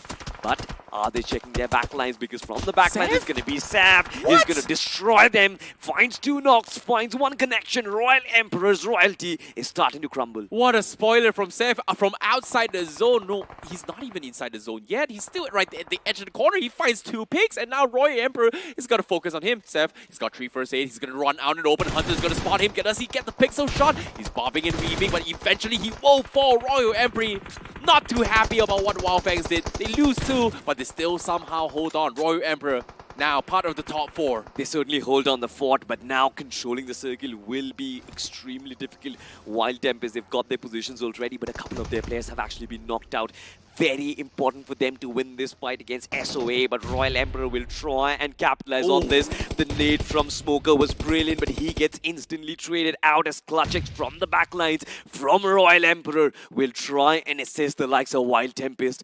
Conquer is still up there. He's still up his feet. But amidst everyone, it's Cloudgod IGL who's managing to survive. He's got the lead. I believe his position has actually been marked by Hunter, who still not sees him. Shots have still not been fired. Cloudgod still surviving. In fact, he comes up. He's almost about to get Hunter. He finds a connection. This man is a monster right now. He is slithering Snake, but he has been shut down. Clutchex with the finish. He's played spoilers for them as well, but here we go again. Last 2 teams, Clutchex gonna have to clutch this out 2 versus 1. But the hovercraft on Wild Tempest seems to be very difficult to do so, but it's got 4 nades from Clutchex. Wild Tempest, do they know? Here it comes, the hovercraft is gonna scout things out. He might not be able to do it right now. Exactly right, Clutchex. His Spotfit wants to get away, but the hovercraft, it's too dangerous. You can't shoot it down in close range. It's an absolute mammoth. It's like an elephant stomping you down your way. And what a way to bring up that chicken dinner. Wild Fangs wanted to break hopes and dreams, but one thing that they ensured they did was break Icy's back, because he is lying back on that sofa. What happened to you, Icy? That was literally Clutchex's reaction to that hovercraft, man. Like, oh my god, that was so painful to watch. Like, that was such a moment where Clutchex could have done it, but Clown though, like, he made me so miserable for SOA. It looked like SOA was gonna win that fight against Wild Tempest, but 1 nade from Cloudgod. Oh. Again, that hurts. That hurts. That hurts. I almost thought for a second that he's going to find the better of Royal Emperor as well, because the way he found Hunter, that knock was brilliant, right? Hunter's main objective over there is to find the flank in the final fight. Once you take down the flank, I believe that fight should actually break open. But somehow Royal Emperor managed to stay alive. But that was a move and a half. Cloudgod IGL through the open lands, through the roads. Right? Absolutely nobody's spraying him down. This is one of the survives that we've seen throughout the week. I think that's the coolest one out of everything. Coolest, yeah. Like nothing, like a ninja himself. I don't know. He's not a clown. He's definitely a ninja for sure. But all things considered, that was a very, very interesting run coming from them. SOA did really well. Wild Tempest deserved the chicken dinner, even though they had one of the best vantages on top of the mountain, but they almost lost that fight. So I would say that fight between them and SOA was a little bit shaky, but hopefully with that clip right there, they are able to improve their strategies and comps a little bit more for this upcoming battle. But for now, Wild Tempest, SOA, they're still pretty okay in the top 5. Yeah. But because of Cloud's performances now, not reachable, might just make it the top 7 right now. I don't think the top 7 will be there. first priority right now because there's a massive gap. Qualifying, bro. Qualifying, right? Of course, everybody wants to qualify, but if you just make it to top 7, I believe you're going to be dethroned in the next game itself. Exactly. But what every team will be looking forward to is to try and overcome that gap, that 14-point gap that we saw right before the start of the game. That has to be covered somehow. And I don't think majority of the teams from the bottom half of the leaderboard were in the top 5 in this game as well. Exactly, and I think only one was not reachable, so Yeah. in the top 4. But Royal Emperor is pretty much dominating as well. Yeah. And I think before even the show as well, I talked about how the top teams are denying points of everyone in the bottom. Same thing is happening right now, and because of this, that security between 5th to all the way to maybe 10th position can be jeopardized, and to jeopardize it is going to be in the final map of Erangel, so that's going to be a little bit risky for some of this team. But one thing that I know that Ultimate officials also did pretty well in this game, that they are going to be somewhere very close to the 7th position as well. Them alongside, I believe, Team Host, because they got some early eliminations in the start of the game. So we saw them close to that 7-point mark. In fact, even if they get pushed down, maximum they will be in the 8th position as well. Team Host, Team Ultima officials, as well as a couple of others, I believe, will be the ones contesting in the map of Sanhok. Everybody else, I believe, they're out of the picture already. Yeah, it is going to be a little bit of interesting news because we are going to be getting that information very, very soon. But I think Royal Emperor played really well. Seth played really, really well as well. Sensei and Seth, you can see Wildfangs, they've finally fixed their communication a little bit better compared to the grind stages. Like, this is the Wildfangs that I preferred over what they did during the grind. And because of all 24 matches that they have played, and also this is the Wildfangs that I actually like more compared to when they were doing grind. Yes, they're getting a little bit of points, but they're still doing individual things. But now they feel like they're playing like a team now. Oh, well, I mean, I actually respect your opinion. In fact, when you were saying that you did not like their performance, I was like, wait, what did Wildfangs do Based wrong? on their points, Yeah. it was good, but they felt like they were playing individually. Well, now they're playing like a team, especially when it is considered. Ladies and gentlemen, we are going to be moving to the highlights, of course, and majority of it will be in the hotlands of Impala. And how many battles did we kind of saw was starting to initiate, but then every other team was just backing off. Look at this. Stud found that beautiful connection, but then once again just caught off guard with the nade in hand. That is not how you want to bow out of the tournament. Yep, and at the same time, you know, teams like SOA who had to go through the entire blood from the Impala city itself was a very, very difficult one for them. Quark Esports also did really well. Quark, unfortunately, they were in the top 7 yesterday. Today, including this match as well, seem to be struggling to find some sort of position. They are able to get some finishes here and there, but not a lot of position points, and that may be jeopardized in this upcoming map. But all things considered, with Wild Tempers clutching this out in this final moment, we thought we were going to see another Clutch X moment highlight from yesterday itself, but with the hovercraft, that's not even fair anymore. Yeah, I mean, to be honest, had it been a US, had it been a Vehicle, had it been a Dacia, it could have been so different, but with the hovercraft, it's nigh impossible. Talking about the MVP, of course, it's once again a player from Wildfangs. It's the young duo. Of course, yesterday it was Trace God, today it's Saf who's shining bright.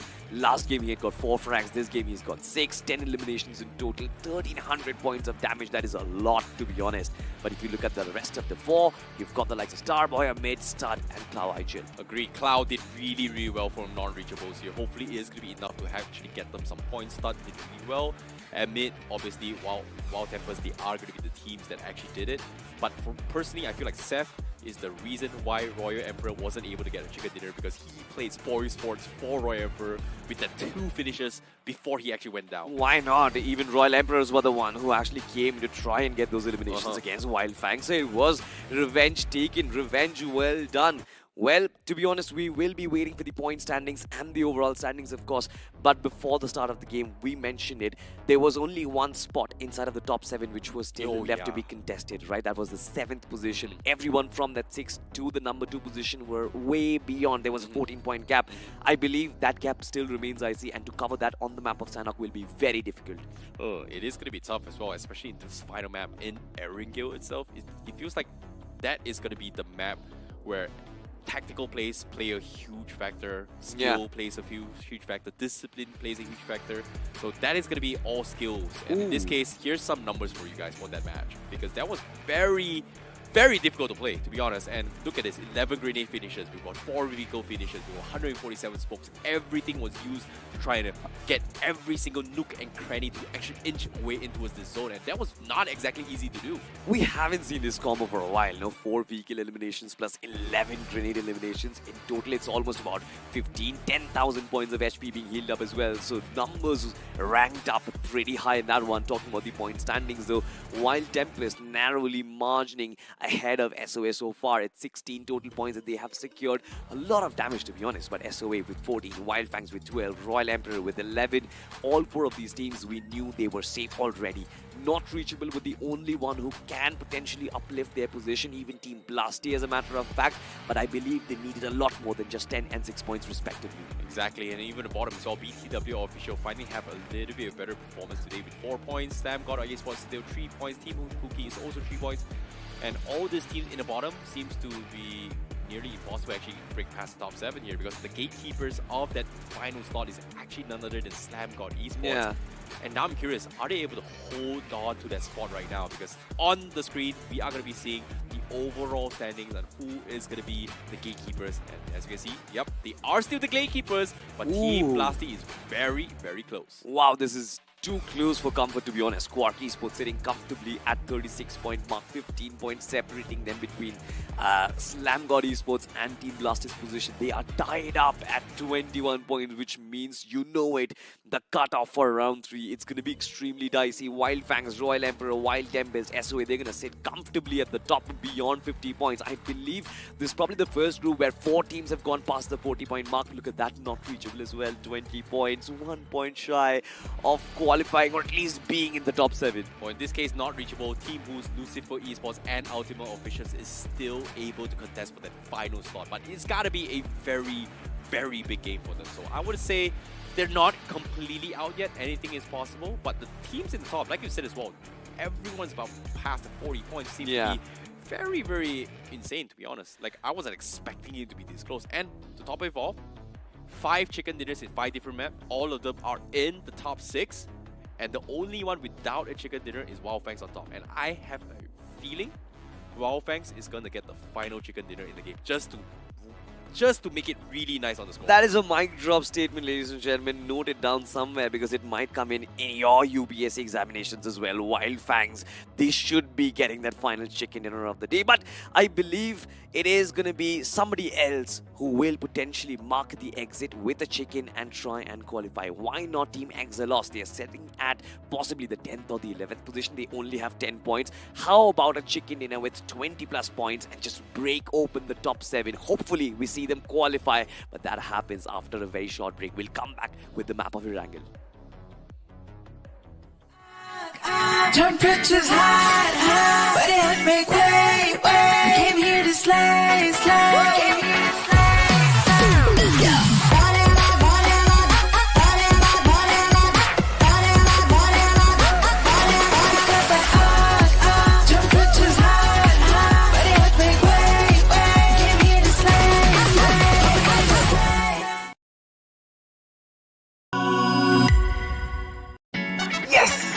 Let's go! P3 Pro takes mobile gaming to the next level. So first was the AI motion control.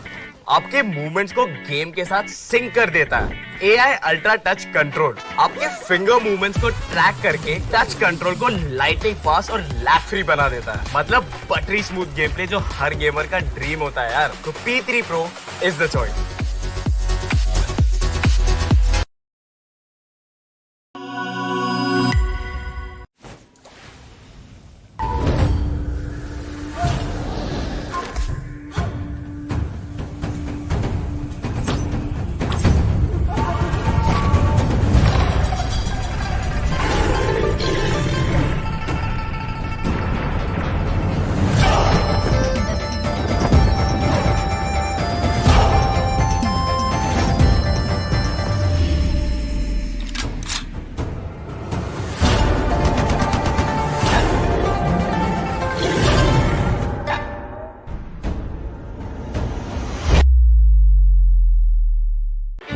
Grind to survive is a state of mind. Legendary drive, eyes on the prize. I feel the gears turn, never hesitate. No stopping King Kong, beast is awake. I'm knocking down the walls, pounding at the gates. My hustle don't sleep, let me demonstrate. Got iron in the fire and I want more. I intend to win the battles, yes, in the war. I'm the champ, I'm the champion, I'm the champ, I'm the champion. Boss beast, Don Wild Master. I'm the champ, I'm the champion.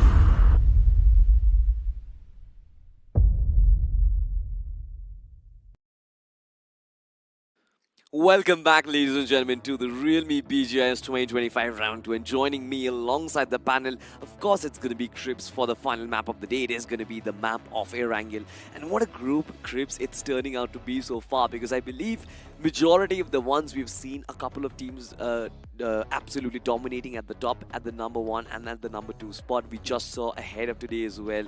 The group prior to this, they only had those 2 teams at the top who were dominating, and the rest, all of the positions were open.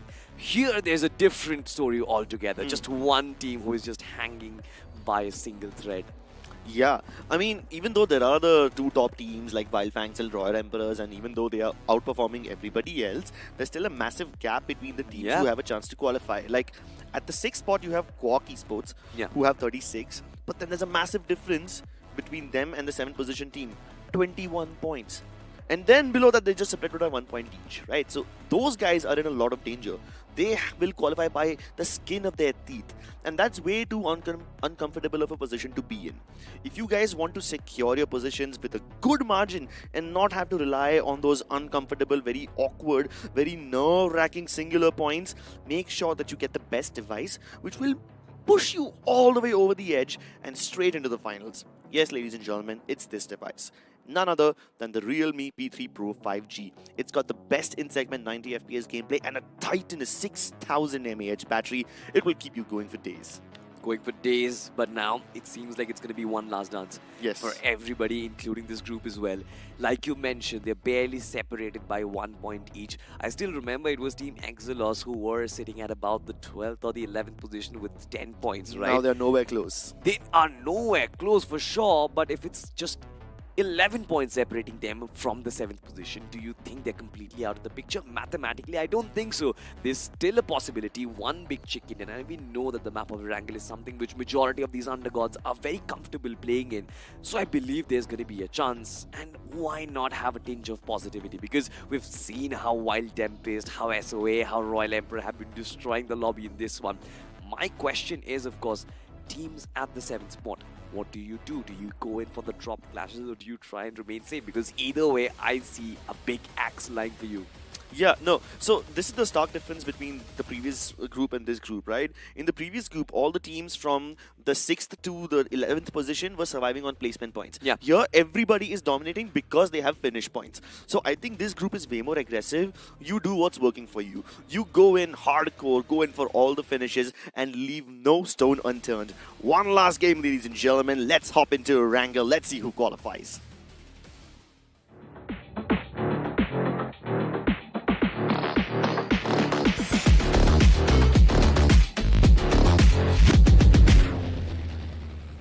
One last game, one last dance. It is going to happen on the home grounds of Erangel, ladies and gentlemen, as the beautiful, lush green valleys get decored for all of these gladiators to fight it through. It's going to be a little difficult because the big bird, it's flying in from military base towards shooting range. We've seen a vertical flight path always cause problems because you can't really extend onto the far eastern and western corners of the map. There are teams who love to go towards Lipovka. There are teams who love to go towards the likes of Stauber, towards Kamishki. They're gonna get left stranded for now. Talking about military base so far, it seems like a Wild Tempest. They're not gonna have any sort of company, completely alone by themselves. And this means good news. Can be better if the circle does pop up right in front of them. Yeah, I mean, Wild Tempest are going to be by themselves on the southern military base island, but there's going to be plenty of teams who are contesting the southern island, the southern mainland. Some of them heading towards Quarry, some of them heading towards Primorsk. We've often seen quite a lot of Gatka and Quarry fights in these sort of groups. So I'm kind of expecting something like that once again.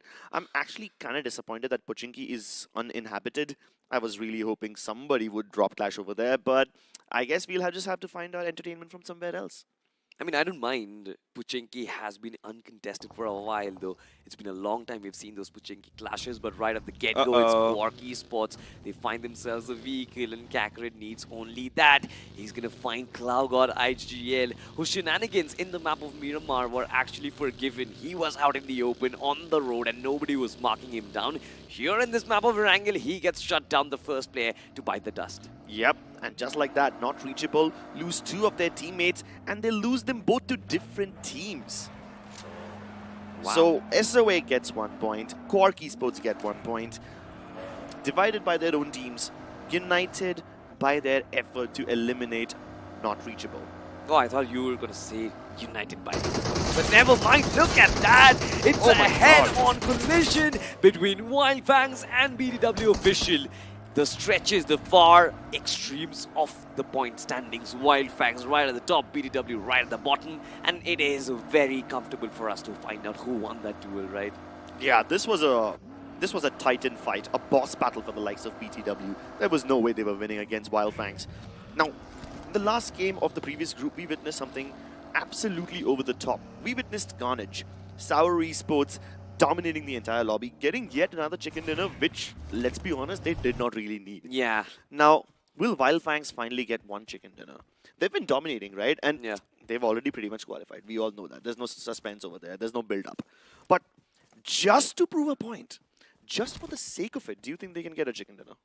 I believe it can. I mean, IC certainly believes that they will get that chicken dinner. And with the way it seems like Wildfangs, they themselves are kind of enjoying this fair day out on in Erangel as well. It's a hot summer day. Everybody knows it. They need time to chill.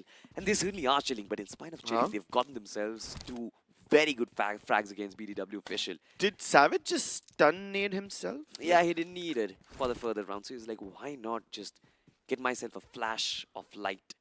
That is what he usually gets. It's the only light he's going to be seeing anytime soon. I mean, their hey, entire journey has been kind of shrouded in darkness. His name is Savage. You don't have a Savage in this one, Grips. It's fine. It's all right. He just wants to have a fun time, right? Potentially will be their last match inside of BGIS. An official match for them. Every player cherishes to have a moment like this, right? Everyone who's grinding back at home, everyone who's aspiring to be a professional, they want to play in the official tournaments, but it's not easy, just like for not reachable. Start, of course, will be chased down by the likes of Quarky Sports as they prepare for the invasion. The nade strikes the wall, explodes, dishing damage to absolutely nobody, but Stud does not discourage himself. Another one launches in the air, but even that does not find the mark. And while his information has been relayed, Arjun returns fire with that hot potato landing under his feet. That's what happens when you miss 2 nades in a row. You will be punished, and Stud goes down. It's all down to sprint. He will have to sprint to safety, lay down your smokes, lay down the covering fire, because nothing's going to save you from Quark. They are currently sitting at 36 points, and they've already secured a bunch more finishes. I'm pretty sure they should be able to cross the 40-point mark by the end of this game. But for not reachables, they were at the 9th spot. They had a dream themselves. They were sitting at 20 points, Cribs, just 1 point shy of pushing themselves inside of the top 7. And look at the way Quark has just absolutely destroyed those dreams. And it seems like they're not stopping anytime soon. Even that solo survivor, he will get hunted down, Cribs. Yeah, that solo survivor will be hunted down by Quark Esports, who are currently raising the bar. If you take a look at your right-hand side, you will notice the live rankings, the live points of these teams. You've got Quark Esports, who are quite safe. They've got a bit of a buffer between them. So basically, the top 6 are pretty much confirmed. We just need one last team, the 7th ranked team, which will qualify through round 3 by default. Of course, we will have a bunch of other teams as well. The top 16 from the overall groups combined, they all also go through. But you would obviously want to be in the top 7. To be honest, this group actually has the least amount of chances. Look at that. The 8th and 9th position currently sitting at 20 and 21. I don't think they're actually competing for the overall standings right now. The only best bet is to try and be in the top 7. Of course, it was always supposed to happen. Quarky Sports absolutely dishing death blows to NOTR.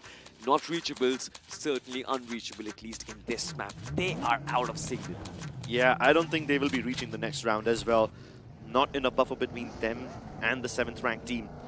Of course, they still have a chance. I mean, if everybody else in all the other groups manages to score less than them, they might stand a chance, but yeah, not looking too hot for them. Meanwhile, Team Blasty, another contender who currently have 21 points, tied up with Team SlamGod Esports, who, by the way, they were my personal predictions. So obviously I have a vested interest in their well-being. They are currently occupying the school apartments, an area which we haven't really seen a lot of fights in. Actually, I don't even think we saw any fights near the school region. We saw a bunch of fights on Potato Hill, but not in this region. I mean, you're talking about this group, you're talking about some other group. All throughout round 2. All throughout round 2. I mean, yeah, potentially, yes. Inside of grind, though, inside of the week 4, that is what I'm talking about, Group A. A lot of team fights in towards school. A lot of these tier 1 teams, they love to play around that region. Not only provides you from multiple cover fires, the vantage points are there, you tend to see the grind teams split themselves up quite a lot. Even Wildfangs, as a matter of fact, last game we saw them split up, which did result in their demise. But that is the way to go. You can't always stay hunkered down in one corner, which I believe experience shall tell for every one of these teams coming in from the in-game qualifiers. Well, talking about the player Hunter, he's got 13 finishes, but more so, I'm looking at his assist stats. 11 assists. I think he's going to have a brighter career than Tony Cruz, of course, in football. But look at this, Kailu against Sky. Monster Chill is going to get him up. Gutka is occupied by Sky Gaming, but will there be retaliation, Crips? Sky Gaming currently sitting at only 8 points. They need at least 22 points to get ahead. I'm pretty sure SlamGod and Team Blasty will not make it easy for them. But because they already secured a finish, they are now making their way through the open grassland. And Edgemasters, they already knew that they were on their way. Shots fired, Garuda down on his knees, NinjaBot secures that knock, and now Ace has to go back up on the roof to secure his teammates and potentially get them all the finishes. But Noah, Harshopi, both of them get doped down, and he's been finished off as well. They retaliate by taking down Noah, and Ace is still trying to find the angle. Meanwhile, NinjaBot breaches the door open, takes it in. Both the players going at it with each other. And that pump action shotgun in the hands of Harsh is doing so much work. He's a miracle worker right now, but he has to go all the way through. Molotov on the stairs to just make sure that nobody can chase him. Another grenade as well, just for good measure. He can hear Ace trying to flank on the other side. He can hear the nade pin. Let's go! So he takes the timing, drops down, and gets Ace down on his knees. It's now down to him and Monster. Absolute 1v1 duel. It's a show battle right now. He goes in for the finish. 3 eliminations found for Team Edgemaster as well. And Harshopi is going extremely strong. He's found himself that Scarrel, but he knows, especially in those close quarter engagements, he wants to land right on the money. Has got that pump action as well. As nades, they get thrown in, but not a lot of chip damage right there. Monster Erangel wants to find a little bit of an angle, a little bit of an off-guard position, but the nade's equipped. He misfires it, but escapes from the splash damage. Closes in. It's going to be Harsh. He's got the pump action still wielded. It's the UMP on Monster Erangel. But these two, it's a ring around the rosy. Who finds a knock, who finds a movement, who finds a confirmation. A lot lies at stake right now. Harsh, oh my God. He finds it, he lands it, he sends Team Sky Gaming back to the skies, back to the lobby. What a fight it was, and what a movement. Credit has to be given, Cribs. Edgemasters, hang on for dear life. Yes, they are down to just one man, but this one man is capable of pulling off a 1v3 clutch. Valiant effort by Harshopi, getting his team up to 10 points in totality, but he still has a long way to go. And of course, the taunt, finger on your lips, silence demanded, command awarded. And that is the finger which was pulling in the triggers. Using a bump action in such close proximity is so difficult because you can't spam in those pellets. It was brilliant from Harsh. The movement was pristine, and now he's going to make his way inside the circle. Should be quite comfortable. Not so much for Lucifers because they are right next to SlamGod and Wildfangs. They've got themselves a couple of compounds. This is a nice little position to actually hold. But I'm looking at the cluster forming in the forest region scripts because those lands, you don't really find a lot of compounds over there. The little bit of cover is going to be your trees, your boulders, and I believe with so many teams trying to find their spot, it will be an absolute graveyard. Will it begin now is going to be the question as Rishi finds to stand up against Saf. Oof, safe drifting his vehicle across as he dodges the bullets. Of course, you also have to give credit to Trey Scout, who's got 25 solo finishes. He's got as many finishes as the cutoff for some of these teams over here. That's how dominant he's been.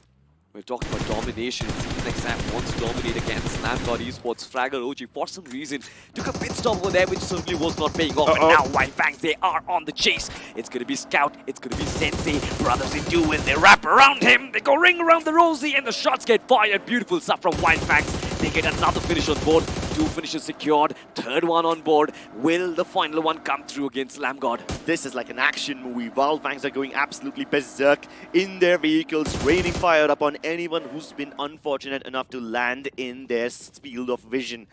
Of course, Slam God Esports can see this all happening from a distance, but then they look at these guys and they're like, who are these people roaming around so boldly, prowling in the field?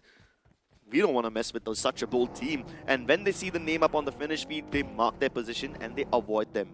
Because Slam God Esports, they need those points. They're already down 1 man. And they are the most likely team to make it through to the next stage. Of course, their neighbors are Quark Esports, the only team that can potentially gatekeep them from the top 7. And I love this, what Quark Esports are doing. They are dishing out damage against their closest competitors. I'm not sure if they intended to go out against not reachables and shut them down, but that fight actually gave them so much headroom to actually work with, kind of save the day for Slam God Esports as well, but they themselves could not save one of their comrades from falling. It was a third party, it was a player from the distance who took down one of their comrades, and now Slam God Esports will have to escape. Ladies and gentlemen, we wish good for you. We don't want you to escape from your fight, and for that, you need a lot of FPS under the hood. That is being provided by the Realme P3 Pro 5G, an amazing device power-packed with the Snapdragon 7S Gen 3 5G processor. And of course, you know it, provides the segment's most stable 90 FPS gameplay. You need those frames if you want to stay alive in your lobbies as well. But coming back to this one, it seems like a Wild Tempest are trying to hold down on towards the edge line scripts. Yes, and while that's happening, we just saw on the finish feed Team Blasty getting 1 more point. And with that, they have overtaken Slam God Esports. The threshold now stands at 22, not 21. Not a massive step ahead, but still, it's going to be so difficult to finish off for some of these teams. Excelos Esports, they've got the trenches covered over here as the area near Ferry Pier and the Gatka regions starts to get more populated. Slowly and steadily, the number of compounds available for holding will start reducing for all of these teams. Meanwhile, Royal Emperors are just continuing their prowl, shutting down Zeher Boy from Team Who's. Team Who's was also one of those teams who had a good chance to qualify. 18 points in their kitty. With them losing one of the members this early on in the game, things are going to start looking dicey.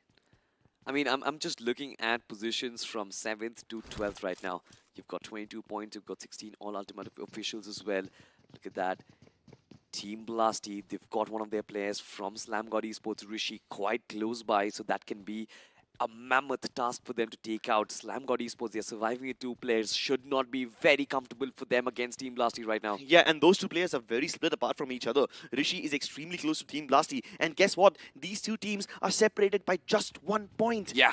Only one of them can qualify. These 2 teams have the highest chance of landing in the 7th position. So while Rishi tries to play spoils foot for Team Blasty, Jojo, who's currently holding a tiny place somewhere in the field, has to stay hidden for as long as possible. They're going to take both the options. One of them will go for the finishes, one of them will go for the placements. Whatever works for them, works for them. Meanwhile, Wild Fangs are just going to play spoils foot. These guys are just treating this like a classic game, picking up fights with every single person.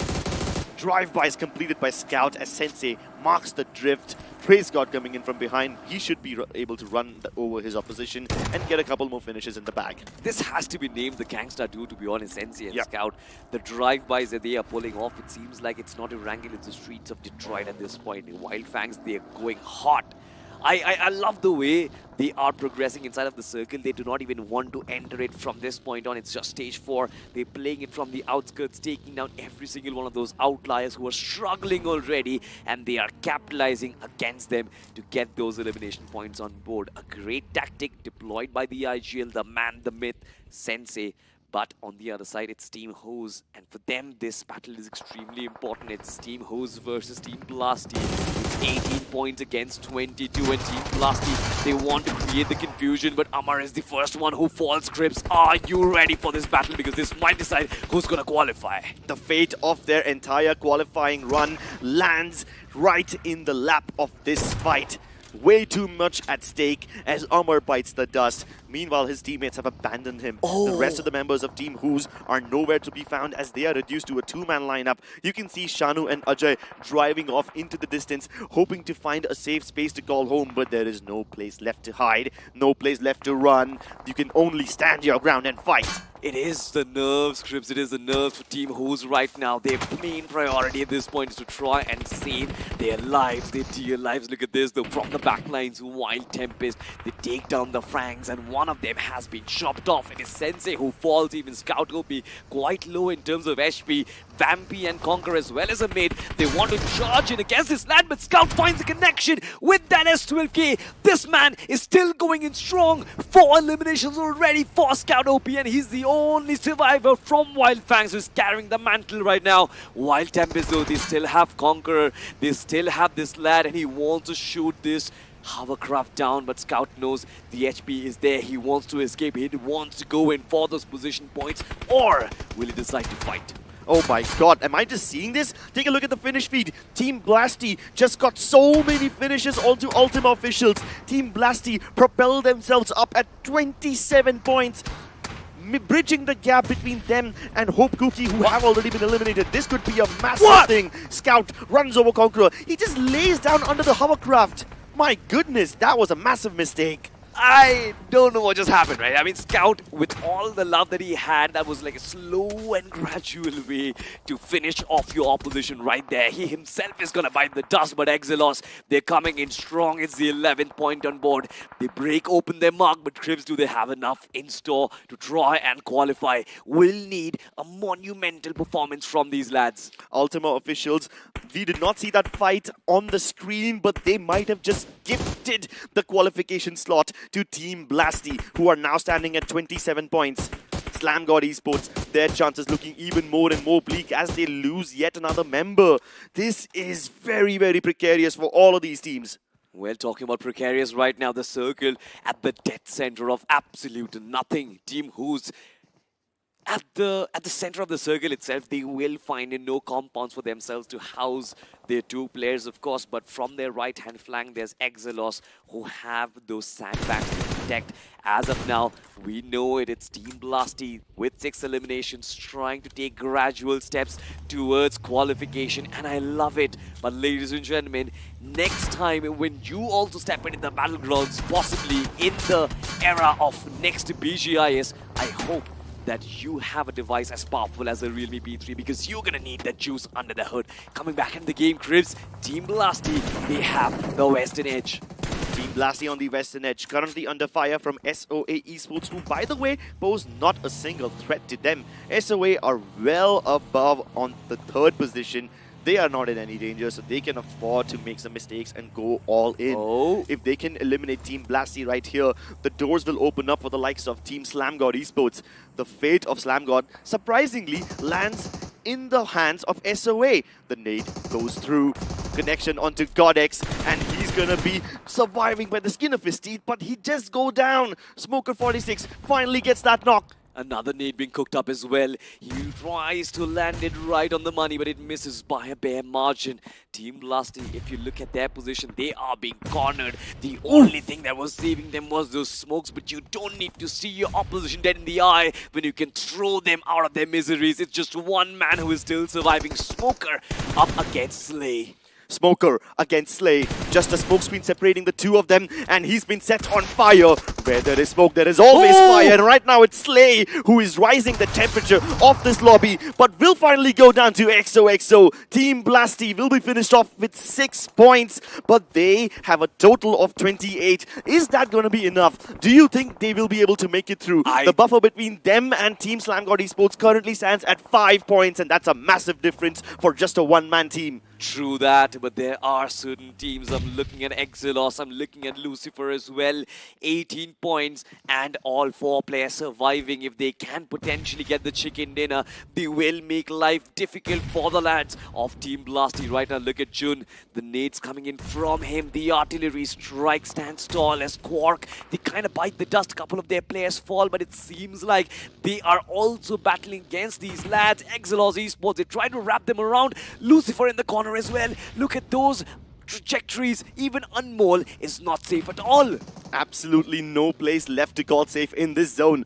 Arjun bites the dust. Quark Esports finally losing one more member as they are down to just 2. But Exelos, do they have redemption for them? Is it written in the cards? Does Lady Luck side with them, or will they be plunged into the darkness yet again? Anmol flushed out of that spot because of the Molotov, and he's still taking damage. Roll around when you're on fire as Quark Esports stop just from the edge of disaster. They will not be rolled over just yet. Smoke thrown down by Kakarot. Oh, wait, no, that wasn't a smoke. He just yeeted a medkit at him. Yeah, I mean, the first kid, of course, will heal himself up, but look at way Exelos as well as Lucifer are cornering them down. It seems like it's going to be an extremely important fight because both Lucifer and Exelos have an opportunity, but they need to retain their man advantage. Meanwhile, amidst all of this chaos, it's Royal Emperors who are trying to make their presence felt, trying to capture as much map control as they potentially can as Anmol bites the dust. Lucifer against Exelos. This is the fight that I'm raring to find who will be the victors. But can Quark survive? Can Kakarot make his way out? So many questions yet to be answered, Cribs, as we prepare for the final stretch. The final stretch of this game now underway. Jojo OP though, he will not live to see this final stretch. SlamGod Esports out and eliminated at 8th spot. Their qualification now lies in question. Their fate in the hands of someone completely else in a completely different group. Lucifer, though, can they make it? They're the only two who have a chance, but they've been blown apart by Osama. Living up to his name, he tosses the nades right under their feet, and now Lucifer Esports will have to channel their inner Satans, invoke the darkness to consume the likes of Exelos, who are now full sending upon them. Both the cars raining down, but the drive-by fails. Safat lives through that. Lucifer, they're still holding strong as of yet. Quark Esports out of nowhere. Kakarot, they are standing tall. But look at that, out of everyone, it seems like hopes and dreams for Lucifer still stay alive as all 4 players, they are holding strong from the backlines. Of course, no one is going to try and take down this lad. It's going to be an absolute drive by one of their players. Will get knocked out, but Kakarot falls. It adds to the tally for Lucifer Gaming. 6 finishes already. They can potentially mark the exit of SOA as well, but 3 of their players are on their knees as SOA, they prepare for a 4v4, but make it a 4v1 because just one player is up there on his feet, Crips. SOA Esports now inbound, the full send coming through. Then they have cornered down the last 2 players behind that tidebreaker. They're still trying to find them as they prowl across with their vehicles. Can the resurrection come through in the nick of time? Nope, it will not. Lucifer now down to a 2-man lineup. Keep in mind, they still need 4 more points to tie up with Team Blasty and get through to the next round. Neox surviving by the skin of his teeth, ducking back undercover, hoping that the prone will give him some sort of an advantage, but it doesn't save him from Andy. Andri, can he get the first aid hit off in time? Nade's being primed to send towards him. They're gonna start sailing. In fact, he gives up on the meds. He just tries to run away from there in his vehicle. That actually is the nice call. A 1v3. And he's got the world against him. No chance he's gonna live through this one. A nice chicken dinner. Lovely performance by these guys. And they might just deny Lucifer Esports the opportunity to qualify to round 3. Wow. What a game, ladies and gentlemen. SOA Esports just cleaning things up right at the very end. But we were left thinking if Lucifer did just enough, did Exelos did enough, or Team Blasty will be the ones who actually qualify towards round 4. I believe the finishes that came in from Blasty, those early game engagements, especially that fight against Not Reachables, will be the one that serve as boon for this lads. But it was dicey, man. It was so stressful, that game. Exactly right. Like, it was anxiety inducing. Up until the very last second, you couldn't tell who will make it through. And there are so many teams who are just preying on the downfall of their opponents, who are just above them in the overall standings. Imagine yourself in SlamGod Esports and their shoes, right? They were right at the 21-point mark. Only one of their players surviving. You know it. The finish feed is going on an absolute frenzy. Meanwhile, you're right there at the dead center of all battlefield, right?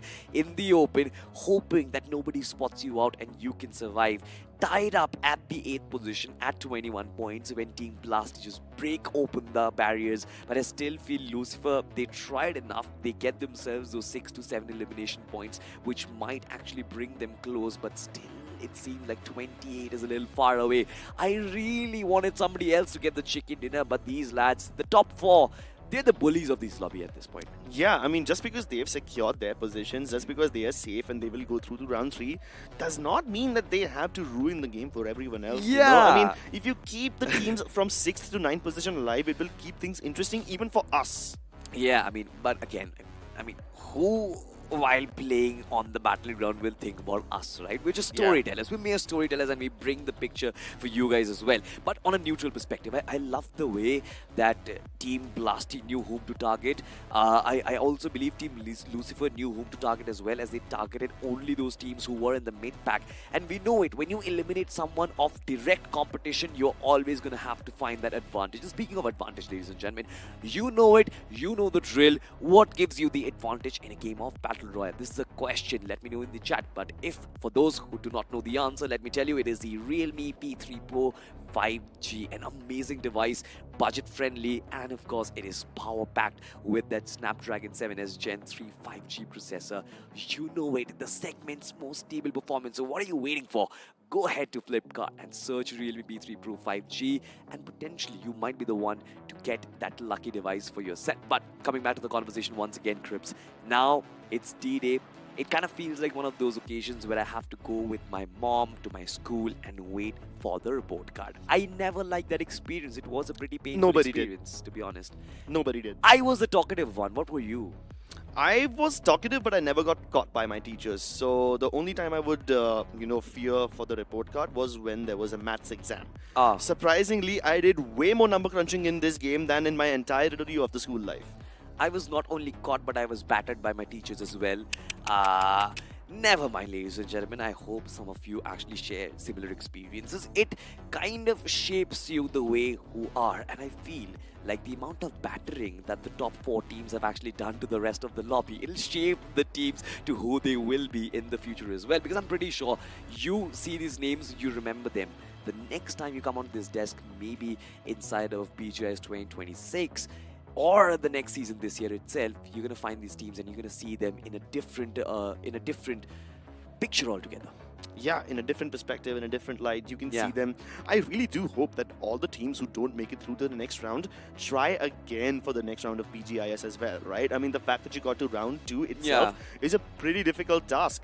So obviously, if you fail this time, there's always the next season, and we would really hope that all the teams who are not able to go through into round 3, they keep the grind up. I mean, just when you mentioned it, it's a pretty important job. It's a pretty difficult job, to be honest. Let me just bring numbers to that.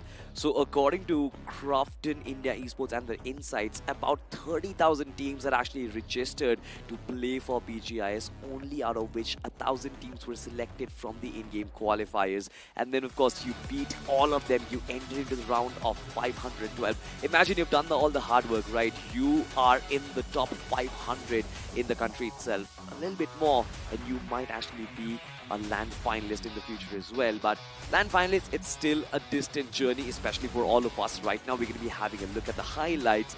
Team Lucifer. Well, it was a sad ending to this team because I feel like they were kind of stranded. They wanted to keep themselves alive. A lot of these players, they were going into battle and they were actually coming out on the right end of it. We saw these players get in the zone, but somewhere down the line, it was SOA and their mammoth moves, which just absolutely destroyed the hopes and dreams of Lucifer Esports. Yeah, they were just stomping down on everyone. SOA Esports cementing their position in the top 3. And of course, the MVP is going to be Smoker46, who denied quite a lot of players their dreams, their chances. I really want to find out what Smoker46 and Starboy can pull off in the further rounds, because I believe SOA Esports, in my opinion, will be one of the most technical teams that we have found from round 2 itself. I want to see them go ham inside of round 3 and actually break a couple of jaws from those grind teams as well. Talking about the MVPs, though, you've got Scout OP. It's been a long time, but this man is back on the MVP rankings. 5 finishes for this lad. You've got Magic as well, a teammate of Smoker with 5 eliminations. Harsh from Team Royal Emperor will also find that spot for himself. But coming back to the man summary, 4 vehicle eliminations, but just 4 green finishes. Turn off. Well, I'm pretty sure that all 4 of those vehicle finishes came from Team Wildfangs. They were the only ones doing drive-bys. They were doing drive-bys. I do remember that lovely little drive-by with the hovercraft. Yeah. Just peacefully taking down one of their comrades. I don't remember which player it was, but Scout was the one who was driving that hovercraft. It was so comfortable, but also painstaking, to be honest. Yeah. We move on to the point standings, ladies and gentlemen. SOA right at the WWE top, 25 points secure out of this match. Insane stuff. Lucifer Esports 13, Quark Esports 10, Wildfangs with 8. I believe SOA will topple the likes of Wildfangs. The points difference was not too much, but here SOA take that big leap. But I'm more concerned about Team Blasty and their position. Started off at 21, they will end at 28, but the question remains, have they done enough? Slam God Esports, Wild Tempest, Sky Gaming, all of them with only 3 points each. Team Who's with only 2 points, yeah, I don't think their chances are looking that good. Ultima Official standing at 1 point, but the last 3 teams, BTW Official, Hope Cookie and Not Reachable, not getting anything done at all. In fact, Not Reachable might just have... They have done it! Oh no! No, they missed by a mark. What?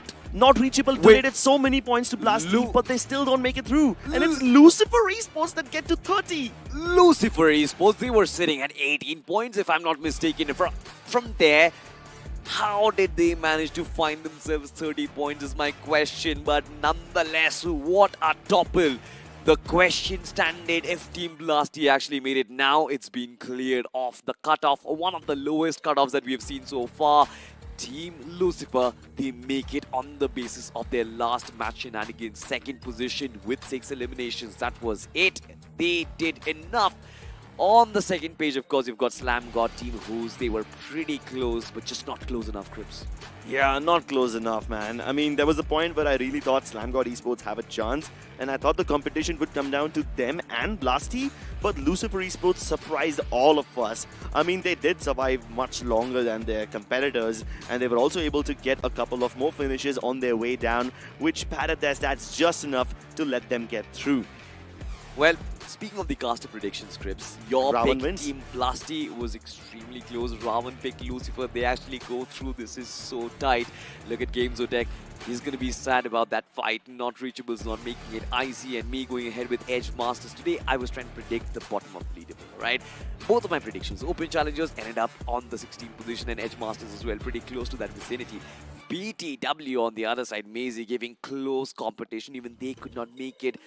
Ultima Officials, BTW, Edge Masters, Not Reachables, and even Team Blasty. 5 out of the 6 teams that we actually predicted, 5 out of the 7 teams that we actually predicted could not make it, and that is all right. They're gonna get eliminated, of course, from the realme BGIS 2025, but I hope they come back next time with reinforced strategies and reinforced gun power, but most importantly, reinforced spirit. And I believe for every esports aspirant, spirit will be your biggest factor. Yes, your mechanical skills, your strategies, your rotational skills, how well you IGL, all of these take a subside, because if you are willing to work hard enough, I believe you can attain that stage, Grips. Yes, you need to work hard enough to make sure that you get to those stages, and you also need to have the best devices possible, which is why one last time I'm gonna recommend this device to you, the Realme P3 Pro 5G with a 6000 mAh battery, 90 FPS display. This is the best device for your gaming endeavors and for your esports potential. Unleash all of it. Speaking of unleashing, quite a lot of chaos was unleashed today. We saw just how much of a difference there is between the top 2-3 teams of each group and the teams who just managed to qualify, right? Yes, the threshold was low for this group, but the teams at the top, like Royal Emperor, Wild Fangs, these guys were so dominant. I think round 3 is going to be even spicier. Absolutely right. This is one of the reasons why I always say round 2 and even round 3, as a matter of fact, I believe this is where you unearth the hidden gems. Yes. Somehow, if you can actually stand the test of time, somehow you can actually go past round 3. I think round 4 is going to be the beginning of the real battle, because that is where you compete against the top 64. It's not easy. If I'm not mistaken, I think it's going to be the top 128. But nevertheless, you are in an elite group of teams who are so good, especially when it comes to the strategical aspect of the game. I believe that is where competition gets really tough. But here, you're just trying to kind of breathe out which are the ones, which are the players who actually have a big future. This week, it was absolutely brilliant. We saw the likes of Aztec, we saw the likes of Bro is Pro as well. They were amazing discoveries, to be honest. Sour Esports, nobody had heard about them. They set records. this group as well. Look at the way SOA Esports plunge into battle. I think they overshadow the likes of Scout and Sensei. Wildfangs, certainly they had an enormous journey inside of round 2, but even that was stopped. So imagine the kind of potential we have inside of this country at Crips. Exactly, and this is just round 2, guys. I mean, if we are finding such good players, so many clutch performances, and so many hidden gems in just round 2, yeah, I can't even imagine how much we will find in round 3. And I think one of the major differences between these 2 rounds will be the amount of mistakes and the amount of tomfoolery you can get away with. Yeah. I mean, we saw some funny moments today where people walking out in the open were not punished, right? Stuff like that is not gonna work in round 3. Yeah. So this is where your caliber is really tested. You can obviously survive in a lobby like this where a few mistakes you can make and you can still be alive, but in those higher ranked lobbies, you will be punished. And I feel like the game is also going to be at a much higher pace, to be honest, because you mentioned it, right? On the map of Miramar, on the maps of Erangel, we've seen that there are those lull moments where majority of the teams, they're still trying to experience themselves with the rest of the circle, trying to adapt themselves to the new zone meta. I believe the aspect of experience will get thrown out when the next round comes through as well, because majority of the teams, they will already have played through majority of the matches in the new zone meta itself. But coming back to that conversation once again, Wildfangs have been brilliant, SOA have been brilliant. In the previous group, I believe there was one team, Raka X SAS, who were actually very brilliant. I love their aggressive approach. Yes, they were kind of overshadowed by Royal Emperor, but I still believe these teams, they actually have the potential to move not just till the quarterfinals, but potentially to the semifinals as well. Oh, semifinals. Okay. All right. I mean, Salty has a lot of faith in some of these newer teams. I'm banking on the undergods. Yes, even I am banking on the undergods, but I mean, there's quite a lot of difference between round 4 and quarterfinals and semifinals, right? Yeah. I mean, there's a lot of filtering that's going to happen. Well, speaking of filtering, ladies and gentlemen, it was a fun time with you, Crips, on the panel as well. And honestly speaking, I really want to thank the entire production as well. Crafton India Esports doing a phenomenal job bringing all these matches to you. And in the entire ecosystem, we commentators, we're just a small little segment. It was my journey narrating the stories from inside of BGMI to all of you, ladies and gentlemen. And that was my one last dance. Hopefully, I get the opportunity once again. But with that being said, the journey of realme BGIS 2025 continues. Next week, you're going to be seeing matches of round 3. But for now, it's Salty signing out. Goodbye and good night.